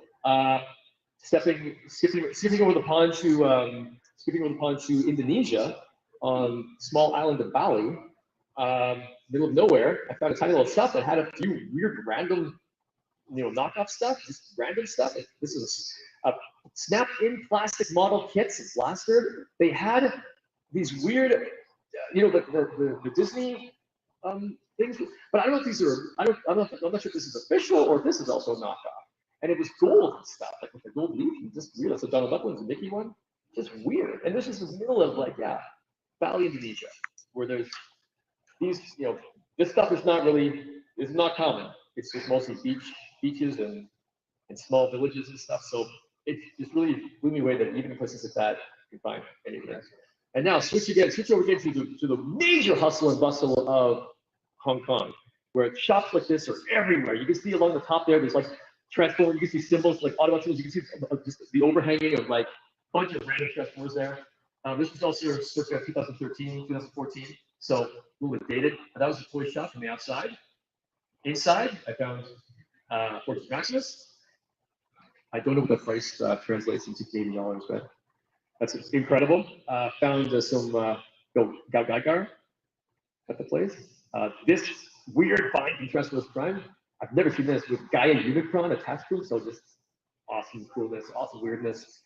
And also in Hong Kong, this was I visited some Toys R Us in Hong Kong, and they just had at the time they had tons of Metroplexes. It was back in the day when Metroplex was a big deal, and they had a whole whack load of them. I was kind of wondering. I wasn't sure how much it would compare to our market at the time, but I was sure that some people that I knew would have loved to see that at the time. So that was really cool. It was stacks and stacks of Metroplexes. And just cute things like there's markets all over. There's all these kinds of little small markets around Hong Kong, just with people selling trinkets and stuff. And I just happened to find some little Optimus Prime keychains. Just on a table full of trinkets. And again, this is stuff I tried to take photos of things that even in a culture full of knickknacks and gadgets, actual real Transformer stuff was still kind of a novelty to find. So this stood out amongst a table of tons of other little gimmicky things. Skip over to India, and there's weird shops full of major knockoffs. Nothing official there in India, but crazy funny knockoffs where you get a Megatron in Optimus Prime colors. Basically this is an Optimus Megatron kind of thing. Weirdness, and also that same mold recolored as Megatron. So we have Megatron, robot deformation, transmutation there. This weirdness. Also a Bumblebee Megatron. So Bumblebee decided to be I got some Megatron vibes. So it's in the corner there, it says Hornets God of War. So this guy, his name is Bumblebee, he's a Hornet. Hornets God of War. And he also had I actually think this looks really cool. I was so tempted to buy it, but I had no place to put it back then. So Bumblebee as Megatron. I don't know, it looks pretty awesome to me.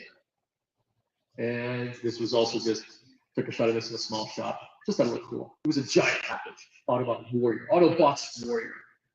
Modern design, skillful manufacture, high standard in quality and in superior performance, perfect in work substances. Yeah, lots of cool, fun text on the knockoffs. This was in northern India. I just went to a small shop, found this thing. It was the only, I take back what I said a bit ago, where this was the only licensed Transformer item I found in India. So that's why I bought it. It was the only licensed thing I found. So I was like, oh my God. So I took it back with me, along with some cool Indian candy, and just had fun taking some photos of it for a bit. Nepal, the middle of nowhere in Nepal, in a small, ancient village called Bhaktapur, where there's literally almost no technology. It's the middle of, it's a small, beautiful town, beautiful village with literally ancient history, and I find a knockoff Transformer in a little shop there. There's Galvatron in the corner, Jazz on the other side. It's so it was really cool to know that regardless of how apart the place was from what I'm used to here, either culture-wise or just economic-wise or technology, there's always something. There's always something of the nature of our hobby. There was something there, and I was so surprised to see that. I'm so pleased to see that. This is back in Taiwan. Okay, so in Taiwan again, people are so friendly. People are super friendly. It's so easy to make friends in Taiwan. These guys are just all in cosplay at some kind of festival that I have no clue what it was about, and just got some selfies with them. The Taiwanese people are just so friendly and so welcoming. They're like that in their hobbies too. They're just so welcoming. I walked into a shop there. The shopkeeper just, it was all his own stuff. He just was a collector of all things Kamen Rider and Super Sentai, and he just welcomed me to take photos as much as I wanted to. He opened up his cases for me and just showed me all this amazing like Kamen Rider stuff. Some of it, I think you can tell for anyone who knows Kamen Rider stuff, some of it's really, really old stuff, really cool vintage Kamen Rider and bad the Beetleborgs and things. So yeah, so Taiwan actually has quite a lot of really cool stuff. There was a lot of pop culture there. A lot of shops and little things like that that were full of cool knickknacks. This was kind of like an honorable mention to Romania. Middle of nowhere in Romania had a knockoff of Animated Prowl in red. Every style is really wonderful. That's awesome. Also, Garfield is at it again. As you know, Garfield's at it. Now, these guys, no, I'm not sure if anyone knows, these are all actual transforming figures. They're not just plushes, because Garfield has taken over the Transformers movement here. He's disguising himself as Garfield, but really, when you really get down to it, if he was to show his true colors, you'd find this underneath. So, yeah. So really, this is the future, guys. This is what we have to look forward to. It's only a matter of time before this is all you see on the shelves. It's coming. It's coming. Be prepared. Be prepared with lasagna. Have lots of lasagna.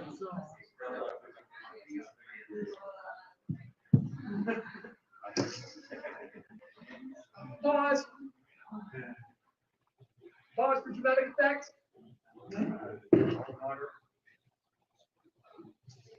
Oh yeah.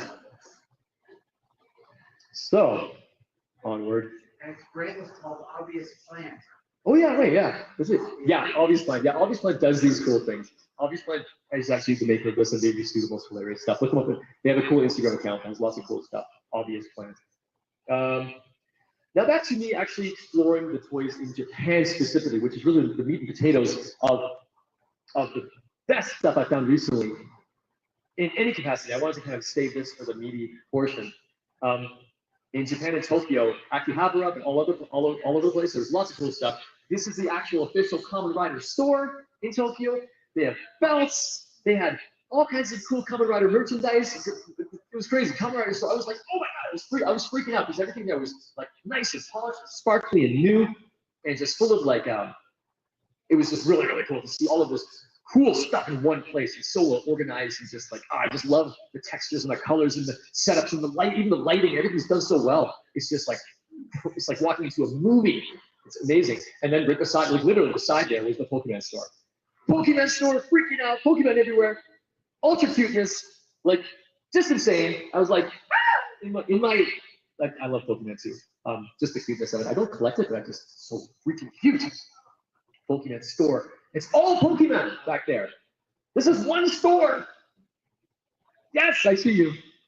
Pokemon. It's just so cute. So yeah, so Pokemon store, I was freaking out. I almost got that Ninja Pikachu in the corner. Ninja Pikachu! But I didn't get it. And then later found out it's extremely exclusive. I'm like, no! So yeah, it was only available in that one store. The Ultraman store. Huh? Yeah, Ultraman store. Yeah. There was a literal official Ultraman store. So these are all literally official stores now that I'm showing you guys. Ultraman store, Ultraman plushies. Just the cutest. I took this guy home with me. Just the cutest Ultraman stuff all over the place. I was just going nuts over this. There's so much Ultraman. It's so cool. Ultraman pasta. Okay. Ultraman pasta. Ultraman. Get this. Ultraman. Curry, Ultraman curry. Ultraman curry, because curry rice is a big thing in Japan. So Ultraman branded curry. Yeah, just an amazing store that I spent quite a few hours in actually, because there's so much detail. It was nuts. And this is what happens when the Pokemon store. When the Pokemon store closes, Pikachu goes to sleep. It's very cute. So I had to capture that. The cutest. Oh my god, they do it right. The Godzilla store.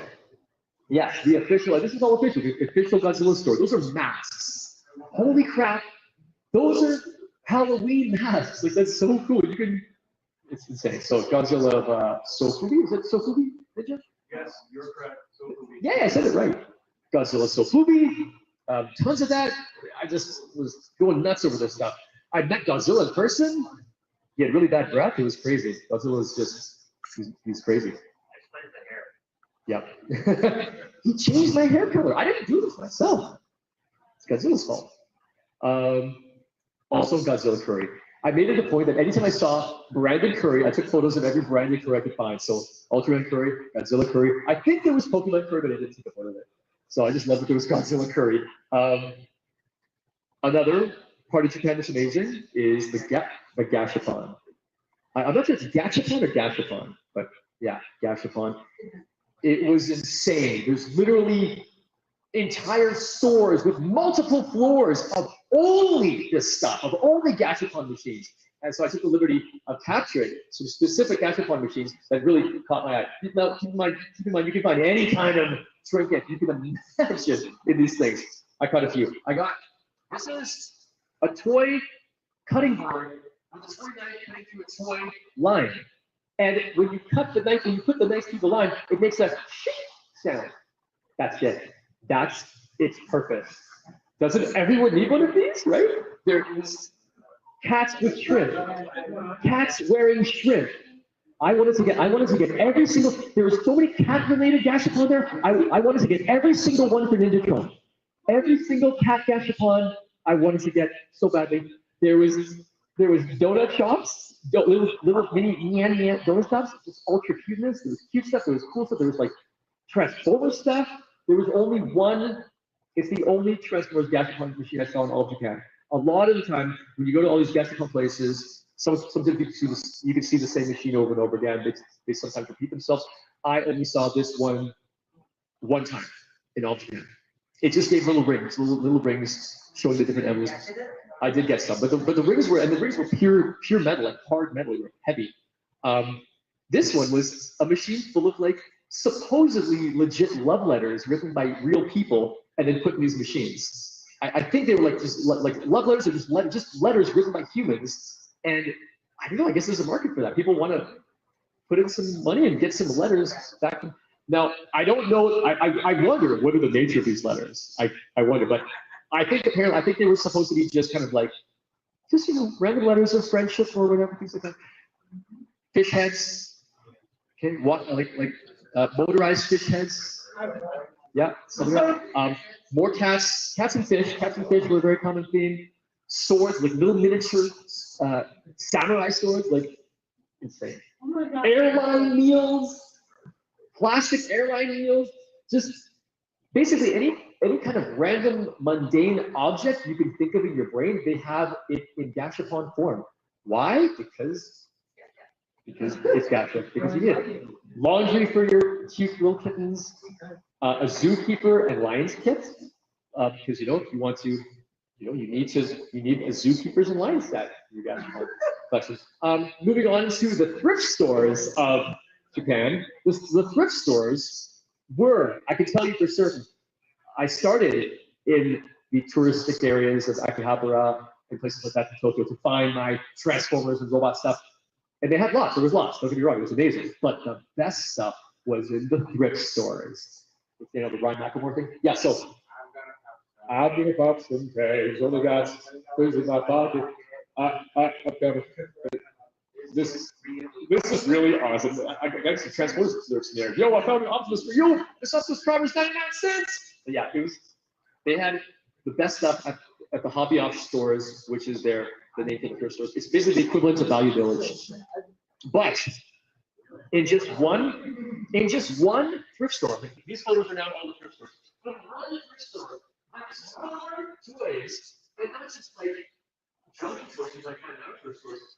More toys are basically toys because they take really good care of the toys there.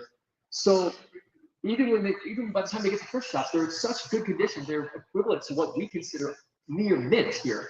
So the thrift shops were filled with any kind of amazing, crazy robot toy you can imagine for like a portion of the price that you can find them here. Well, sometimes they're pretty expensive.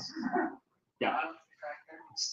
They often know what they have and it's expensive. But even when they know what they have, often they were still really affordable prices. You know? You can find awesome stuff like this. I have no idea who he is because he looks like he's in pain.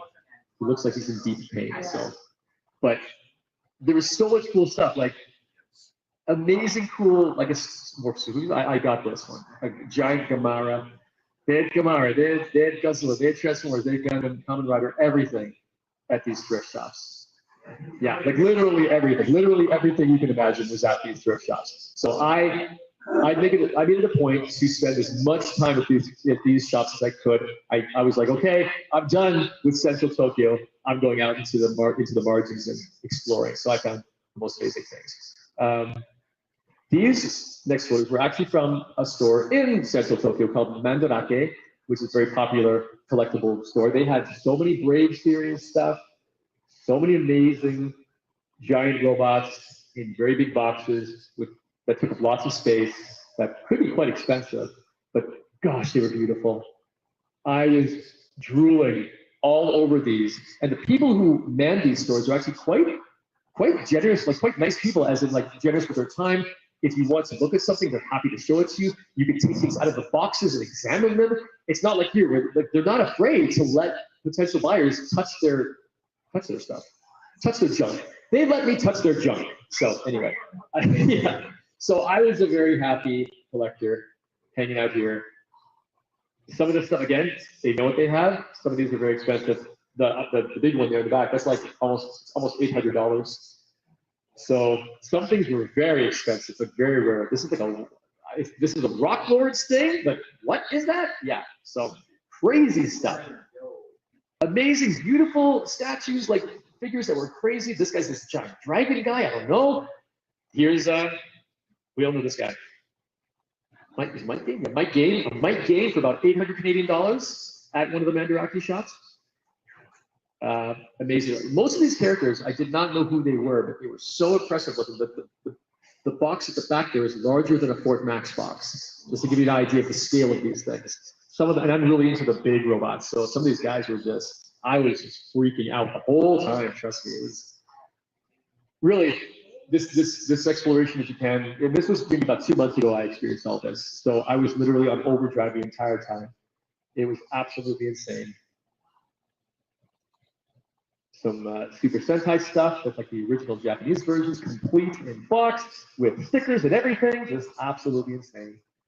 And I think I have a photo with me and one of the shop owners. This guy was particularly nice. I spoke perfect English, which is actually rare to find. So me and him hit it off, and he was like, you know what?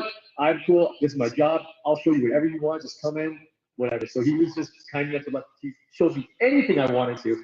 Took it out of the box, examined it, played with it. He was just cool with it. He's the coolest guy. So I was just all over it. But to be fair, I was actually considering buying much of it. I did buy a few things, and if I had more money, I would have bought more. It was that good. It was absolutely amazing. Tamashi Nation's store in Tokyo. I'm not sure if people might be familiar with that. It's a big brand out there. And so I went there. I went to the actual store there, the official store. They had all the Soul of Shokoken. Is that proper pronunciation? Shogoken, what? Shogoken. Thank you, Ninja. Soul of Shogoken. I don't know what that whole world is relatively new to me. But when I experienced it there, what the heck? Uh-oh, my clicker. You okay? Oh, shoot. Oh, really? Okay. Well, now it's time to talk more about pizza.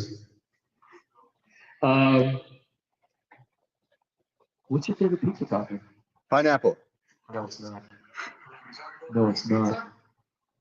Ooh, let's talk about Korean pizza. That's it. Thank you, Mike. To keep it on the topic of traveling as a fan of pizza, yeah. Has anyone ever experienced Korean pizza? It's crazy. They put corn on the pizza. Pretty good, actually. Yeah, they put corn on the pizza. Oh, I think we're good. Back in action. Anyway, epilogue over back to Soul of Hulk Hogan. Soul of Hulk Hogan. Here we go. So, I was in the Soul of Hulk Hogan store, and they have all of their stuff. All their stuff they make is this is so pristine. It's the highest quality metal. It was absolutely beautiful. This was like the high art collectibles in Japan. It was insane, and these were expensive. Like the prices reflected what they had to offer, and it was insane. So I was all over this. A new Voltes 5, like these, a brand new version of an old Godzilla character, like Mech Godzilla, and it's just insane. So much stuff, like so much related to Mazinger and amazing stuff that was just crazy. And they displayed it. I wanted this so bad. A fully chromed out, yeah, like Robotech and Macross, yeah. And that's it. Thank you, Macross. Because I'm so into this mold, being a fan of the original Jetfire, I still wanted this. I think I actually still might order it if I can somewhere. It was amazing. And my favorite thing that I found, was a Solo Chokogan Rubik's Cube. This is yet to be released. It'll be released this fall, apparently. But here you go. So now we just entered the third-party title in Japan. So yeah, it's yes, this is to be released. I so want this. A transforming Rubik's Cube. Yes, ladies and gentlemen, you can have anything you want in Japan. It was insane. More Mazinger stuff. And these things, the quality was, as I said, just incredible. Blew my mind. Look at that Voltron. Holy. So, yeah. What's this one called? Voltus? Is this? Voltus 5. Yeah, Voltus 5. Holy, just so cool. Like just the display parts. Just that giant V is like this high. It was insane. Crazy. I was also at the Gundam base, of course. Had to go to the Gundam base in Tokyo, and saw some amazing stuff there. This was my favorite Gundam. It was a kind of samurai Gundam. They were sold out. I was going to buy it. They were sold out. I didn't get pictures of much other Gundam. It was a very quick stop for me in that store this time. But there's a giant display as well. Even the police cars in Japan looked like toys and made me want to collect them. I was like, oh, what do you transform into? It was the police was like me. Yeah, it was insane.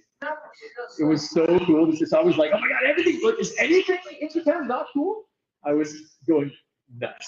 So yeah. Plushies in Japan again. I just found these in the wild. Plushies, I've never seen these plushies anywhere in the North American market. Prime, Bumblebee, and they had Nemesis Coming Flip Jumper. Super, super cute, right? I was like, OMG, you're the cutest. I brought home 3 of them. Amazing. But the best thing of all that I found, the most amazing thing I found was this Esso robot racer. There is no comparison to this, my friends. The ultimate human experience is having this in your lap while you eat Korean pizza. That is life, and so is ramen. At the end of my days, I was like, you know what? I'm putting this in the panel because everyone needs to know how awesome ramen is in Japan. So there we go. I say it's still related to Transformers. It's all good. So, and these were the very friendly attendants at the Japanese post office when I had to mail all of my things back to Canada. They were so nice. I had to ship 4 boxes of toys back to Canada.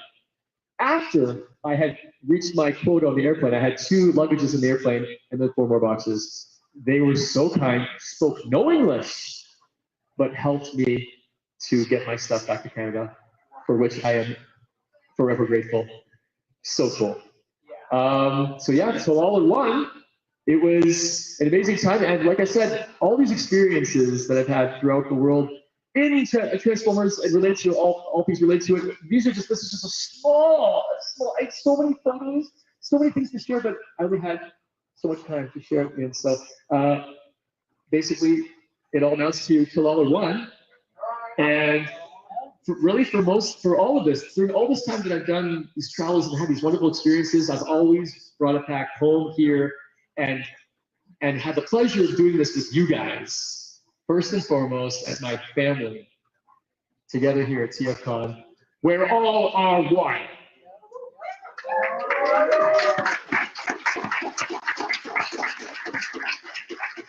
Thanks, guys. And this is a photo from last year's Sophie 1 2023. I would like to say, thank you guys for attending my panel. I can't believe that my own time is so good. Holy shit. Wow. Bingo. So to just finish up, I'd like to say that I also have a YouTube channel. It's just my YouTube channel is at Party Paul Go. But the channel I produce something called the Rad Zone, where starting now I will live stream every Wednesday, 7 p.m. Central Time, all about toys. I will share a lot of the toys that I brought back from Japan and more. It's going to be a talk and hanging out all about toys and everything related, just crazy stuff. I want to share it with you guys. So Wednesdays will be live streams. I will also start putting up more polished content, which is videos and things to share, reviews, fun stuff, crazy stuff. So feel free to check it out, subscribe if you want. It would be awesome to see you on my channel and to share some time with you there every Wednesday. So, thanks guys. Tilallareone. Big TFCON thank you to Guber. Guber, thank you so much for sharing with us today. Close out the convention. Just a quick reminder, in about 8 minutes time, the hamster the Gotham and artist alley will be closing.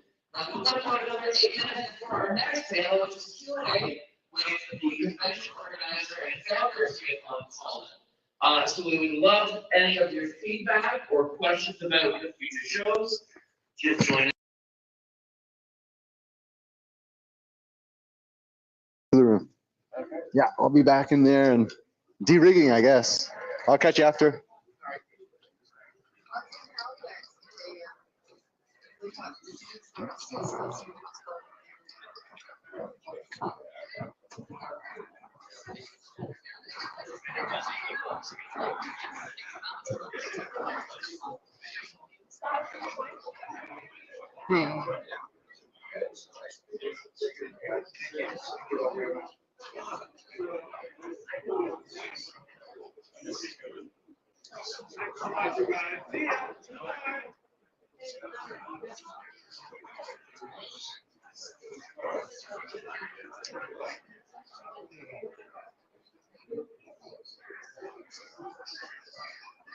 Hey, Dana.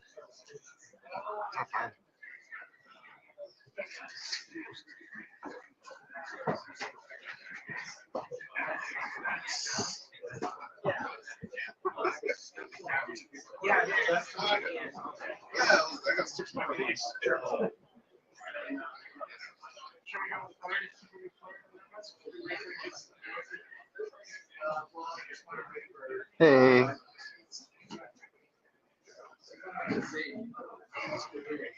Eric? Relatively? Yeah, relatively. No, I'm good.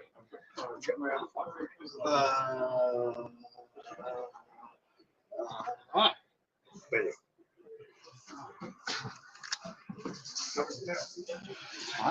Great.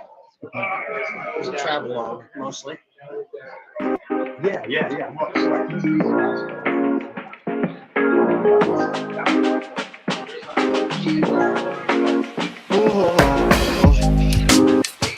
Now we have to de-rig.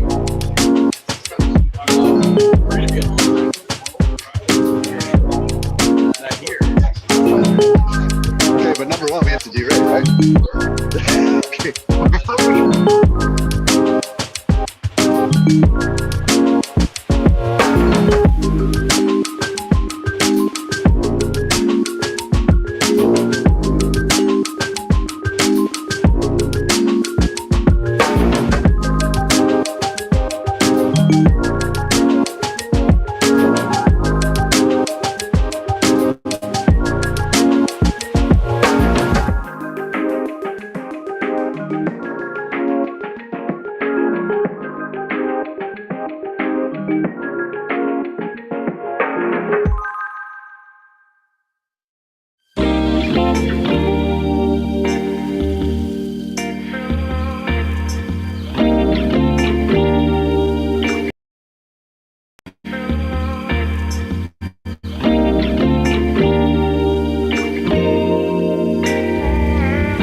Claiming Burger King for something.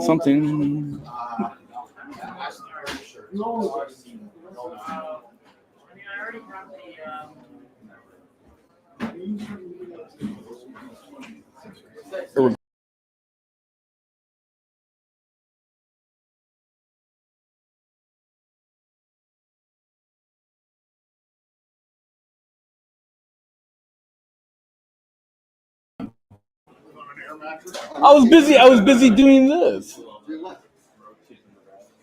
That's why I wasn't able to. I was doing this, and I still didn't get it. Yes, because.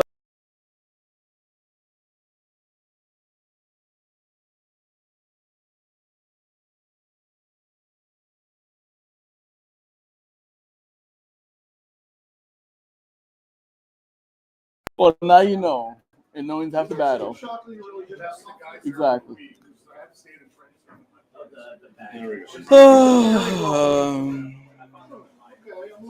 Are we on?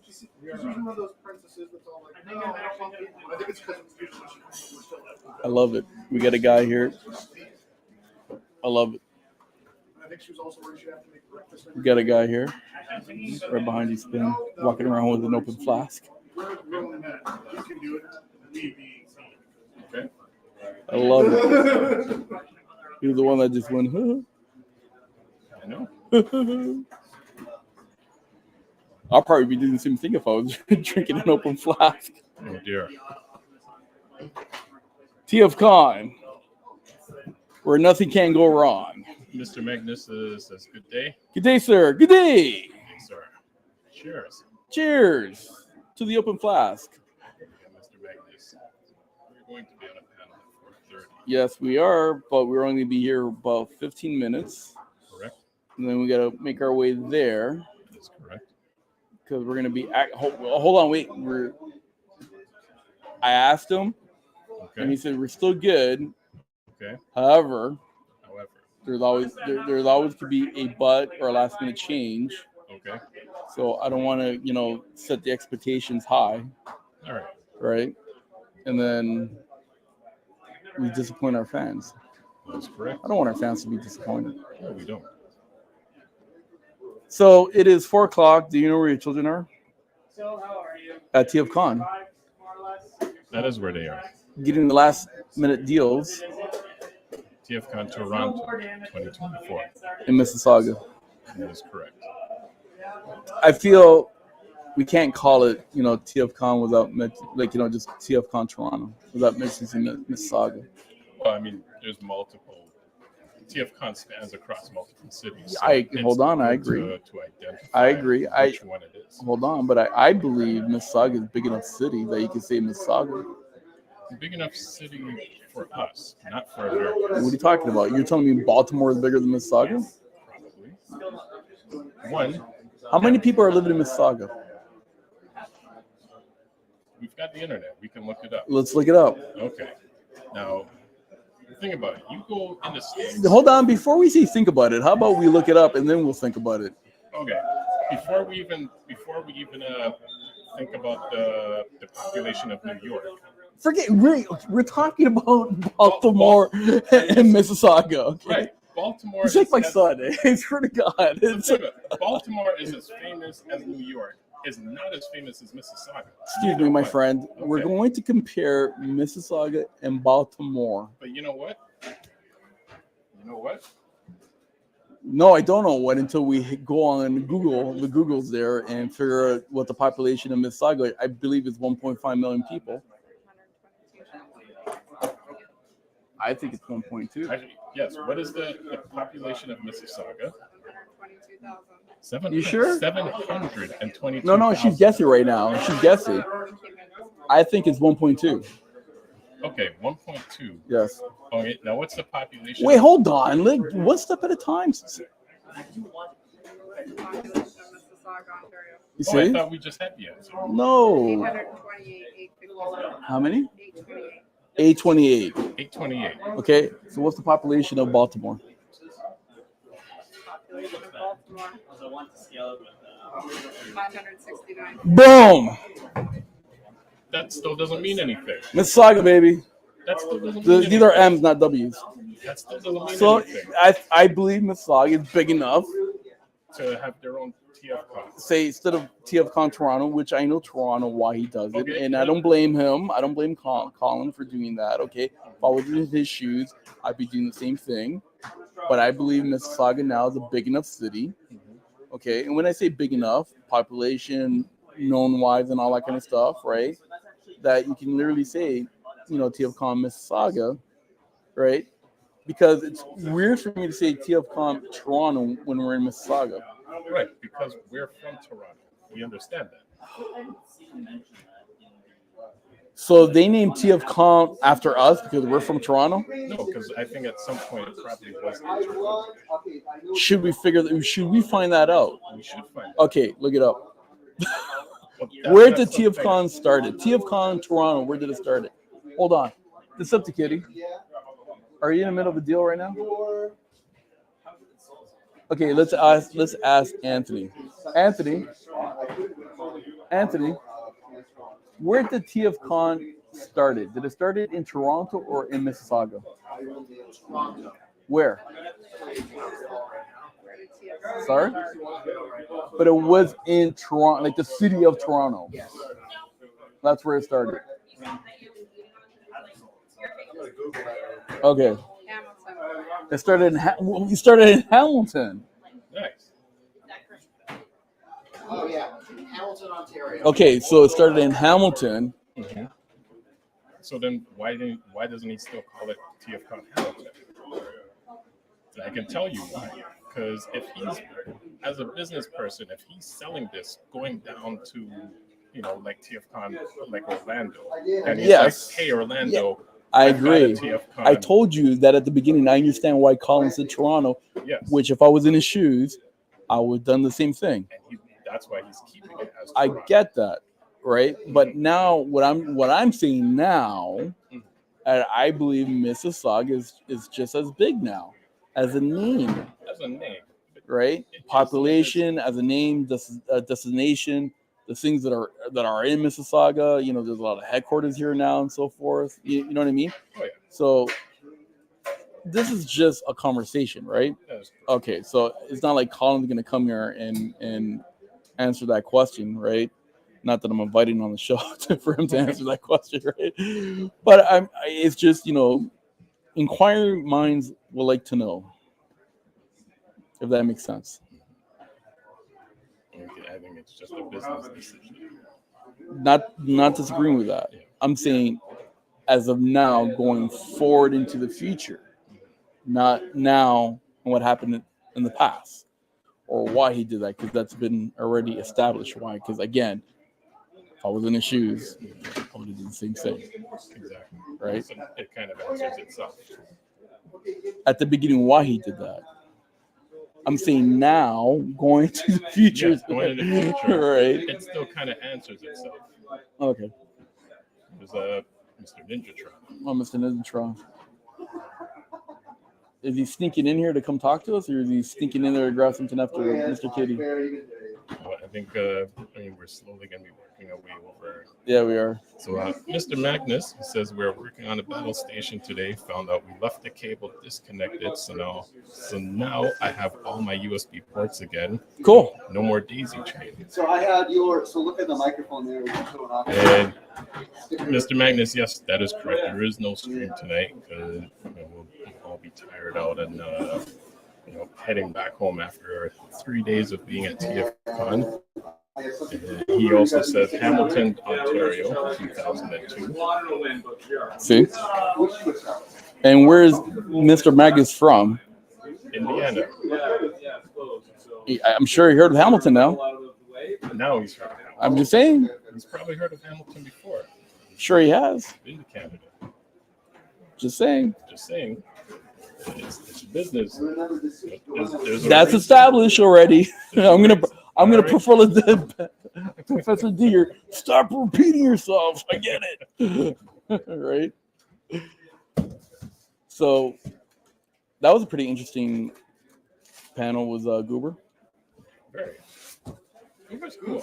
Like Guber. Guber has inspired me for more than 15 years ago. He's really inspired me to do travel. How about you come over here and speak into the mics? Well, I'll relay what he said, that it's inspired him to do traveling. Oh, okay. And it's true. Like when you know someone who's a traveler and they've been to places and meet people, yep, it is inspiring. It is. I remember I did my travels back in 2005. 2004, around that time. I decided to take off for a little bit, did some traveling. Mm-hmm. You know what? It's funny because when I coach and train hockey players, like, kids, I've always told them, always work hard, right? Make sure that you complete your homework and go after your education. Always. Okay? Always. Make sure that you complete it. Yes. But also make some time to travel the world. And the only reason why I say that, because I truly believe that you will learn, obviously, a lot more, but you also become a little bit more cultured and start understanding. And I don't want to say appreciate, but you're understanding and you have patience for certain things. Right? Other things I don't have patience for, but otherwise you have a greater understanding, and that's the key thing. You start, your mind start expanding a little bit. You understand. Yeah. You have a better understanding. Correct. Of what's happening. That's what I was trying to say at the end. There you go. All right. Okay. Well, we got another comment. Mr. Magnus says, I had done a report on Alexander Hamilton in college, so it's not the first time I've ever heard of it. I'm also a descendant of Aaron Burr. Oh. You know your history. So tell us who's Aaron Burr. That one I don't know, but I'm sure you got me there. Yes, I am a pretty a history buff, and when it comes to militaries and stuff like that, and other worlds and religions and everything. Yeah, but that one stumped me. Aaron Burr. Pull him up. I'm sure he's a general. Not a general, but you know what I mean. And he's also a descendant. So that means Mr. Magnus' family has been there for generations. Well, that happens, especially more so in America. Yep. In some parts of Canada too, but in terms of generations being in a country. Yep. That's more east. Yep. All right. That's a long ass read, and I can't see, so you're gonna have to read it, Mike. Aaron Burr Jr., born February 6, 1756, died in September 1836, was an American politician, businessman, lawyer, and founding father who served as the third vice president of the United States from 1801 to 1805 during the Thomas Jefferson first presidential term. And there we go. So he is a descendant of. That's why Mr. Magda has some pull. There you go. You know what I mean? That's why he has a lot of pull. That's why he has like 20,000 of one particular transformer. Boxed, unboxed, posed. All sorts of stuff. Right? He flashes his badge of, I got my pole car. Right.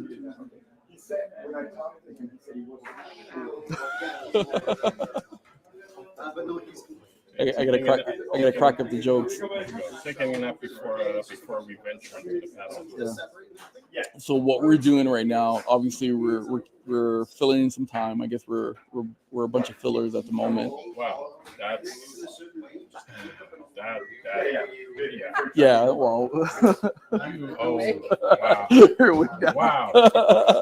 So you walked into that one and you dragged us with you. I'm just saying. So you weren't just saying. But no, we're getting ready for. I don't want to give all my good stuff right now. I gotta wait until hopefully we're on the panel. So you guys better tune in to me, hopefully on this panel talking about podcasting, right? Mr. Magnus says is laughing. You know what? That carries so much weight these days. See? Fully agree. See, again, we're talking about deals, right? Right. Look at Professor D behind you. He's making deals. He's making a deal. He's swapping. He's not buying. He's actually bartering or swapping some figures for another figure that he really wants. And he got, I believe, a Skylink. We're doing a little play-by-play here. So it looks like you got a Skylink. Links. I used to have a pair of Links. Remember those? Wow, that's old school. Boy, you think I was able to afford any of the good stuff? It was either Chinese slippers or Links. I'm trying to. What's wrong with the Links? Weren't Links good or no? No. I don't know. It's like Those are byway bargain hero. Sparks too. That was the other one. So okay. Sparks, Links, and Chinese slippers. That is correct. You remember going to Chinatown? Well, Chinese slippers you could have gotten anywhere. No, you had to get you had to get the authentic Chinese slippers from Chinatown. Yeah, and then there were the knockoffs everywhere. I mean, I had Chinese slippers. You didn't go to Chinatown for them. I did. They were everywhere. Yeah, everyone had a pair of them. But I did. But that's why I was able to boast. How do you know they were actually like think about the Transformers, and you're going someplace. How do you even know that those aren't knockoffs? So how do you know those Chinese slippers weren't knockoffs? Like they knockoffs of their own. Put it this way: it's like me going to a Greek restaurant, an authentic Greek restaurant, and you have a bunch of Sri Lankans cooking the food. It wasn't that kind of situation. No, it's funny you mentioned a Greek restaurant because, and again, we're not promoting. There's a certain like. I said a right in the city, Greek restaurant. I say a specific one or a franchise one. A franchise, yes, because some people, the minute you say a Greek restaurant, automatically they'll mention the franchise one. A lot of authentic Greek people would be like, "Yeah, that's not Greek food. That's just that's the McDonald's version." And that's why I said that. So right. when I went, that's why I got my authentic Chinese slippers because I bought them where? But the funny in Chinatown. You called a race thing working in a Greek restaurant. You could even have Greeks working in this restaurant. It's still the McDonald's version of Greek food. It doesn't matter who's working in it. Oh my goodness, Mike! It's still the cheap version. See, Spin's trying to justify because. No, I'm agreeing with what you just said. Okay, that part, okay, good, but he's still trying to justify because I got mine in Chinatown. No, it's still actually agrees with what you said. Listen, our Sparks and Links too, okay? All of us do. With the fat laces. All of us do. Did you mix yours? No, actually, I colored mine. You color yours? Yeah, because they had they were white. Yeah. And I just used a marker on them. See, had I known what I know now, back then, we could have did the marker like how you said and put like an Autobot logo on the laces because they were like fat enough to do that. True. Well, one side Autobot, the other one Decepticon. It wouldn't have been an Autobot. What do you mean? They weren't out there. When I had Sparks, Transformers weren't a thing. Yeah. This is way back. Yeah, I had. Spark and Herald's was around Transformers. Like yes, they were. GoBots were around. Transformers came out in '84, right? Yeah. Okay. Herald's is like earlier than that. Yeah, but they were around until like the late '90s. I don't think they were around. Yeah, they were. Okay, look it up. There we go. Look it up. Byway and Bargain Heralds.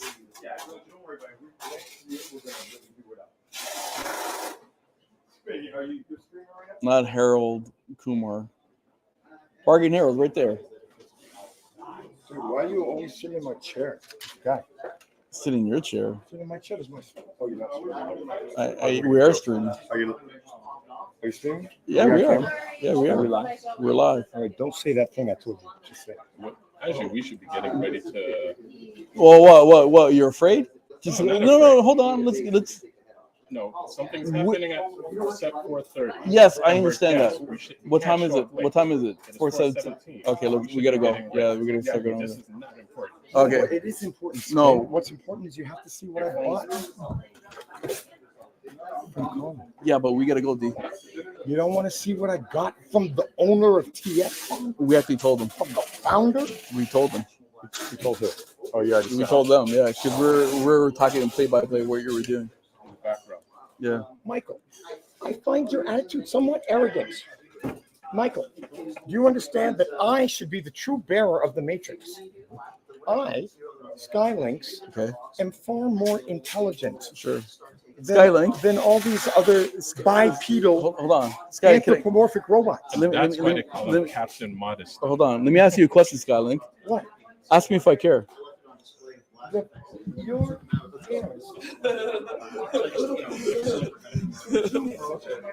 Still talking. Okay, we're gonna run Well, music for like when 5 you're in minutes the void, while we make our way over to. time doesn't exist, and therefore you have to just keep talking. And that's how you keep talking. Did you buy that? Yes, I did. Yes, I did. Who am I talking? You're talking to Skylynx. I am the leader of the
Moms are awesome.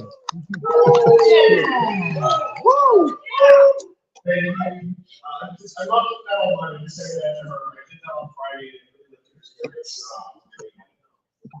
Such a song. That's also not myself when someone said no, I'd be like, wow, you meet my mom. Hey, did y'all go to TFCON? Yes. No, I missed it. What happened? It was all right. I was stuck in the corner. Literally, I was stuck in the corner. So tell me. Oh, well, it's kind of hot. I don't know if you noticed, it's kind of hot to deal with. Oh, yeah. I actually gave a tip before anybody came to TFCon. So go on Children of Primus, you'll figure out that tip. Well, I was just curious, as a little icebreaker. I'm assuming you all bought something at TFCon. Like, if you were to highlight like one cool thing you got, like maybe what it would be, as a form of discussion or icebreaking. Don't look under the table. You don't look at. He's fine. He's trained. He won't throw up. But it's maybe started on that end. Oh, Charles, how'd you do it? Well, so I'm definitely more of a Transformers comics nerd. I did get some things, but the thing that I want to highlight is getting to meet Simon Furman in person and getting to interview him was really a big win for me. So I really was really happy about that. I'm still. Wait, hang on. Sorry, Daryl. What was that? I said the question you usually ask me, you need to ask him. How much did you bring? So first of all, I will answer that question because it's usually my question. So First, you got to ask him. Are you- I'll answer. So I want to say, because Simon Furman, it's been a very long time since he's been here, and I've never met him in person. I brought 47 comics for him. Only? Well, that's yes. So what about us? Charles? Okay, yeah. So before coming, I didn't know Simon was charging $10 a signature. So I brought. So I was just pulling stuff. I said, okay, I'm drinking. I got every era of Simon Furman. I'm putting them all in. Then I got here, and Friday night I said, well, let me count and see how many comics I actually brought with me, and it was 205. Holy moly! That is potentially yes. I did not spend $2,050 on signatures this weekend. So. Five for free. Yeah, the first 5 were free, so I got 15 signatures. So. Is this bullying Daryl? I don't like. You're just getting it on his thing, but like you went triple digits straight away. Hey, I brought 205 comic books. So what did you do? It was a hold my beer moment.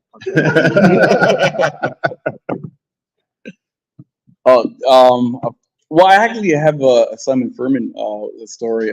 Actually, one of our hosts for our channel, he actually had the first comic book that Simon Furman wrote, and he never had that, so he actually gave it to him as a gift. So that I thought that was pretty cool. That Decepticon did that. So shout out to him. Unfortunately, I wasn't able to get anything. I went on a Murder Prime rant about that because Scotiabank decided to, about weekend, decided to take my debit card and not return it back. And so I've been asking people to send me money. So that's my story, and I'm sticking to it. I'm not a comic book guy. I'm a toy guy. So How many did you bring? comics, none. Okay. Not a single one. I didn't even leave with one. But I bought a lot of toys, and I have no idea what the highlight is. Actually, you know what? I didn't intend on buying it, but I got the Unique Toys Onslaught from the Bracey table, and I wasn't looking for that figure, but that was pretty cool. But I will share one other thing. That's probably the best thing I got from this weekend is yesterday when we were getting together to like head out to dinner. Some guy walks up to me, pokes me in the shoulder, and goes, "Hey." I was like, "Hey," and he kept walking, and I have no idea who this guy is. And we're all looking around. They all ask me, "Who is this guy?" I think Daryl looked it up on his phone. It was Terry McGovern. Oh, wow. So I ran into him today and I was like, listen, I didn't have a chance to come back yesterday. And he looked at me, he's like, I'm really sorry. I thought I knew you from another convention. I realized that I didn't. And I'm like, listen, it's okay. And I knew you were Mrs. Doubtfire. So if I had known it was you, I just would have replied with, piss off, Lou. That's what it was in the movie. And I actually had a really good talk with him and he was really nice. So it was a kind of weird serendipitous moment. Of That's what like, you call shooting your shot. You walk by, jab someone in the shoulder, you hope they come to your table later on. there you go. It worked. It worked. So keep that in mind if you become famous. I'm lucky enough found one of my pieces I've been looking for a while on Friday at a parts party. I have at home I have a really nice Thunderclash, and if you know Thunderclash, you know if you own one, you don't touch it, just leave it alone. But at the parts party, I'm sitting there and I'm walking into somebody's room or whatever, and I see a really nice looking complete Beast Machines Optimus Prime Machine Wars. Yeah, and I was like, holy crap, there's a Thunderclash that I can mess with. So I bought it. It was a great price, so I'm really happy that I have that now. I mean, not fancy, but yeah, it's I'm really super stoked that I got that. It's a fun toy. It's a fun toy. I came here looking for a few things, but one specific thing: rest, two, bots. Yeah. Bots, it keeps going. Rest two bots. If you're not familiar with Savings Content, it is a podcast that goes by episode. And we started by these words. We started breeze through the accountability at R&D 2001, but we just recorded the last episode of Rest Months. So the last 2 months we have been having a few Weirdly, that's kind of become my favorite show. It is the longest running. I feel safe. Yeah, it's been on it for 104 episodes. I was gonna say, you said you started with, was it Beast Wars you started with? I was like, yeah, Rescue Boss must have been like the mountain when you got there. Little side. Before the podcast, the only episode of Rescue Bots I've seen was the musical episode. I hated it. So I didn't touch the rest of the show until we got to this. Like, oh, this is gonna be a pain. I still haven't seen all of it, but I got introed with the Flopsters episode. So yes. I had a good intro. Yes. So so I got one comic that I signed, and it was noob. I just had so many experiences at conventions that everything I wanted was signed. But I needed to get Alex Milne to sign a copy of Wonder Meets the number 15 because it's the most emotionally traumatic experience of my life. But every time I come to a convention, I always end up impulse buying one thing that has not Transformers, but it's something really fun. And this year's, on the first day, like 10 minutes after getting to the other room, I impulse bought a carded Boxmaster Ninjas. Nice. Because our planet is in jam. Listen, no one understands ninjas better than ninjas. Yes. Bossmaster is such a beautiful show. Zin's Lander is a great protagonist who does not have his G2 era yet. When I saw him as a kid, my mom said it's funny to call him CZ because that's like French slang for a dick. No comment on ninjas. Ninjas is fine. I love ninjas and I love Matt Rigo. A big Jimmy fan. Look it up. But truly, the most treasured thing I will take home is the experience of coming back to conventions after I have been. Welcome back. For those who don't know, Trickster's from some very OG Transformers fandom. Usenet days. Oh. Also, it's about Transformers. Yeah. Transformers classics moderated. Oh, I never messed with the moderated channels. I was literally about to bring that. I was going to try to be clever. Hey, did you know that there was an artist alley room? Yes. Good, because we didn't, because you're too late now. But there was some really good 3D printing interesting stuff in there. Specifically, there's a lot of I got some good stickers too. But there was one really who stuff was very resonating with me. I think they are excited for fun toys. They had like a Micromaster stick combiner thing, but they had the big siege ones. They had this little isopod transformer, and then this sick thing. This is a deluxe scale Armada Deadwood. Oh wow! Oh wow! It's sized for baseball, and it feels like I can kill someone with it. I'm not sure how to transform it yet.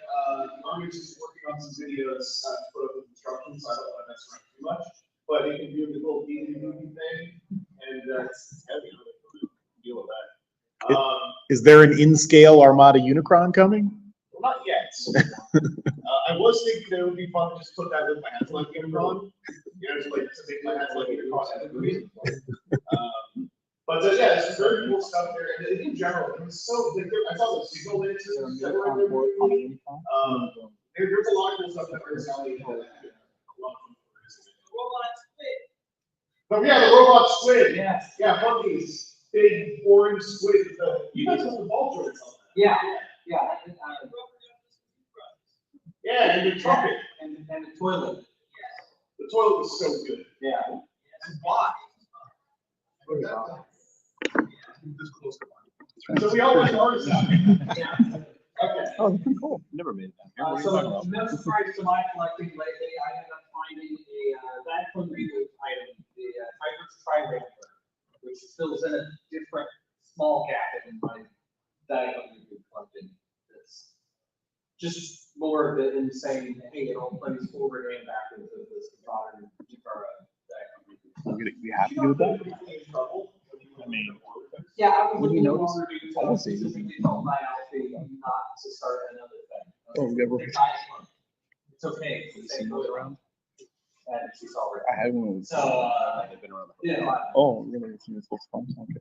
Also, hey, why don't you introduce yourself? Maybe also tell us about cool thing you got.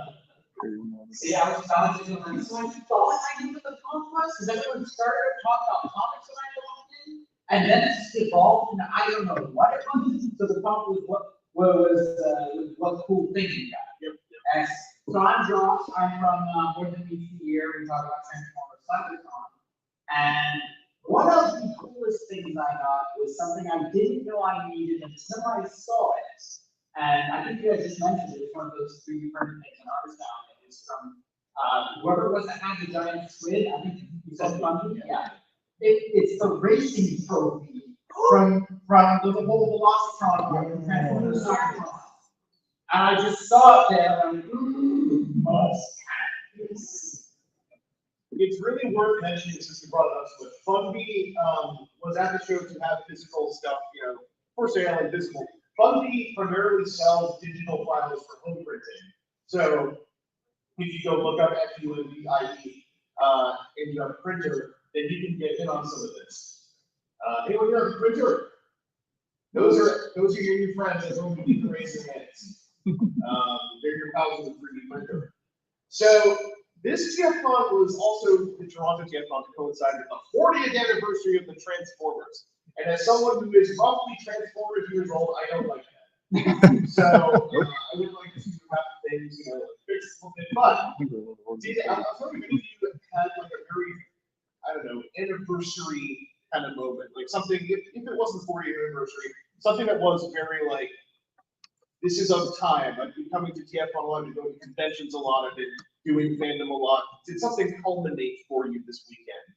It's like a moment that made you think about the grand scope of how many comics he's brought to how many TFCons.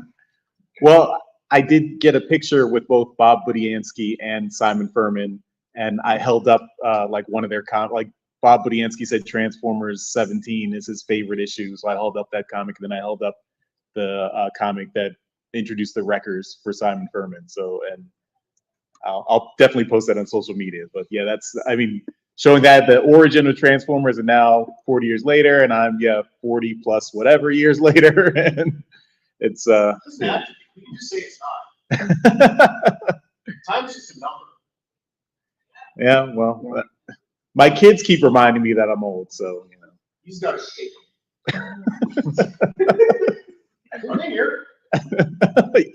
My wife and I think my kids are watching live. So. Hey. I think for me, there was a moment in time on Saturday when I definitely felt the 40 years. The walking around and my back really hurt, and I was like, oh, I can't do this much more. So I went to the room and sat. That's when I felt the anniversary. Yeah. There was a point in the dealer room where I could bend down to go through some bins, and getting up, I was just like, The sound helps, I learned. Yeah. More primal was runs, The click, click, click. Y'all got to develop a good bucket squat for that stuff. When you get to the big toy bins, you gotta get your bin squat ready. Then you just gotta like use thigh power to stand back up.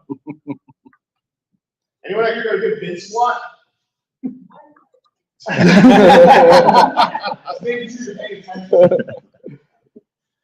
For me, it was like, because this year obviously is bigger because there's more vendors and so forth, and I just saw a lot of G1 figures, and so I was just walking through the dealer room and outside of the dealer room as well, and I just saw all these G1 figures. I was like, just flashbacks of moments of me being a kid, playing with my G1 figures, right? And so now when I go home and I see my collection of G1, I'm like, 40 years, man, that I had. Well, actually, yeah, 40 years having these toys for that long. So it kind of brings a little tear that I'm getting older, but I'm still young at heart. It's all about that cyclic thing, right? Like I had not the same level, but I had a small one when I picked up a GoBots or GoBots very cool. Yep. And any GoBot I pick up right now is usually one I have never had. I had a big GoBots moment a couple years back where I went too hard. But there are a couple I don't have. If I pick one up, it's like this figure existed as long as I have, yet I never interacted with it. Now I just found one in the bin. I had a good bin slot. I found one in the bin for $10. And there's a lot of beauty, I think, in that kind of stuff. We touched on this in the 2003 Newsbat panel, but like the pile that is like all of our different chronologies and younger fans and every generation, like kind of just stacking onto this community, I think makes this a really beautiful cyclic stuff that you're able to share with people, which gets away from the trope of like, you think about it all and damn, it's been so long. Instead, you can think about it all and it's like, damn, now I can tell all these people about it. Or someone might have that for the Unicron trilogy, right? It's so wild to me. I'm really getting excited about that stuff. yeah, I think the more that I talk to people who have come in, I mean, my original Transformers was G1 because I'm 45 years old. And just talking to people whose first Transformers was Beast Wars, or their first Transformers was Cybertron, or their first Transformers was the movies. And that just reminds me that this is something that is just ongoing. There's always something new. There's always something fresh. The Transformers that I love today is not necessarily the Transformers that I loved 10 years ago or 20 years ago. And just reading lots of people and hearing about their early experiences and how they came into it and what really hooked them has been that really shows me that yeah, it's been 40 years and it's not going away. I mentioned at this panel about the fanzine project that is going on.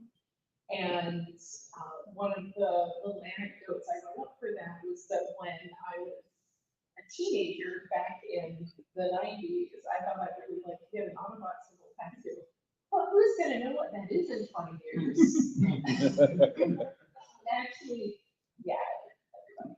So yeah, that's happy anniversary. It's still going. We're still here. Any long timers out there? I almost called you the chat. What's wrong with my brain? I'm thinking of addressing my foster cats. Like, hey, chat. That's the word for cat is chat. Exactly. Same way. It works in Canada. Anyone out here sitting here in the IRL chat? Anyone here long time ago, multi-decade perhaps? Someone over here. Yeah, are y'all feeling it though? Are y'all having a good time still? Yeah. If you're not, we'll make you. But yeah, I think that's been a really fun part about like conventioning this year. Like, I got to go to LA as well, so I'm kind of spoiled. But like going to 2 Transformers conventions with lots of people on the 40th year. There was always a worry I had back in 2001 that something like this on the 30th year would just be kind of like, I mean, but very memorialized. Very like, oh, remember when we posted on boards and then everything ended? But it didn't. There's something about the continuity of it that I find very refreshing and remarkable. Yeah, I mean, I'm like you said, I was on All Boys Transformers, and I'm here wearing more than meets the eye T-shirt and doing a podcast for Bots. Yeah. Well, I just like to add, because it's just to prove your points even more, is like one of our questions, or one of our last questions that we ask our interviewers is like, you know, what got you into Transformers, right? And, you know, or which cartoon, right? And normally it's always been G1, G1, G1, but now it's less and less G1. It's like Prime or Rescue Bots or, you know, Armada, right? And it's like, wow, what happened to G1 now, right? So you can tell how times are changing, and different people are getting into Transformers for different reasons, which is a good thing, don't get me wrong, right? But it tells you 40 years it's gone by, right? The only thing that's truly shaken me about the passage of time this weekend is learning that Charles brought 205. Yeah, I overrun 205 comic books. It's I'll take some more.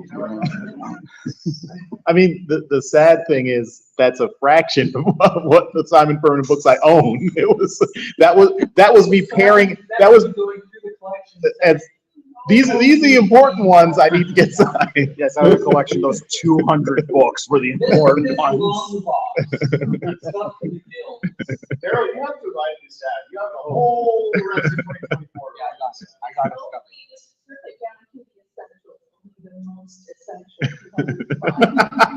it. You're asking Daryl to hold on to a joke and make fun of Charles for the same thing for a long time? Yeah. I did want to bring up, you were talking about the anniversary and like feeling it and whatnot, and I felt it not here, but this past year. So my regular job, I teach high school, and I always have like a Transformers poster in my room because I gotta make it feel like home. Gotta make it feel like that. And it was a Rise of the Beast poster because it's what I found. And the kids were like, "Oh, what'd you think of this movie?" Blah blah. And I'm like, "It was okay." Who's your favorite Transformer? Soundwave. Who's that? Oh my God. That's when you mark big F on the report. Well, and then when they all start telling me, well, my favorite's Bumblebee because he's such a cool little ninja warrior thing, and that whole radio thing he does is awesome. And I'm just like, you just failed the class. I'm sorry, you failed for the year. And twist the knife on you slightly. Yeah. I was playing Magic the Gathering with my Transformers Commander deck. Mm-hmm. And I was running Soundwave, and I played Soundwave in his alternate mode. And one of the opponents says, "What's that?" So I sent him to Fox. It was pretty neat. I bet it's magic or something. I said, yeah, he turns into a magician's box. Anyway, I'm going to count for the next spell you play. Did they ask what are the cassettes of? Did they ask what are those little tiny things that come out of the box? Well, no, because he spits them out in robot mode. He spits out rapidly. Yeah. Right. They just take it for granted. Oh, he's deploying these little gargoyles. All right. That's what box would. And one last thing is in class, you know, you get to the end of the year, you're not doing much. I show a movie. They ask what movie I'm going to show. I'm going to show Transformers. And they get real disappointed when it's not Michael Bay. And the entire time, they're just like, what is this crap? And it's like, get out of my class. Yeah, exactly. It's like if I'm forced to watch a movie all day, it's going to be a movie I want to watch. You can deal with it for 45 minutes. Were the kids going every 2 minutes? Beep! No, they weren't. They were just like, this is stupid. I'm going to go play on my phone. I have a hack to get around that situation. It's a life hack. Is you simply get overly attached to characters nobody knows about anyway. Like my permanent galore bow, as the kids call it, is Action Master Elite Omega Scream. So I just latch on to him, and then when I say what's your favorite Transformer, I say no.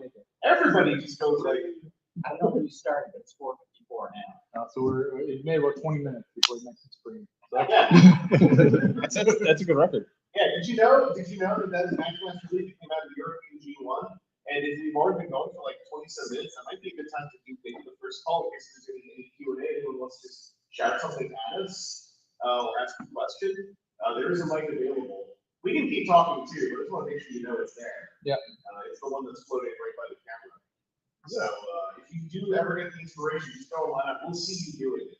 So we'll pause and get into it. Someone's already doing it. Well, look at that. We see somebody there.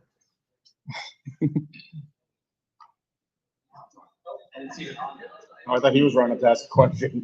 Okay. Question. Between G1 and Michael Bay, which one you like the most? Just the two or everything between? Everything, between every single movie, between all that exists in the movie, everything, pretty much. Or say all the Transformers movie, including live action, anime, pretty much, all of it. Which one do you like the most? I really like Beast Hunters because it was nice to hear Batman Beyond talking through Bumblebee for a bit. It was the most refreshing moment I had because like I didn't think they would actually movie-ize that. That was like 3 episodes. But and also seeing Frank Welker's one of his final performances in Megatron so far, having a character moment, kind of vaguely unearned or vaguely weird, given it was that he already died. But you know, the conclusion of that being him going like, "Yo, this is screwed up. I'm leaving." I'm really enjoying it. Unironically, it's one of my favorites. I'm more of a comic person. What's your favorite comic movie that's MCU? Let's say MCU. What's your favorite comic movie? Yeah. What do you actually want me to talk about? How much I like the low-key Disney Plus series? Yo, that was actually solid though. So good. It was not what I expected, but what it was actually. It was experimental and it didn't always hit, but it was deeper. I really like that. Also, did you know that at one point Beth's head was employed by the Hungarian Society? Yeah. In a Fantastic Four story. Did not know that. No, I didn't know that either. Charles, did you know that? I did not know that. After 205 comic books, you did not know that? I'm not a big fan. I will watch Terminator C-minor before I would sit down and watch any of the Bay movies. Wow. Oh, let's do anyone I guess this time. What did you hate the most of all the movies? Which one did you hate the most? It was at the same time. The most hated movie I was seeing for the longest movie. Revenge of the Fallen. Revenge of the Fallen. Revenge of the Fallen. Last night. Well, There kept being. There was like 4 movies that were kind of smooshed into each other. Yes. Lost parts of it.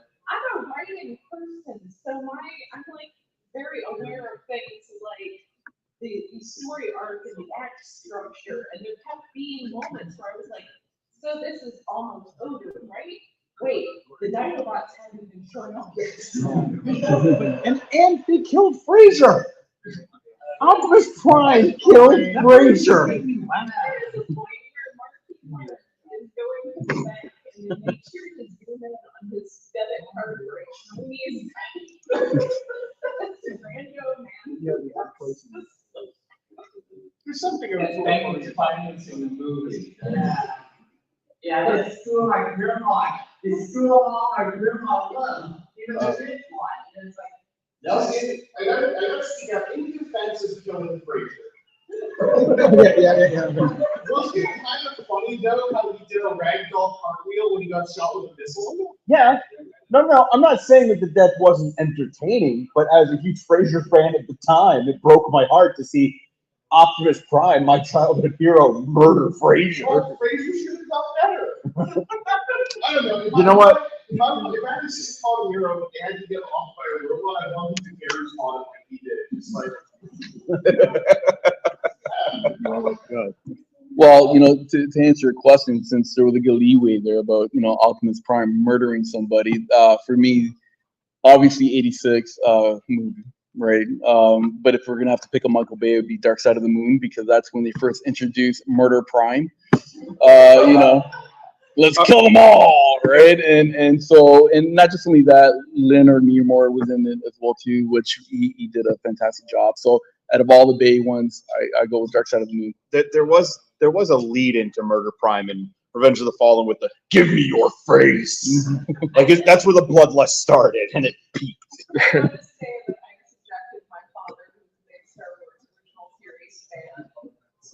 Sentinel Prime, and when he does that over the knees of the many thing, my father said, "How dare you?" Star Wars. Star Trek. Yeah, Star Trek.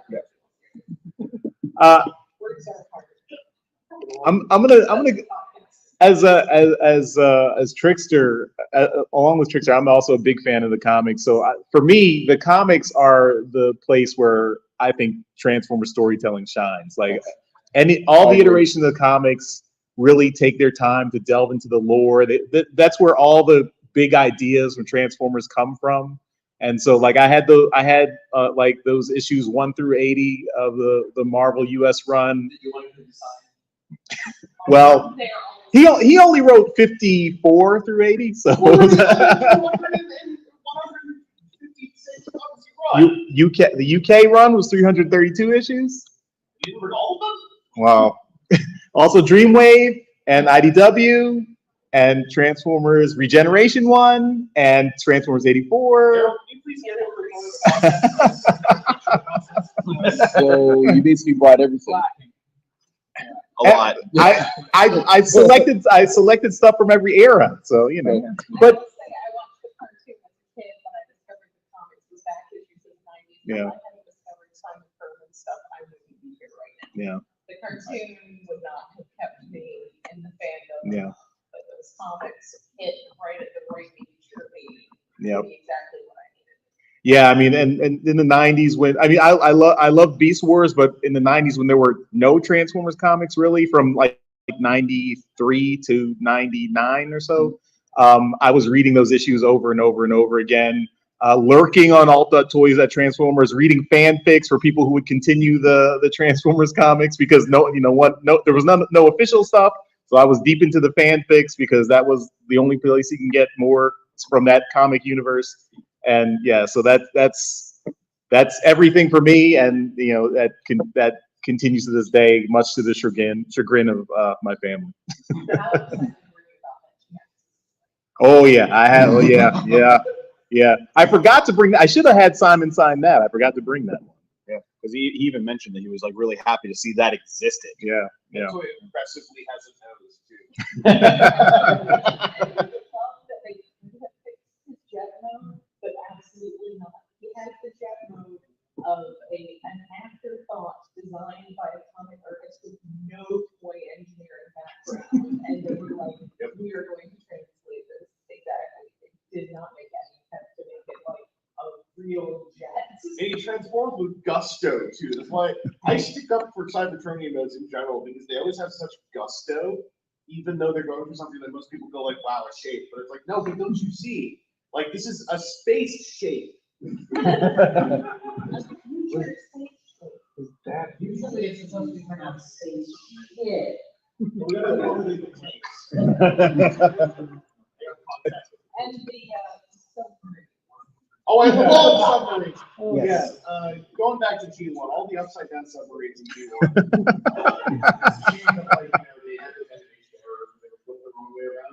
It's just a classic piece of fandom trivia. And hey, they were creative because they were given these model sheets, and it's like, hey, you send it back and flip the submarine the right way around, and we just have like, I'm just going to hold on to the submarine and use it like a gun. I mean, not just that, but the idea to shrink the submarines down so they were hand-sized. Yeah. Very clever. Robots and submarines. They did. Yes, they did. Yes, they did. Thank you. You're welcome. You're welcome.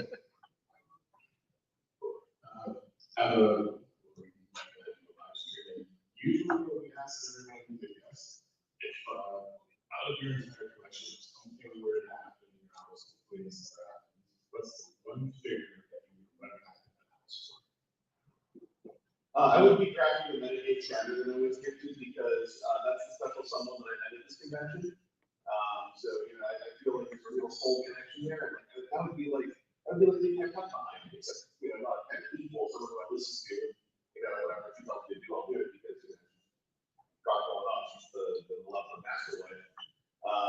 If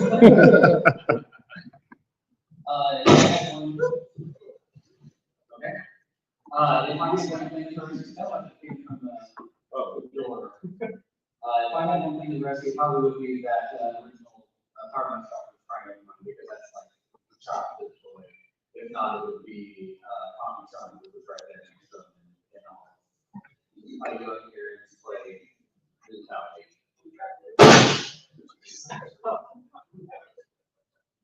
Okay. Yes, it is from that. Well, it's coming from me moving something. Excuse me. Big shout out to the AV crew for all their fine service at the show.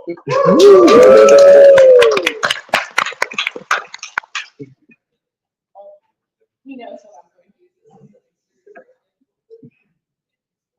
Because mine is not a toy. Oh, yes, I know what you're talking about.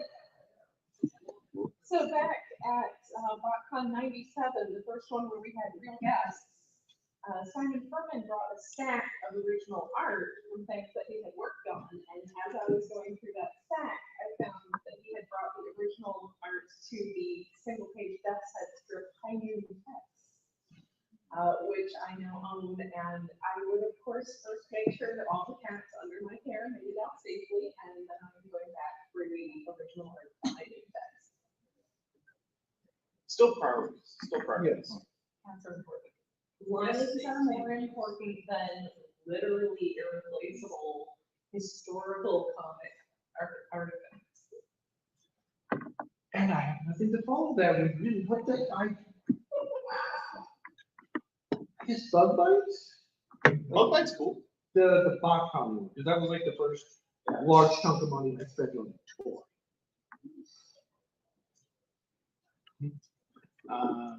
Well, I mean, I answered this question on the stream yesterday, but I'll mention it again. I have the studio, our 01 Studio Cell, which I love. It's in a cabinet next to my desk when we record, and I really love looking at that.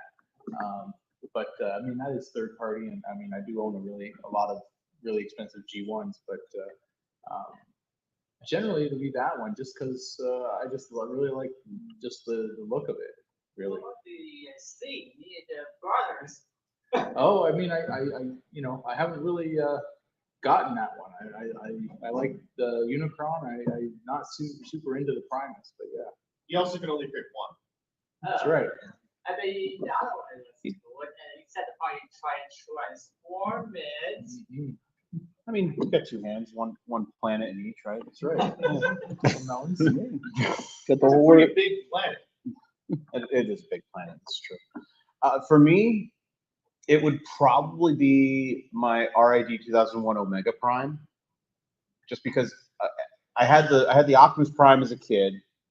Years later, only a couple years ago, I got the Ultra Magnus to combine it. They're both complete, and it's just the culmination of everything I love about Transformers. You got transforming robots.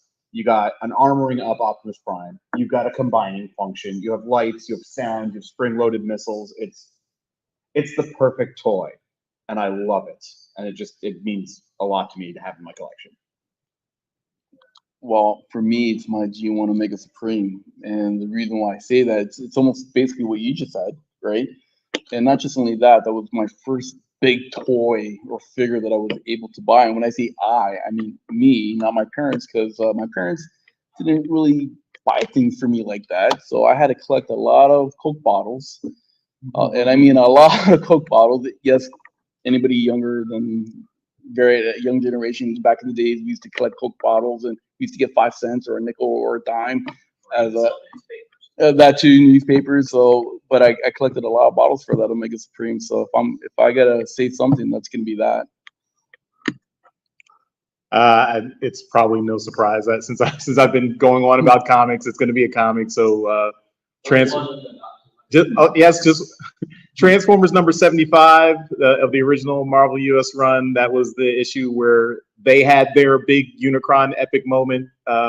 And actually, I mean, I don't know if this is controversial, but I think that was better than the '86 movie. I think that was that issue of Transformers number 75. That story was epic. I really loved that. Okay, I'm gonna go sit over there now because I'm afraid something's gonna get thrown over here. I love how we're living in a world where your house is on fire and you only say one comment. So you have to take the time to flip through your comments and find the right one instead of just scrapping the whole box. If only I had back then with 204 other comments.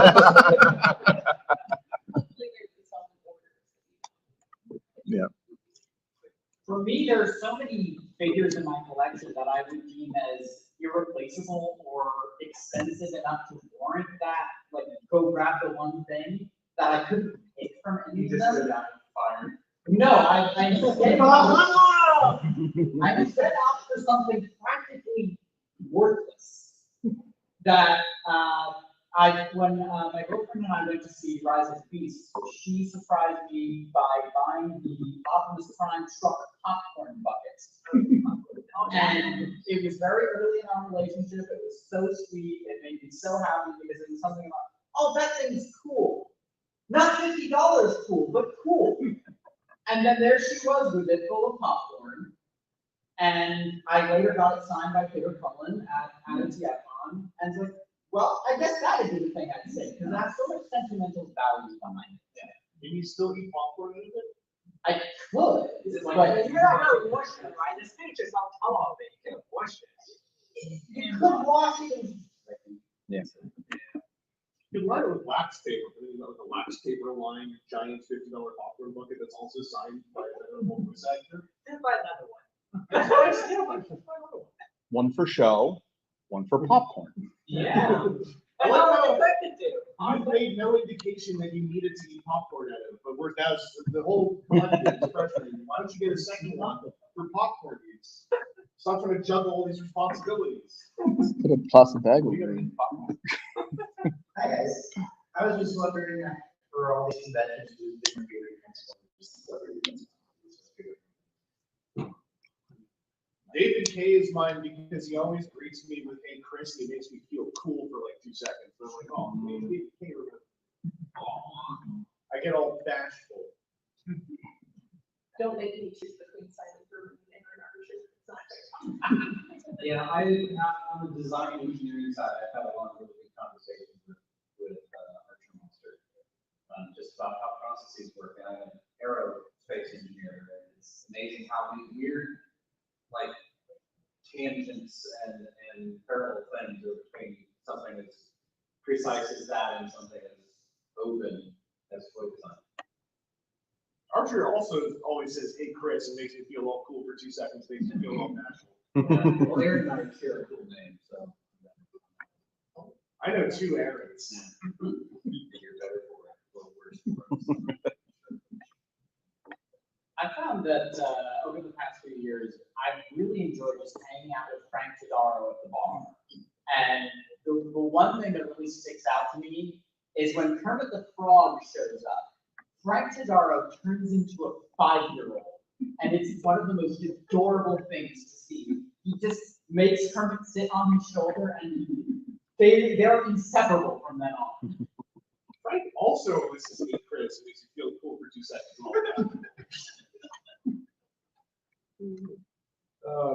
Whoever's at the bar sitting next to me, I guess. Stay also.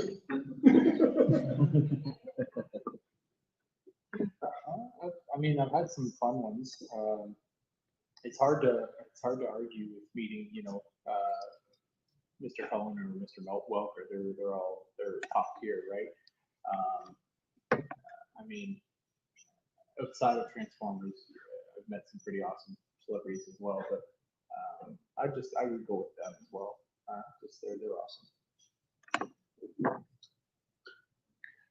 awesome. I mean, the story I told about Terry McGovern earlier was actually just funny, so that might stick out to me. But other ones, it's hard to pick. I really like talking with a lot of the comic artists, and over the years, like Alex Milne, Andrew Griffith, like all of them, it's really just fun to talk with any of them, especially if it's not about Transformers comics and just random stuff in general. Because I'll sit and talk about mecha and anime with them, and it's just a blast, especially if like they're having a chill moment. Just talk to them about that kind of stuff and what inspired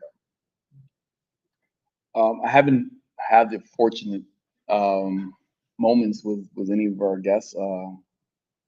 like I met Frank and Peter, right? But like as a fan, right?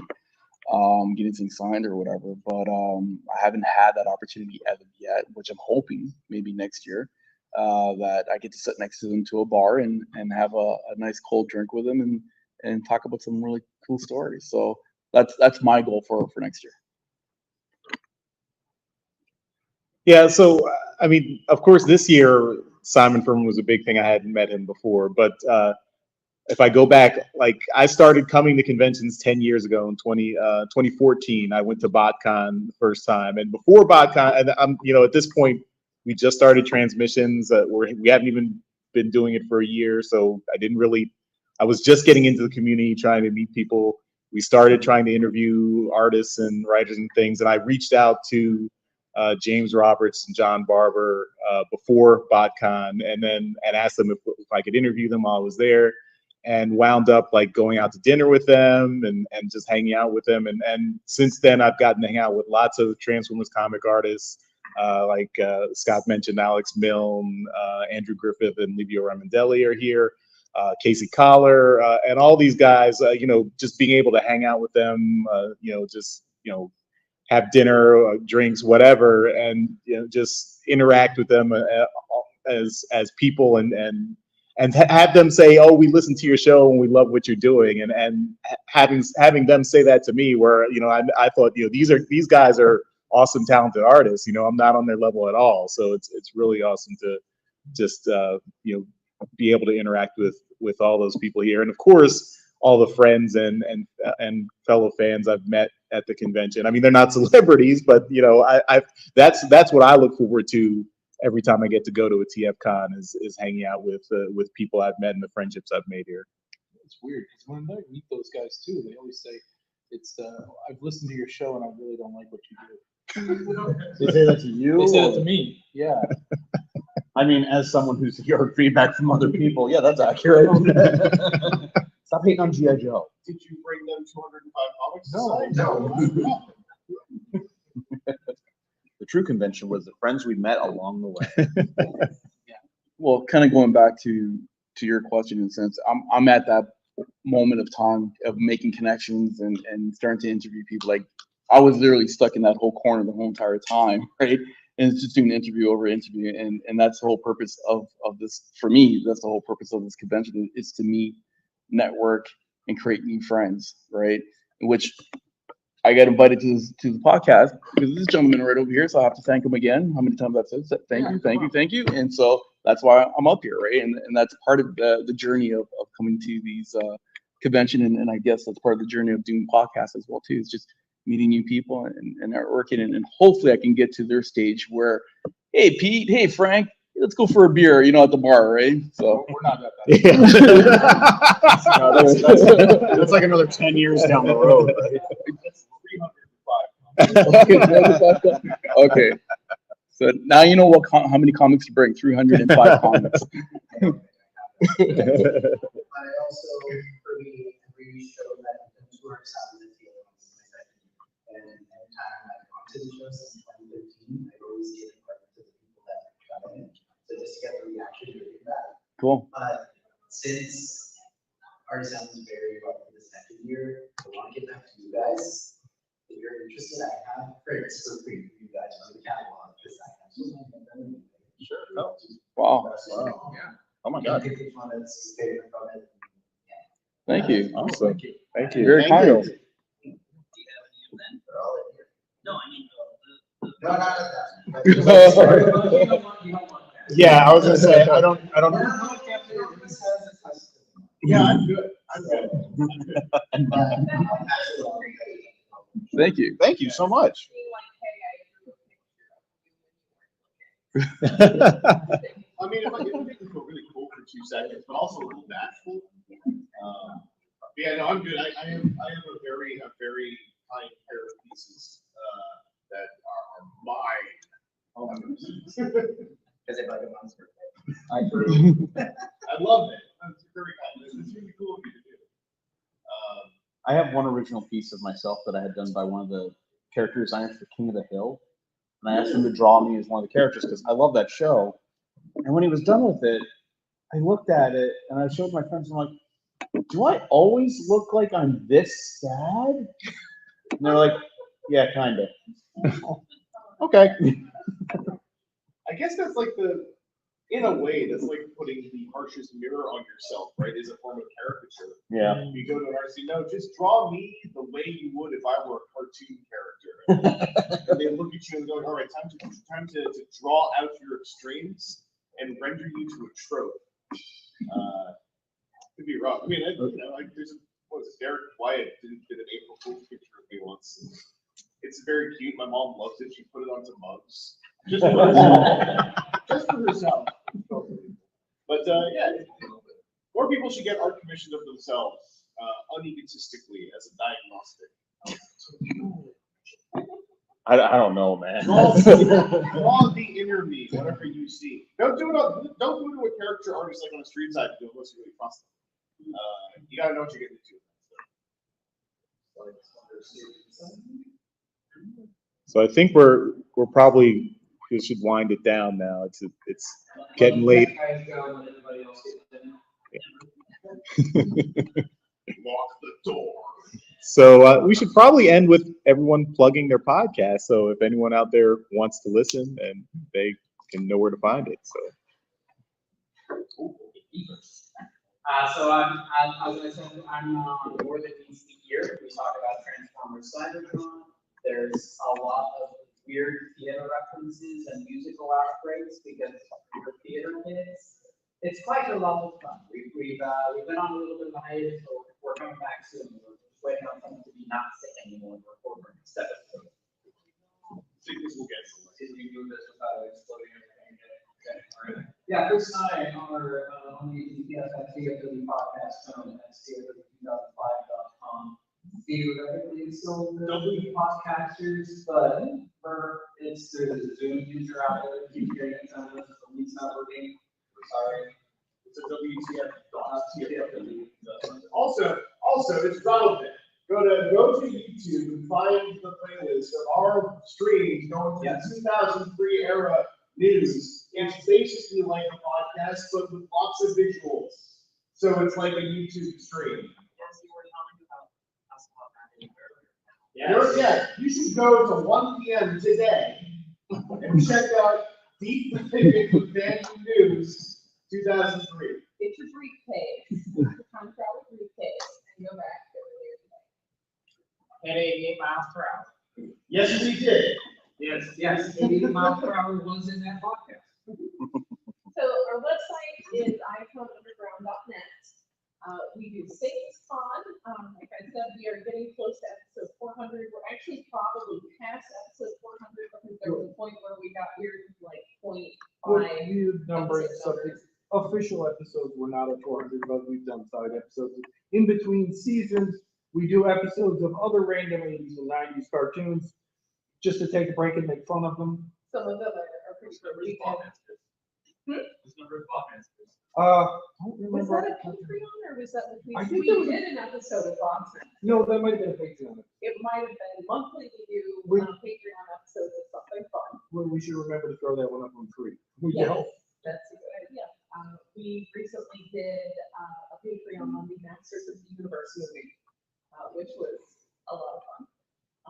But yes, we do TFCON, which we got all the way through Beast Wars, Beast Machines. We did a little bit in between, and then we did animated, and then we did Prime, and then the alternated seasons of Robots in Disguise 2015 and Rescue Bots. So now I'm excited for us to get to Bots. Eventually, well, first we gotta get through Cyberverse.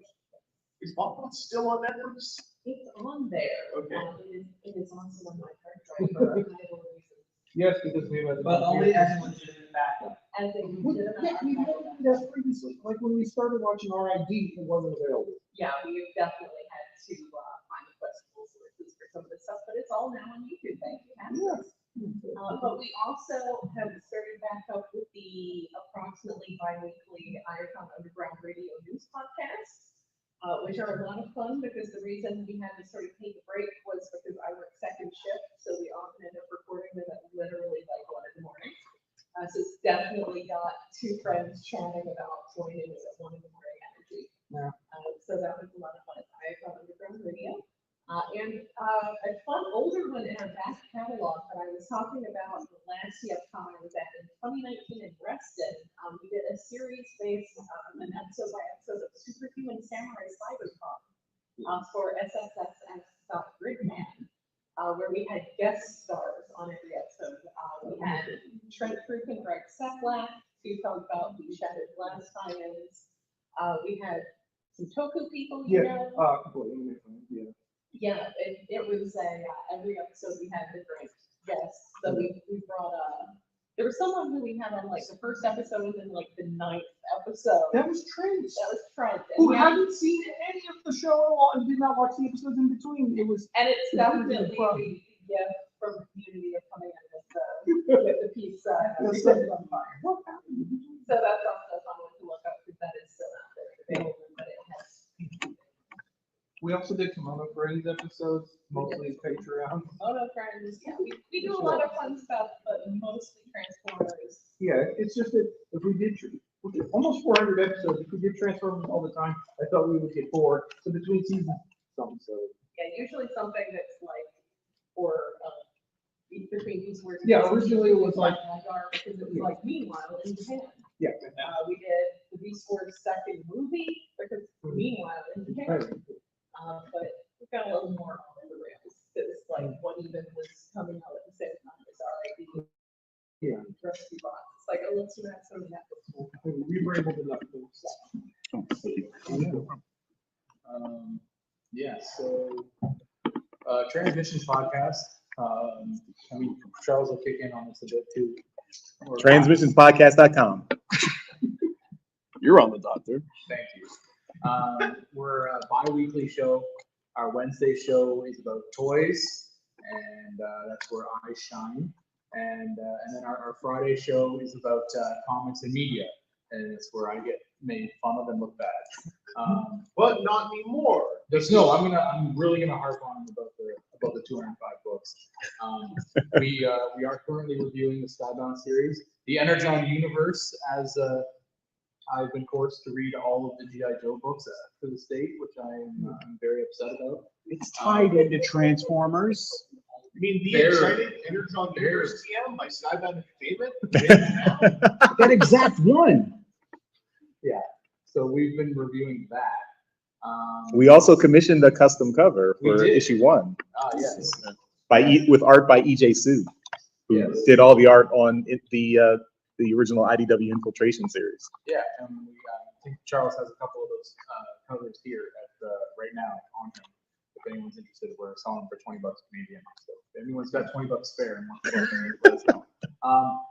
But yeah, as far as episodes go, we're in our 11th year right now. We're about to hit episode 600 on the main show, 400 on the comic show. We've got a bunch of Patreon only stuff. We've got a live play RPG show that's only for well, it's not only for anymore. It's the regular show goes out live after a week of being on Patreon. We like big bots with Scott and myself. We just pick a character in our collection and we grab all the toys we can find of that character, and it's kind of fun. Yeah, We talk about how much we love Yeah, those it's individual fun. figures. And that's show just for our Patreons, so we do that. And we've got an awful lot of interview shows in our back catalog. So yeah, we've talked with David Kay, we've talked with Dan Gilvizan, Greg Berger, Simon Furman coming this week. Yeah, Simon Furman, we just recorded today. Basically all the comics people over the years, we've talked with every one of them. So it's been fun. Who knows what's going to come next? But yeah, we're still going to churn them out. So yeah. I mean, I'm also on Transmissions. I'm one of the guest hosts. They plugged all that, but I have my own YouTube channel called Nerdstradamus, and we're on all the social medias too. If you can't guess from the name, we do a lot of nerdy things. There is some Transformers content because I force my friends to do that, even if they're not interested. One of my favorite things I've done is take my one friend who knows nothing about Transformers and said, name that robot, where I give him a Transformers figure and I say, name him, and tell me what he transforms into. I don't know if he's a genius or an idiot at naming, but it's somewhere there. But We also do a lot of music. We did a cover of the Beast Wars theme song. We've done songs called "I Love Robots" and "Robot Redemption" and stuff like that. But if you look up Nostradamus, we have a link tree. You can find all our stuff there. The Beast Wars thing, you did do a variant where it was Beasties. I appreciate We did, because after we released it, I think you specifically mentioned it, and it's like I told my my friend who's a musician, it's like, we have to do a Beasties cover. To which he said, "What is that?" And I had to explain. I had to explain that to Oh someone. my goodness.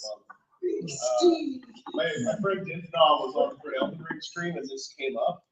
Dinthnaw's from America, and someone had mentioned Beasties. She's like, "What's that?" And I'm like, "Well, in Canada, we couldn't have war in 1997 because we were too peaceful.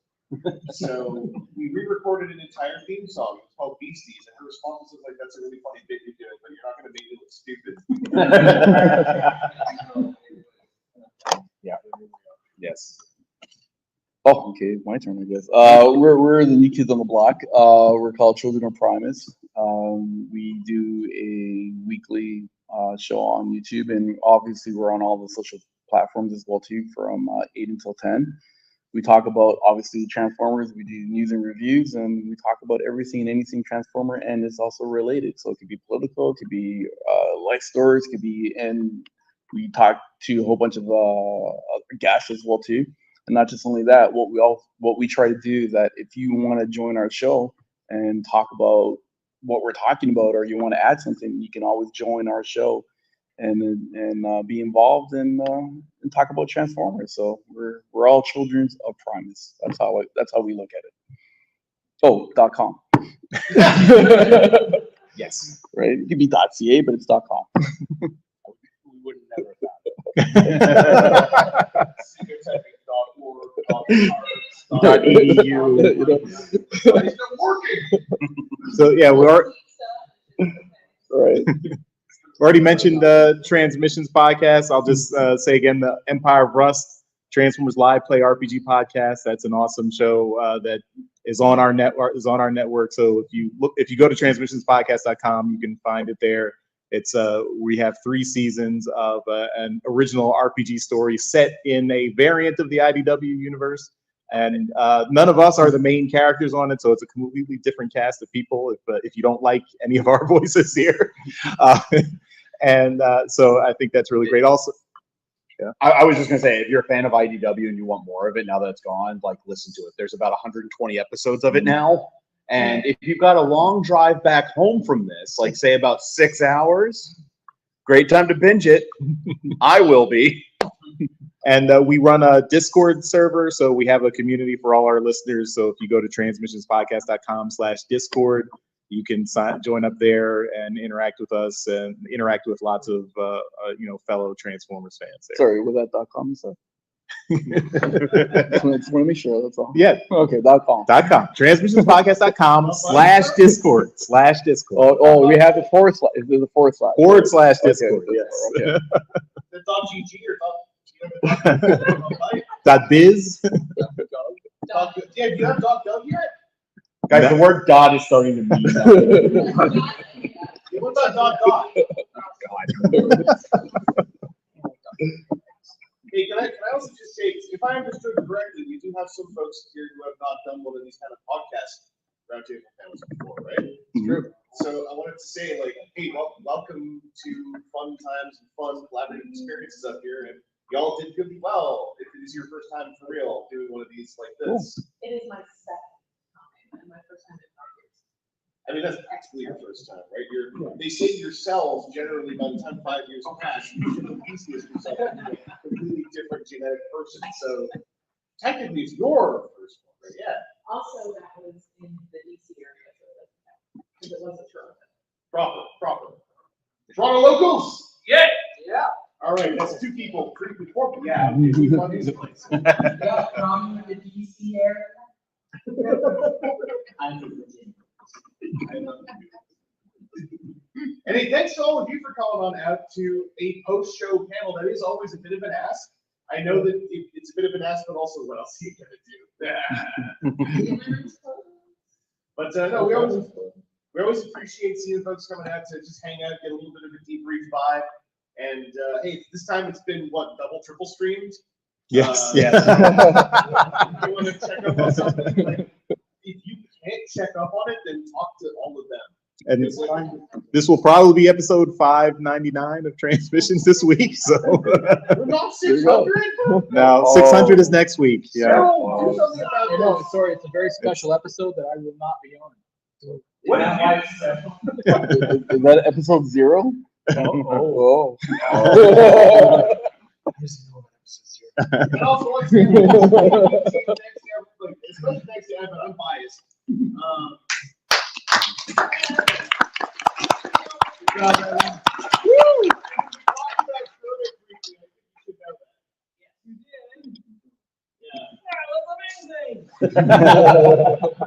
And yeah, it's soft Kermit. It's meat Kermit. Kermit's a hater. Eat something. You need to refuel. Oh, Sure.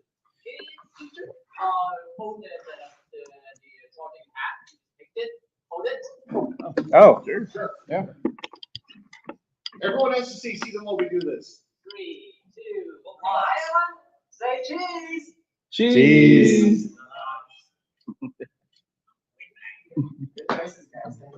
Thank you. Thank you. Thank you. Yeah. Yeah, you saw it, John. Now we're going to just sit here and watch you all leave. Actually, I'm going to join you guys. Hold on.